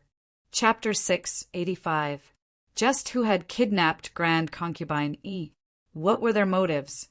Han Yunqi and Long Fei Yi rushed back to the scene at South Ning Prefecture's Duke of Qin's estate and sent men to Tianan City's Marquis Pingbei's estate to check on Morong, Wanru's condition. No matter what the kidnappers' motives were, they had to take precautions. They had to prevent Grand Concubine Yi from leaking the secret. Morong Wanru might be unconscious like a vegetable, but she was the key to threatening Grand Concubine Yi. By the time they reached the Duke of Qin's estate in South Ning, it was already late at night. Grand Concubine Yi's ancestral hall was hidden in the bamboo forest behind the estate, secluded and quiet. Han Yunqi and Long Fei Yi hadn't come to see her since she moved in. Today was their first visit. The shadow guards' corpses were all motionless, scattered throughout the bamboo forest. The fire in the ancestral hall flickered on and off. From a distance, it didn't look as solemn and holy as usual, but cold and terrifying. Han Yunqi, Long Fei Yi, and Han Yunqi walked all the way over, examining multiple shadow guard corpses. Without exception, all of them had been killed with a single slash to the throat. When they reached the ancestral hall, they found it neat and tidy. There were no signs of fighting, as if nothing had happened at all. Grand Concubine Yi could walk out from behind the curtains at any moment. There were 3 layers of defense around the ancestral hall, totaling 100 guards, yet they had all been wiped out without arousing the attention of the other guards. What kind of skills were these? How fast were they? Long Fei Yi narrowed his icy eyes as he surveyed his surroundings. "Where's Gui Mama?" Chu Shifeng immediately brought Gui Mama inside. She was the only servant girl in the ancestral hall who took care of Grand Concubine Yi's daily needs. "This servant greets your Highness, Duke of Qin, esteemed Wang Fei." Gui Mama trembled as she kowtowed on the ground. She was the one who discovered Grand Concubine Yi's disappearance. "When was the last time you saw the Grand Imperial Concubine?" Long Fei Yi asked. "In the time it takes to make a bowl of noodles. Your Highness Duke of Qin, this is too strange." That day, this old servant had been accompanying Imperial Concubine Dowager the entire time. In the evening, she said that she wanted to eat vegetarian noodles and asked this old servant to make a bowl. In the time it took to make a bowl of noodles, when this old servant returned, Imperial Concubine Dowager had already disappeared. "I couldn't find her anywhere in the temple hall," Gui Momo reported honestly. Han Yunqi looked suspiciously at Long Fei Yi, and Long Fei Yi knew that she was doubting Nanny Gui's trustworthiness. To be able to kill the shadow guard and kidnap the person without anyone knowing, it would be very difficult to do so without a spy. Long Fei Yi gave Han Yunqi a reassuring look. Gui Mama had served Grand Concubine Yi for years and was loyal and devoted. Even if she wanted to betray her, she wouldn't have waited until now. "Have the decorations here been touched?" Long Fei Yi asked again. Gui Momo looked around and was certain. "Your Highness, Duke of Qin, nothing has been touched in the temple hall." Chu Shifeng added, "Your Highness, this subordinate has checked everything inside and out." The kidnappers should have only gone to the temple hall. In other words, even Imperial Concubine Dowager didn't sense the movements outside? Long Fei, you wanted to confirm this point. If Grand Concubine Yi had sensed the movements outside and knew there were assassins, she would have at least called for help. Even if she didn't, there would have been signs of a struggle. To kill 100 shadow guards in the time it took to cook a bowl of noodles, without attracting the attention of Grand Concubine Yi in the temple hall meant that there were few people in Cloud Realm continent with such skills. Your Highness, could it have been Songchozi? Chu Shifeng asked doubtfully. Why would he kidnap Grand Concubine Dowager for no reason at all? Han Yunqi asked, but Chu Shifeng could only shake his head. I can only say that he's a suspect. There are probably only 6 people in the world with such skills. Which 6? Han Yunqi was curious. She knew very little about the martial arts world's experts. Tian Shan Kenzo Kenzo, Songchozi, City of Daughter City, Lord Lady Lunyu. Carefree City City, Lord Qi Zonglin, and the Tang clan's Tang Zijin, Chu Shifeng replied. And the last one? Han Yunqi asked next. It's His Highness Duke of Qin himself. Chu Shifeng felt helpless. Actually, if Gu Beiyue's martial arts hadn't been crippled and Chu Yuni hadn't gone blind, the 2 of them would be on the list as well.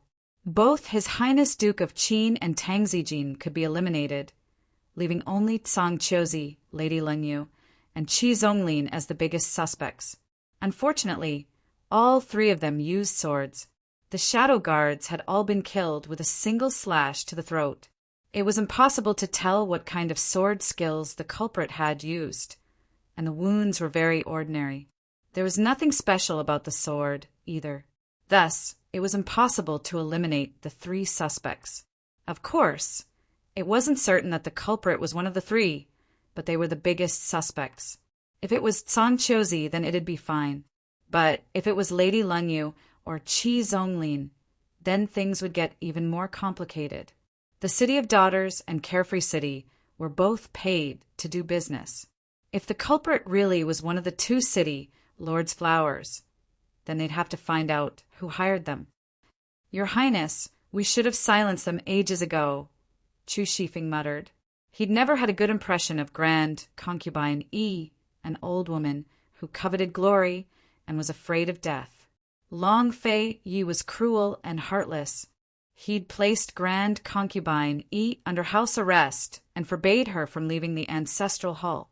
He refused to let her see Morong Wanru, but he wasn't so heartless as to kill his own foster mother. In the end, he'd called Grand Concubine Imu Fei for over a decade. In the midst of his silence, news from Tian and City arrived.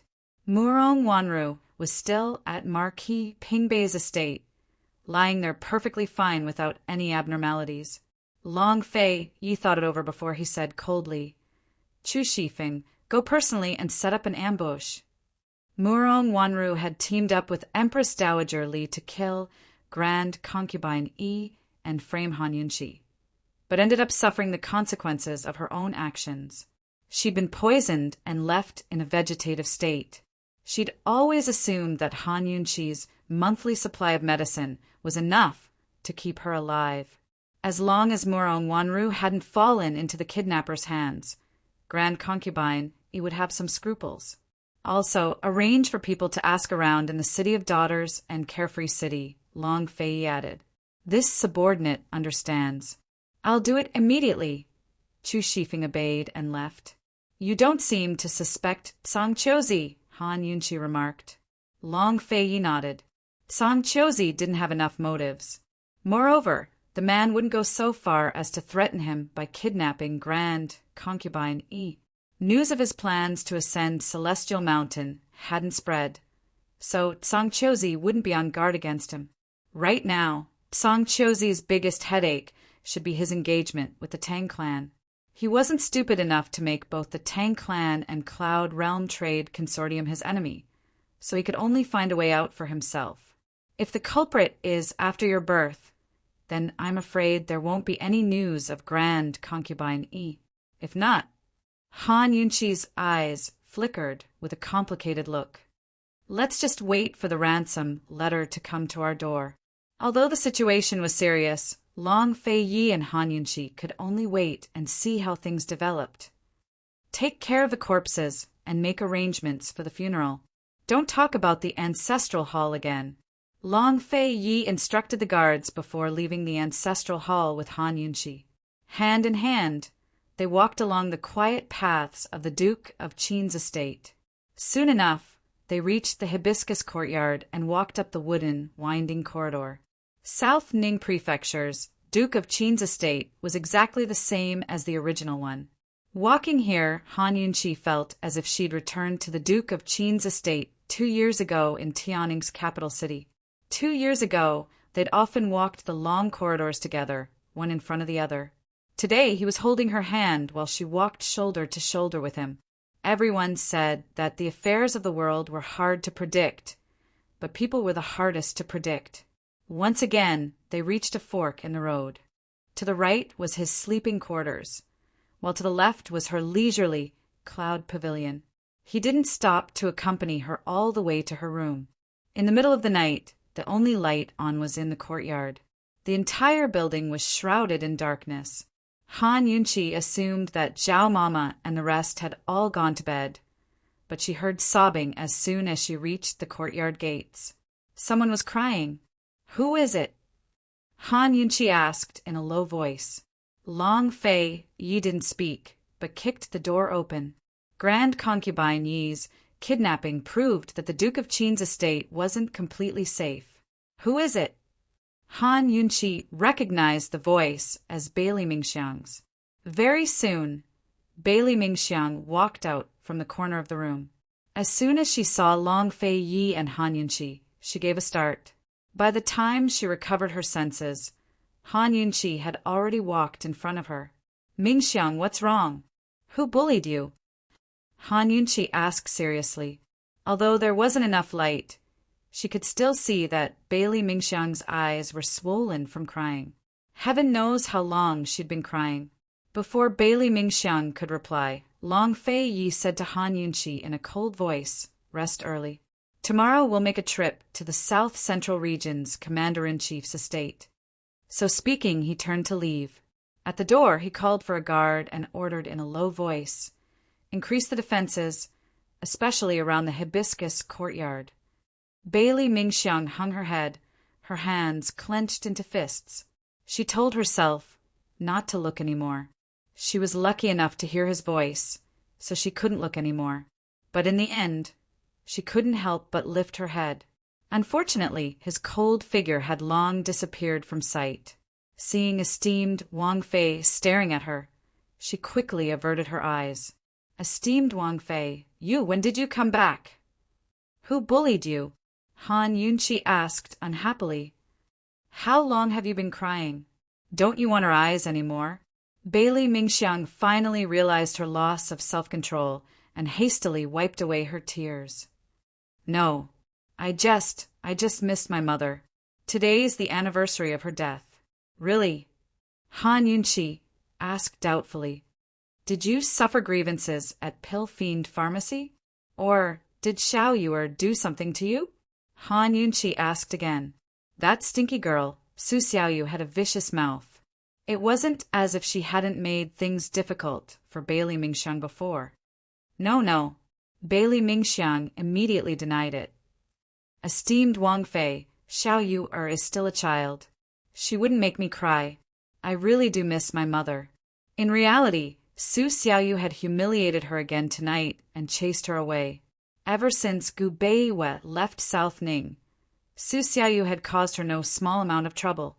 Su Xiaoyu was indeed a child, but she wasn't an ordinary child.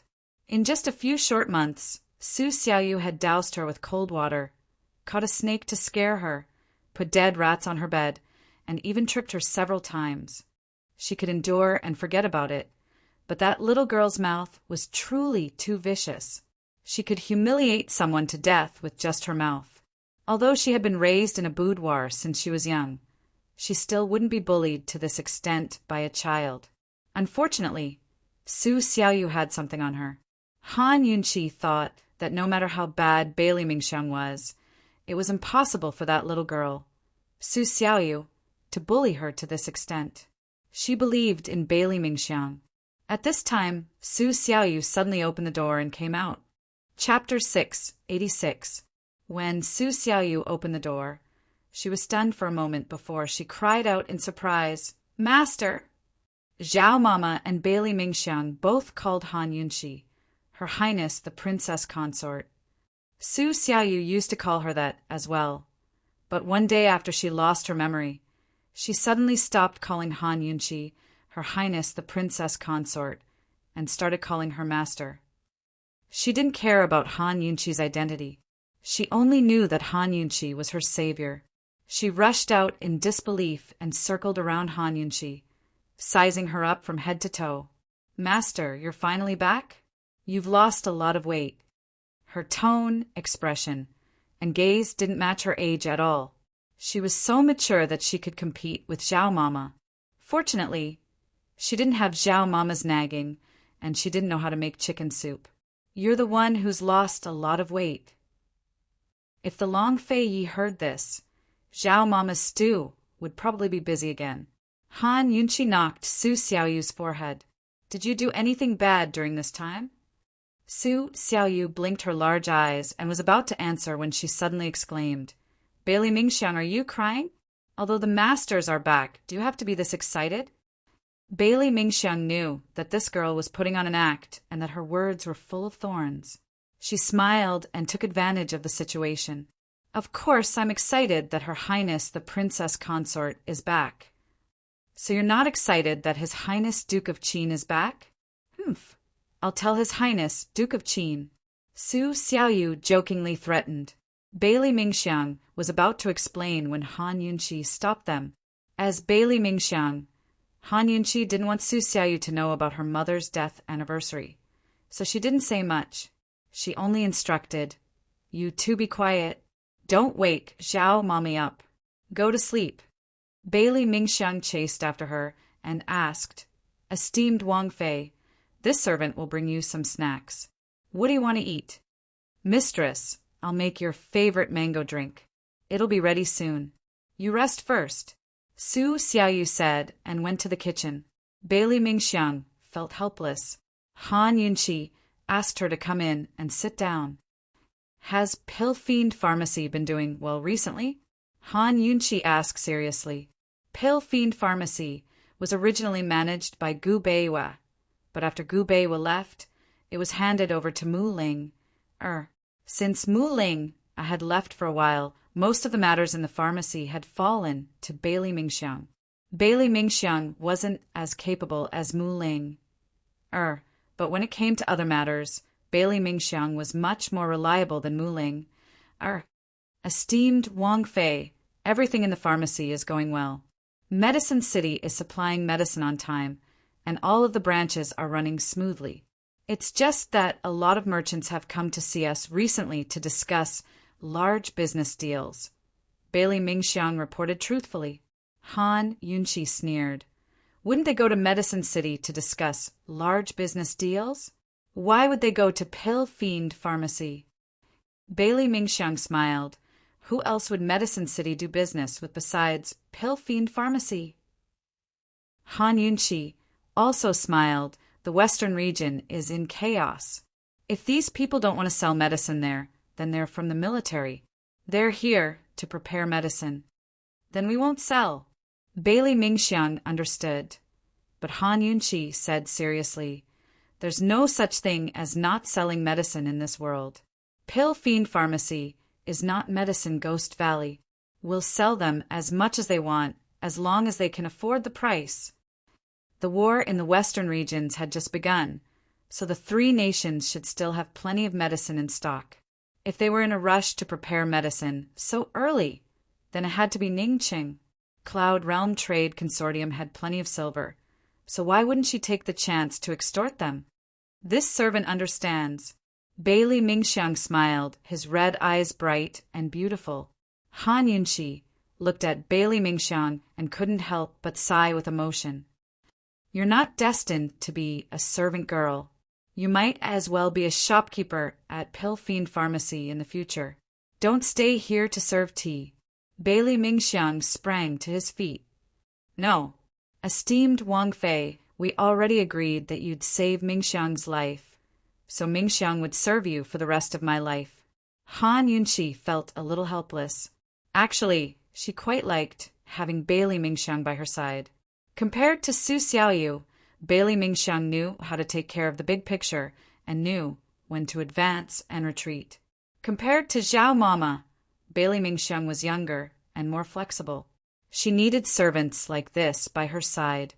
But Bailey Mingxiang had more than just these advantages. It was a pity that she was only a servant girl. In the end, she was still the young miss of the Bailey clan. Han Yunqi had agreed to keep Bailey Mingxiang by her side because she thought that Bailey Mingxiang would grow tired of suffering and grow lonely. Who knew that she'd stay for so long? Bailey Mingxiang's words were overheard by Su Xiaoyu as she entered the room. Su Xiaoyu came over with a mango drink and said coldly, Bailey Mingxiang, don't you understand that Master's chasing you away? Han Yunqi glared at her and said coldly, are you asking for a beating? Su Xiaoyu pursed her lips and offered up the mango drink. If Master wants to beat you, she'll have to fill her stomach first. Esteemed Wang Fei, this servant will take her leave first. Bailey Mingxiang didn't want to stay any longer. She was afraid that Su Xiaoyu wouldn't be able to hold back and reveal her secret, although she had never admitted to it.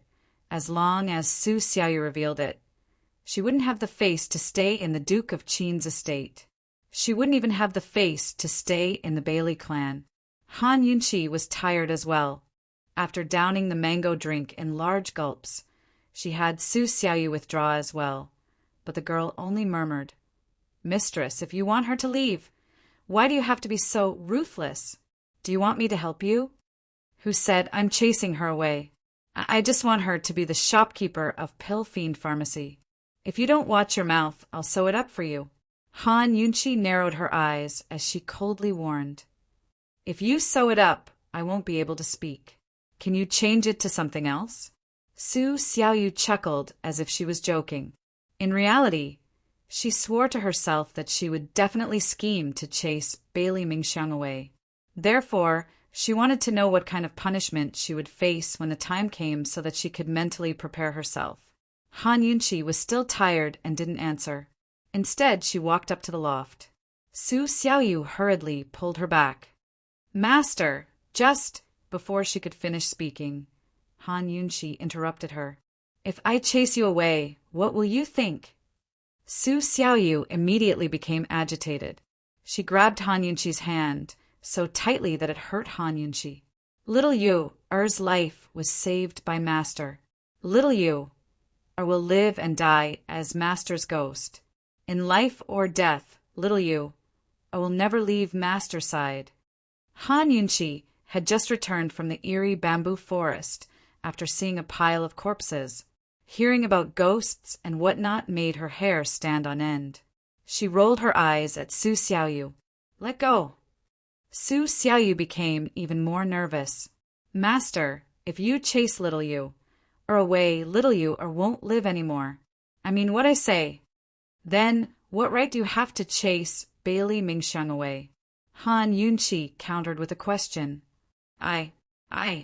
It wasn't that Su Xiaoyu didn't have a reason. She just didn't want to say it.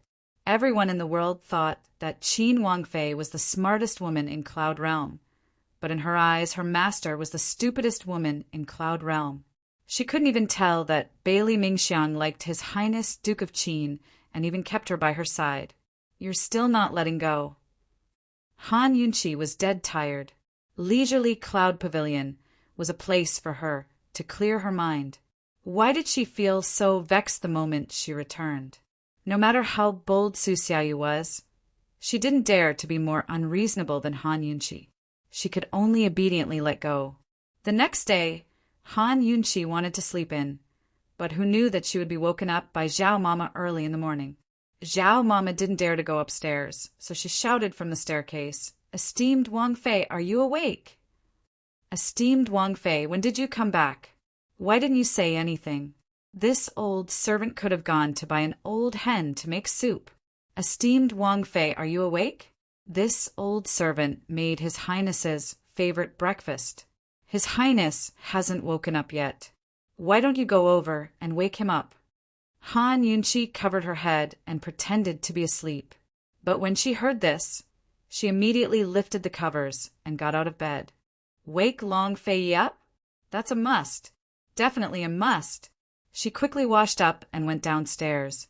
When Zhao Mama saw her, her reaction was the same as Su Xiaoyu's last night. Zhao Mama was overjoyed. She looked her up and down and finally said, Esteemed Wang Fei, you've lost weight.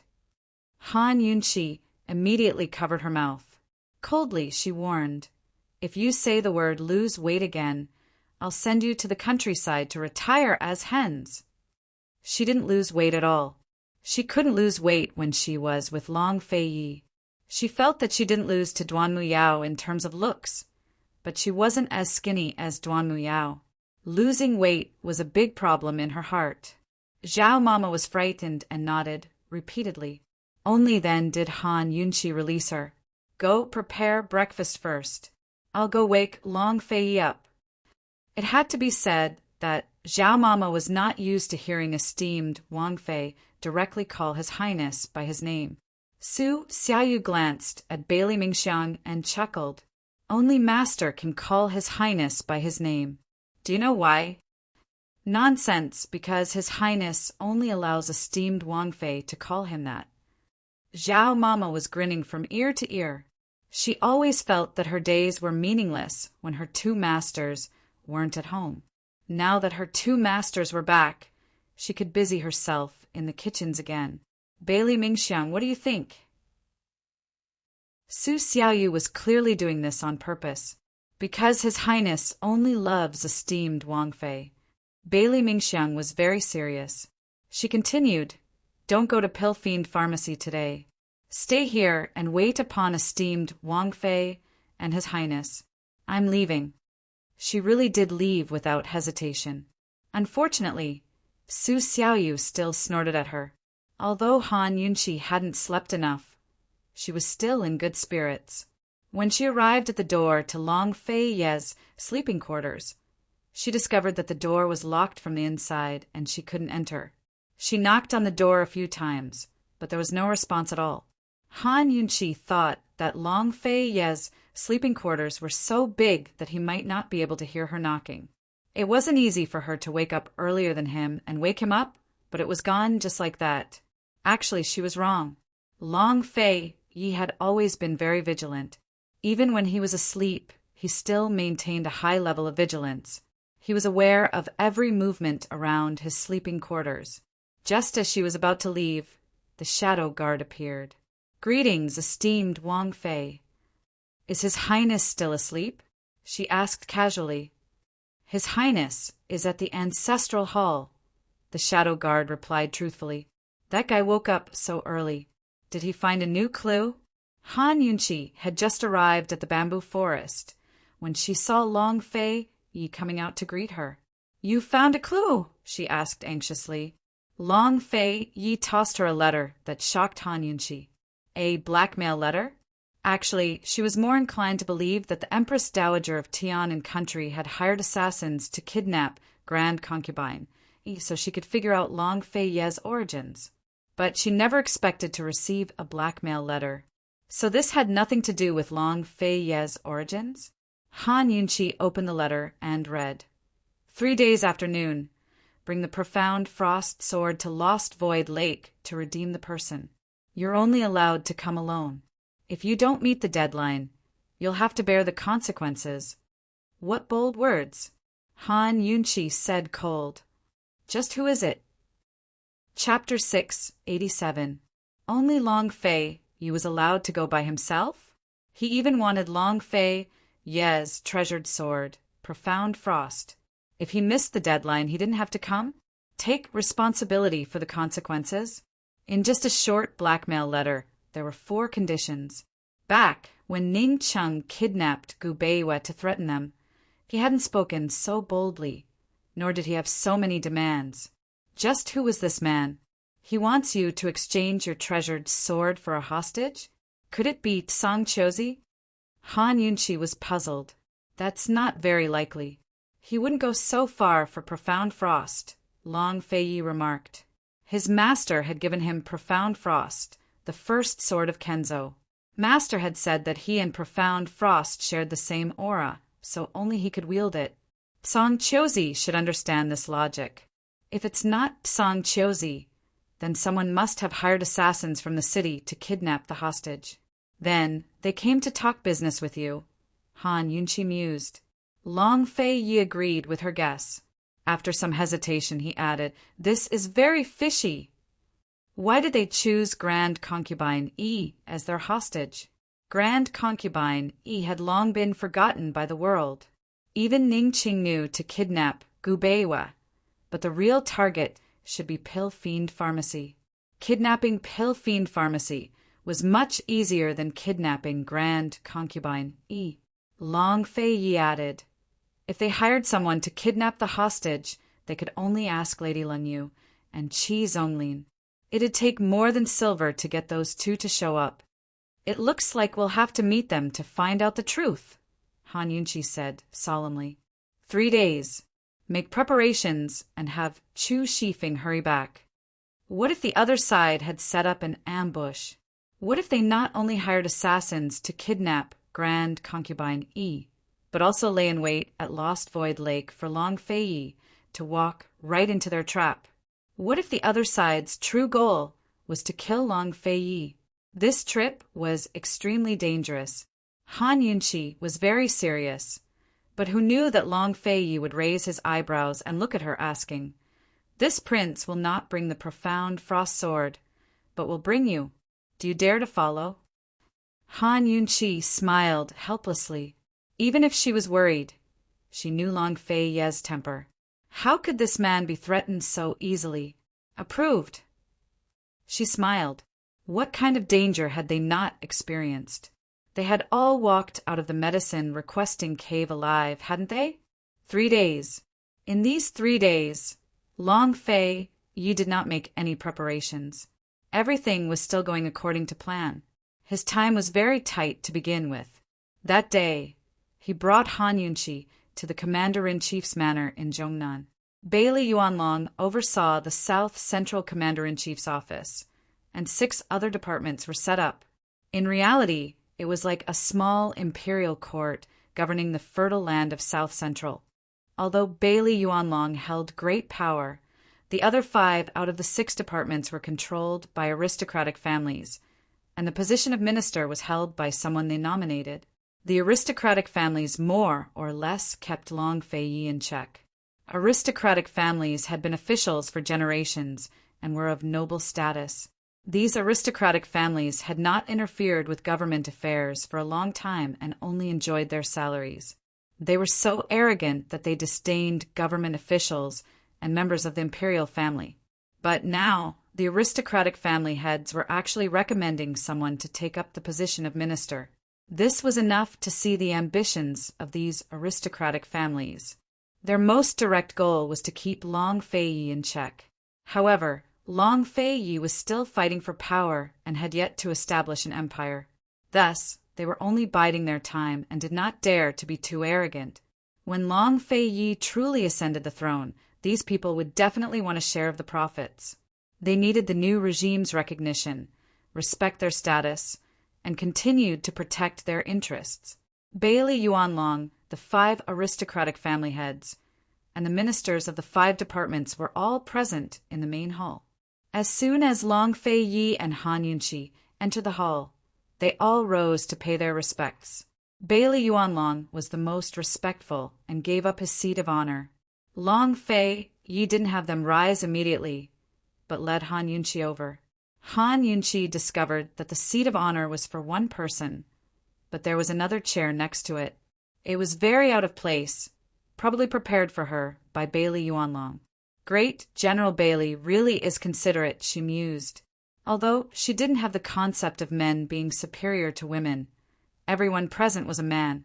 Moreover, they were discussing matters of state, so she was too lazy to join in. She was more concerned with her pill-fiend pharmacy and the kidnappers of Grand Concubine Yi. She couldn't figure out how Long Fei Yi could be so calm. Long Fei Yi had dragged her here, so she could only listen from the sidelines.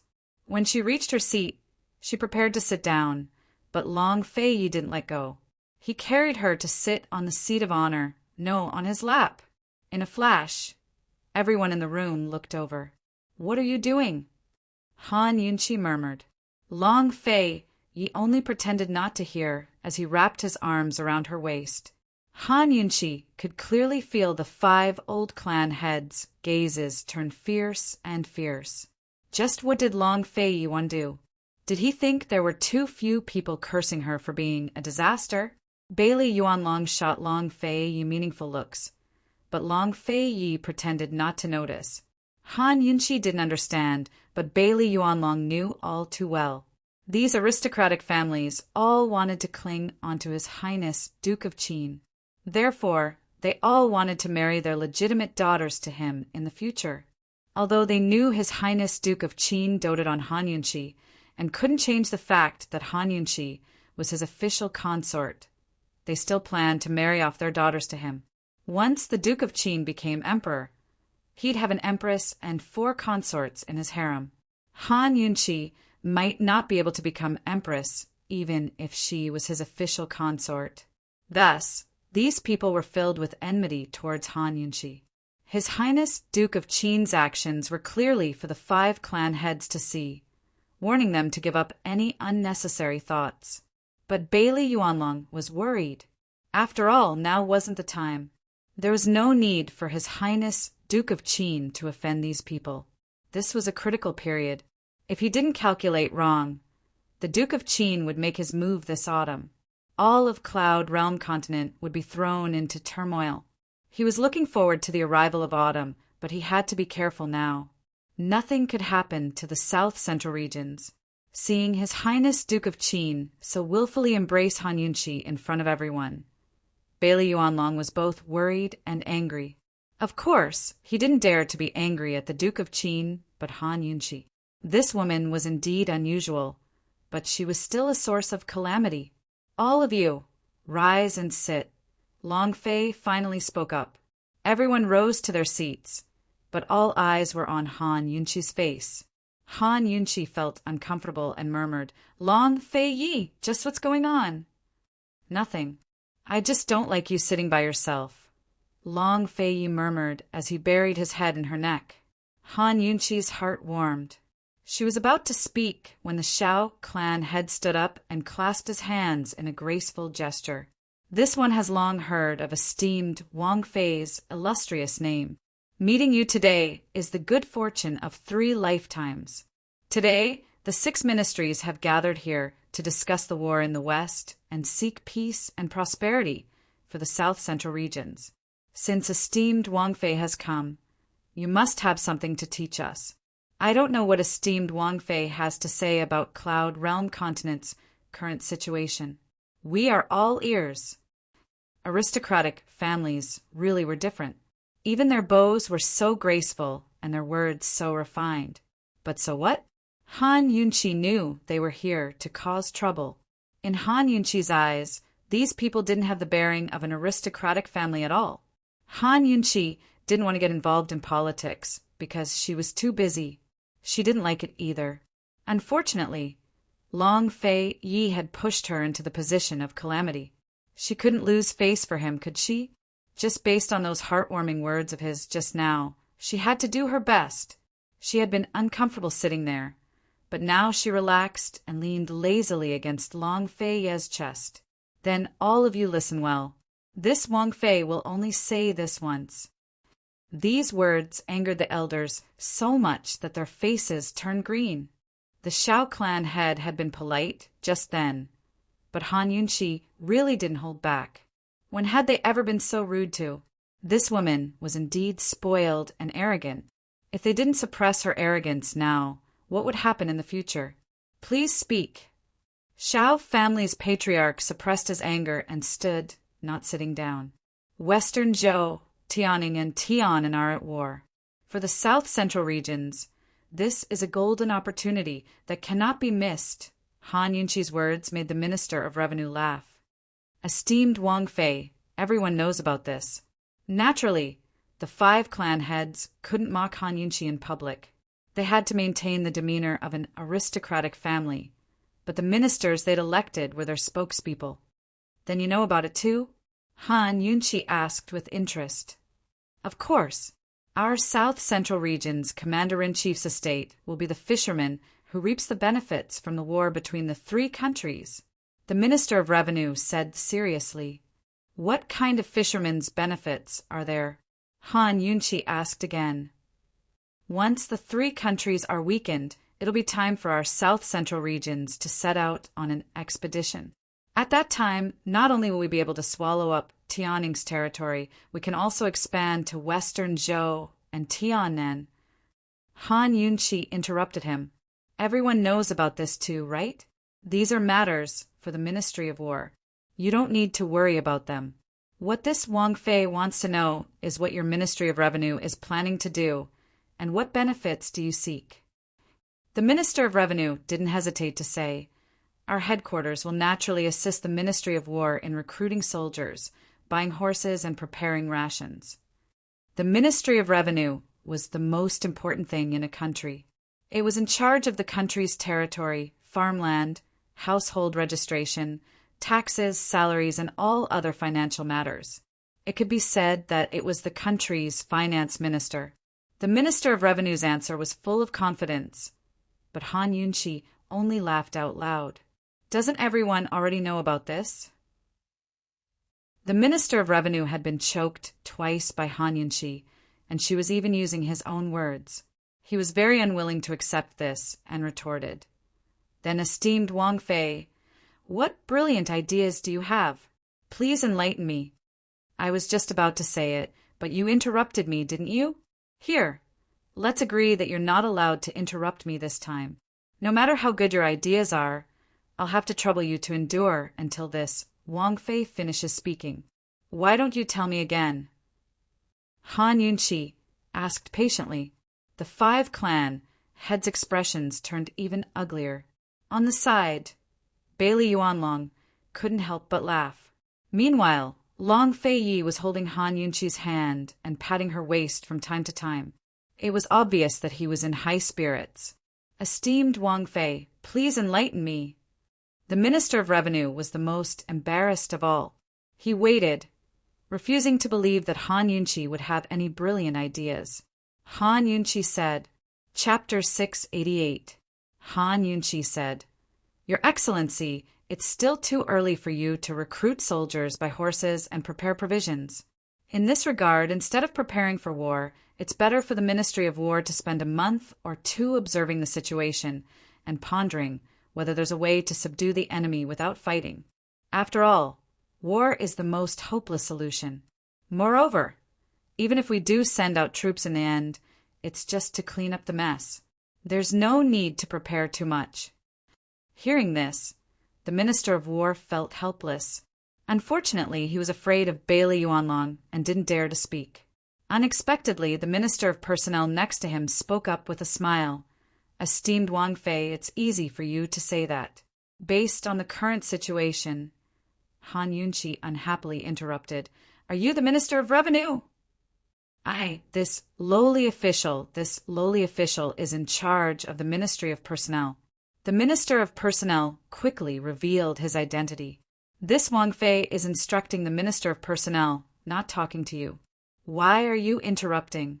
Han Yunqi coldly retorted. The Minister of Personnel was speechless and didn't know how to respond. He could only clasp his hands and say, Yes, this lowly official has spoken out of turn. He was truly afraid that Han Yunqi would deal with him the same way she dealt with the Minister of Personnel. If he couldn't come up with a good plan, he'd be in trouble. Since you've spoken out of turn, someone come slap your mouth. Long Fei Yi suddenly spoke coldly. The main hall was very quiet to begin with only the sound of water dripping from the eaves outside the door. When Long Fei Yi spoke, the water on the roof seemed to have been frozen by his icy voice. There wasn't a single sound, An entire hall was terrifyingly quiet. Trembling with fear, the Minister of Personnel looked towards the patriarch who had recommended him for help. However, the patriarch's brows were tightly knitted, as if he was dissatisfied, but he didn't say anything. Soon, an attendant came over. The Minister of Personnel hastily knelt and apologized. "Esteemed Wang Fei, this lowly official has spoken out of turn. This lowly official has been rude.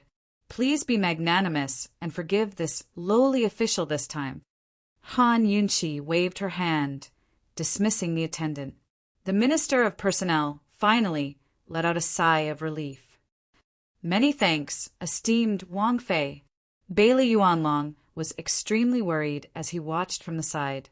He was afraid that Han Yunqi would let down His Highness Duke of Qin and make a fool of herself in front of the clan lords. Now that things had reached such an awkward state, if she didn't say something that could convince everyone, the 5 clans wouldn't let it go so easily. The facts proved that Han Yunqi was worthy of Long Fei Ye's favoritism and love. Her words made everyone present stunned and speechless. They were sincerely convinced. She said, "With the war between the 3 kingdoms, there will definitely be a lot of high-quality resources flowing out, either to northern Li or the central and southern regions. The central and southern regions are the most stable places and the most suitable places to live. Therefore, these high-quality resources will all flow to the central and southern regions." As she spoke, she asked seriously, "What do you mean by high-quality resources?" They were people and things. "Let's talk about people first. Who are they?" Everyone looked at Han Yunqi, extremely curious and surprised. They didn't quite understand what she meant, but they were all very interested. The term high-quality resources that Han Yunqi spoke of was something they had never heard of before. Han Yunqi answered her own question. People are talents from all 360 professions: farming, husbandry, sewing, weaving, masonry, iron, earth, wood, medicine, wine, cloth dyeing, kiln burning, and all sorts of other professions. There are also scholars and famous scholars. For the sake of avoiding the chaos of war, they can only flee to the south-central regions. When Han Yunqi spoke to this point, the corners of Long Fei Ye's mouth had already curled up in amusement and appreciation. "Then let's talk about things." "What are things?"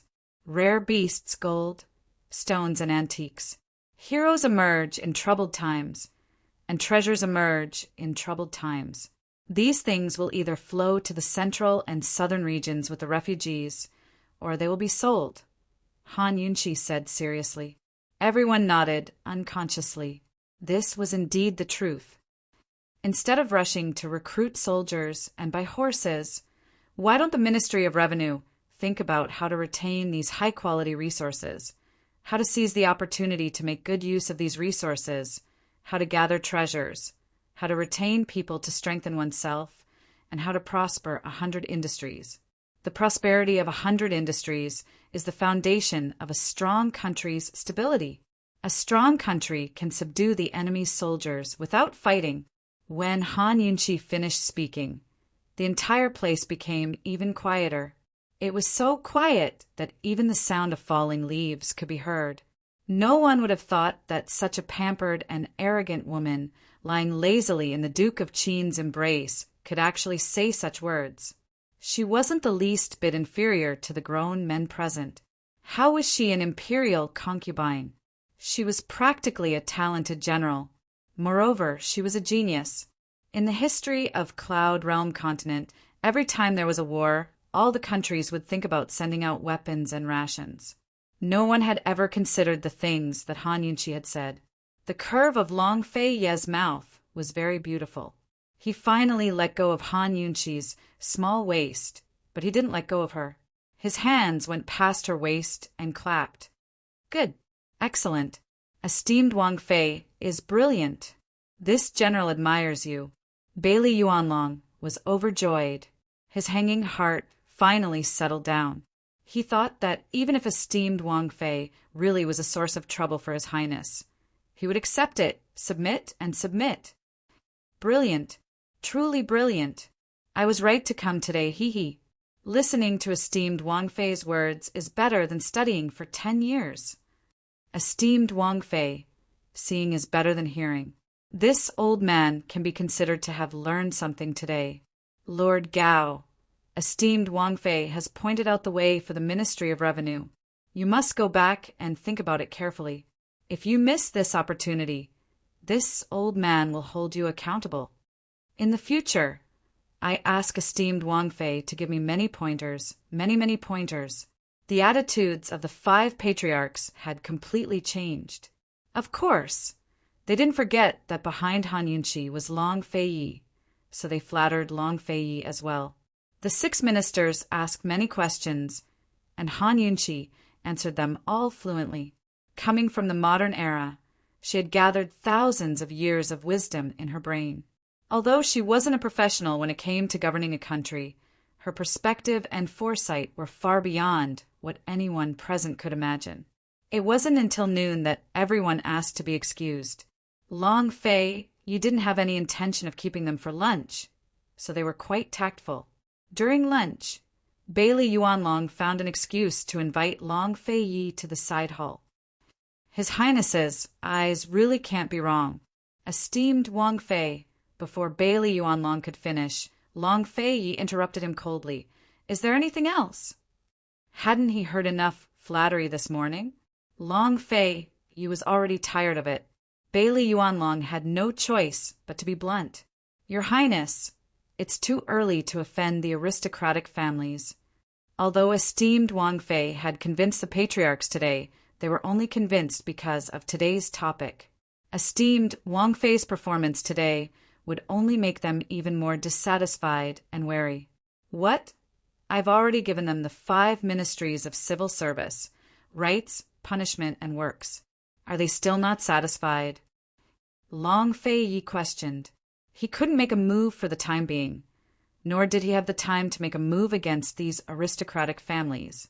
However, he could still suppress their arrogance and give them a warning. Bailey Yuanlong was speechless. Long Feiyi said, Bailey Yuanlong, these people aren't stupid. They won't dare to act rashly before this prince proclaims himself as an emperor. This prince is just giving them a reminder to stop having any ideas about Han Yunqi. Long Feiyi's real purpose in suppressing the aristocratic family's arrogance was to let Han Yunqi establish her might. Han Yunqi hadn't disappointed him today. When they returned to the dining hall, Han Yunqi was chewing slowly. When she saw Long Feiyi and Bailey Yuanlong come over, she hurriedly called out, General Bailey, come and eat with us. Bailey Yuanlong didn't have the guts to eat at the same table as Long Feiyi, so he found an excuse to slip away. Han Yunqi was helpless.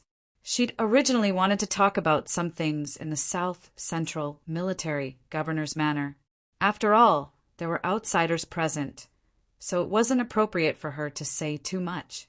Long Feiyi, I offended all those aristocratic families just now. Are you happy now? Han Yunqi asked with a smile. Although she'd been flattered all morning, she could clearly see through those old men's true colors. I'm happy. If you don't make enemies, how can you establish your might? Long Feiyi countered. Han Yunqi smiled helplessly. All right, you win.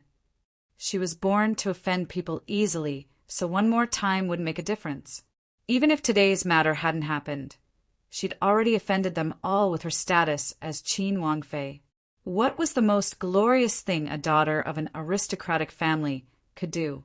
It was nothing more than marrying into an imperial family. Han Yunqi understood the thoughts of those family heads very well. Long Feiyi, Qin Wang Fei, it really isn't easy to be Qin Wang Fei. Han Yunqi sighed with emotion. Scared? Long Feiyi asked. Han Yunqi didn't hesitate at all. I'll deal with whatever comes my way. Long Feiyi was very satisfied. He scooped up a spoonful of hot soup and fed it to her. Han Yunqi drank it all in one gulp. It was so natural that it seemed to have become a habit. This was the first time the surrounding servant girls were serving His Highness Duke of Qin and esteemed Wang Fei, so they were already nervous. When they saw this scene, their hearts all sped up. Heavens, this legendary cold-faced Duke actually dotes on women so much. They didn't have the guts to envy Han Yunshi, so they could only envy the ladle in Long Fei Ye's hands. Long Fei Yi and Han Yunshi chatted as they ate. It had been a long time since they'd sat down and enjoyed a meal together. Find some time to explain the situation at Pill Fiend Pharmacy, clearly. Leave Cloud Realm Trade Consortium alone, Long Fei Yi said. Ningjing doesn't have time to discuss the snow mountains with Northern Li. Even if they do, we just need to find someone to spread the news to Medical City. The medical community won't dare to use Cloud Realm Trade Consortium's medicines then. Han Yunshi was quite confident in this matter. Long Fei Yi nodded. There are 3 major grain-producing regions in the central regions scattered across the 3 prefectures. Jiangnan has 4 major grain-producing fields. I wanted to take you there at first, but Tang Li's affairs delayed things, and there's no time left. Save it for a future tour of the South. Han Yunshi had no objections. I'll be looking forward to it. She'd been in Cloud Realm Continent for so long and had always yearned for Jiangnan. All of Cloud Realm Continent's sceneries and delicacies were concentrated there, so it was a wonderful place. Even Jiangnan's plum blossom sea wasn't the real Jiangnan, but north of it, where it intersected with South Ning. I'll leave the estimates of the 7 major grain-producing regions to the Ministry of Revenue. I'll leave these to you, Long Fei said before taking out 3 thick account books. Han Yunshi didn't understand how this guy had gotten so many accounts, but she soon understood after flipping through them. These were none other than the accounts of all of Long Fei Ye's businesses in Cloud Realm Continent. None of them were small businesses, but large ones. More than 60% of them were located in the central and southern regions. Moreover, most of them were restaurants, hotels, and private banks, followed by fertile fields. Han Yunshi finally understood where Long Fei Ye's money came from. Although they couldn't compare to Cloud Realm Trade Consortium, if they were properly managed, they might be able to rival the consortium in the future. Han Yunshi stared and stared before she suddenly looked up at Long Fei Yi. Hold on, Long Fei Yi, are you giving all your businesses to me? This guy, first he wanted me to establish my power in front of the central and southern regions' aristocratic families. Then he gave me all his businesses. He seems to be preparing for something.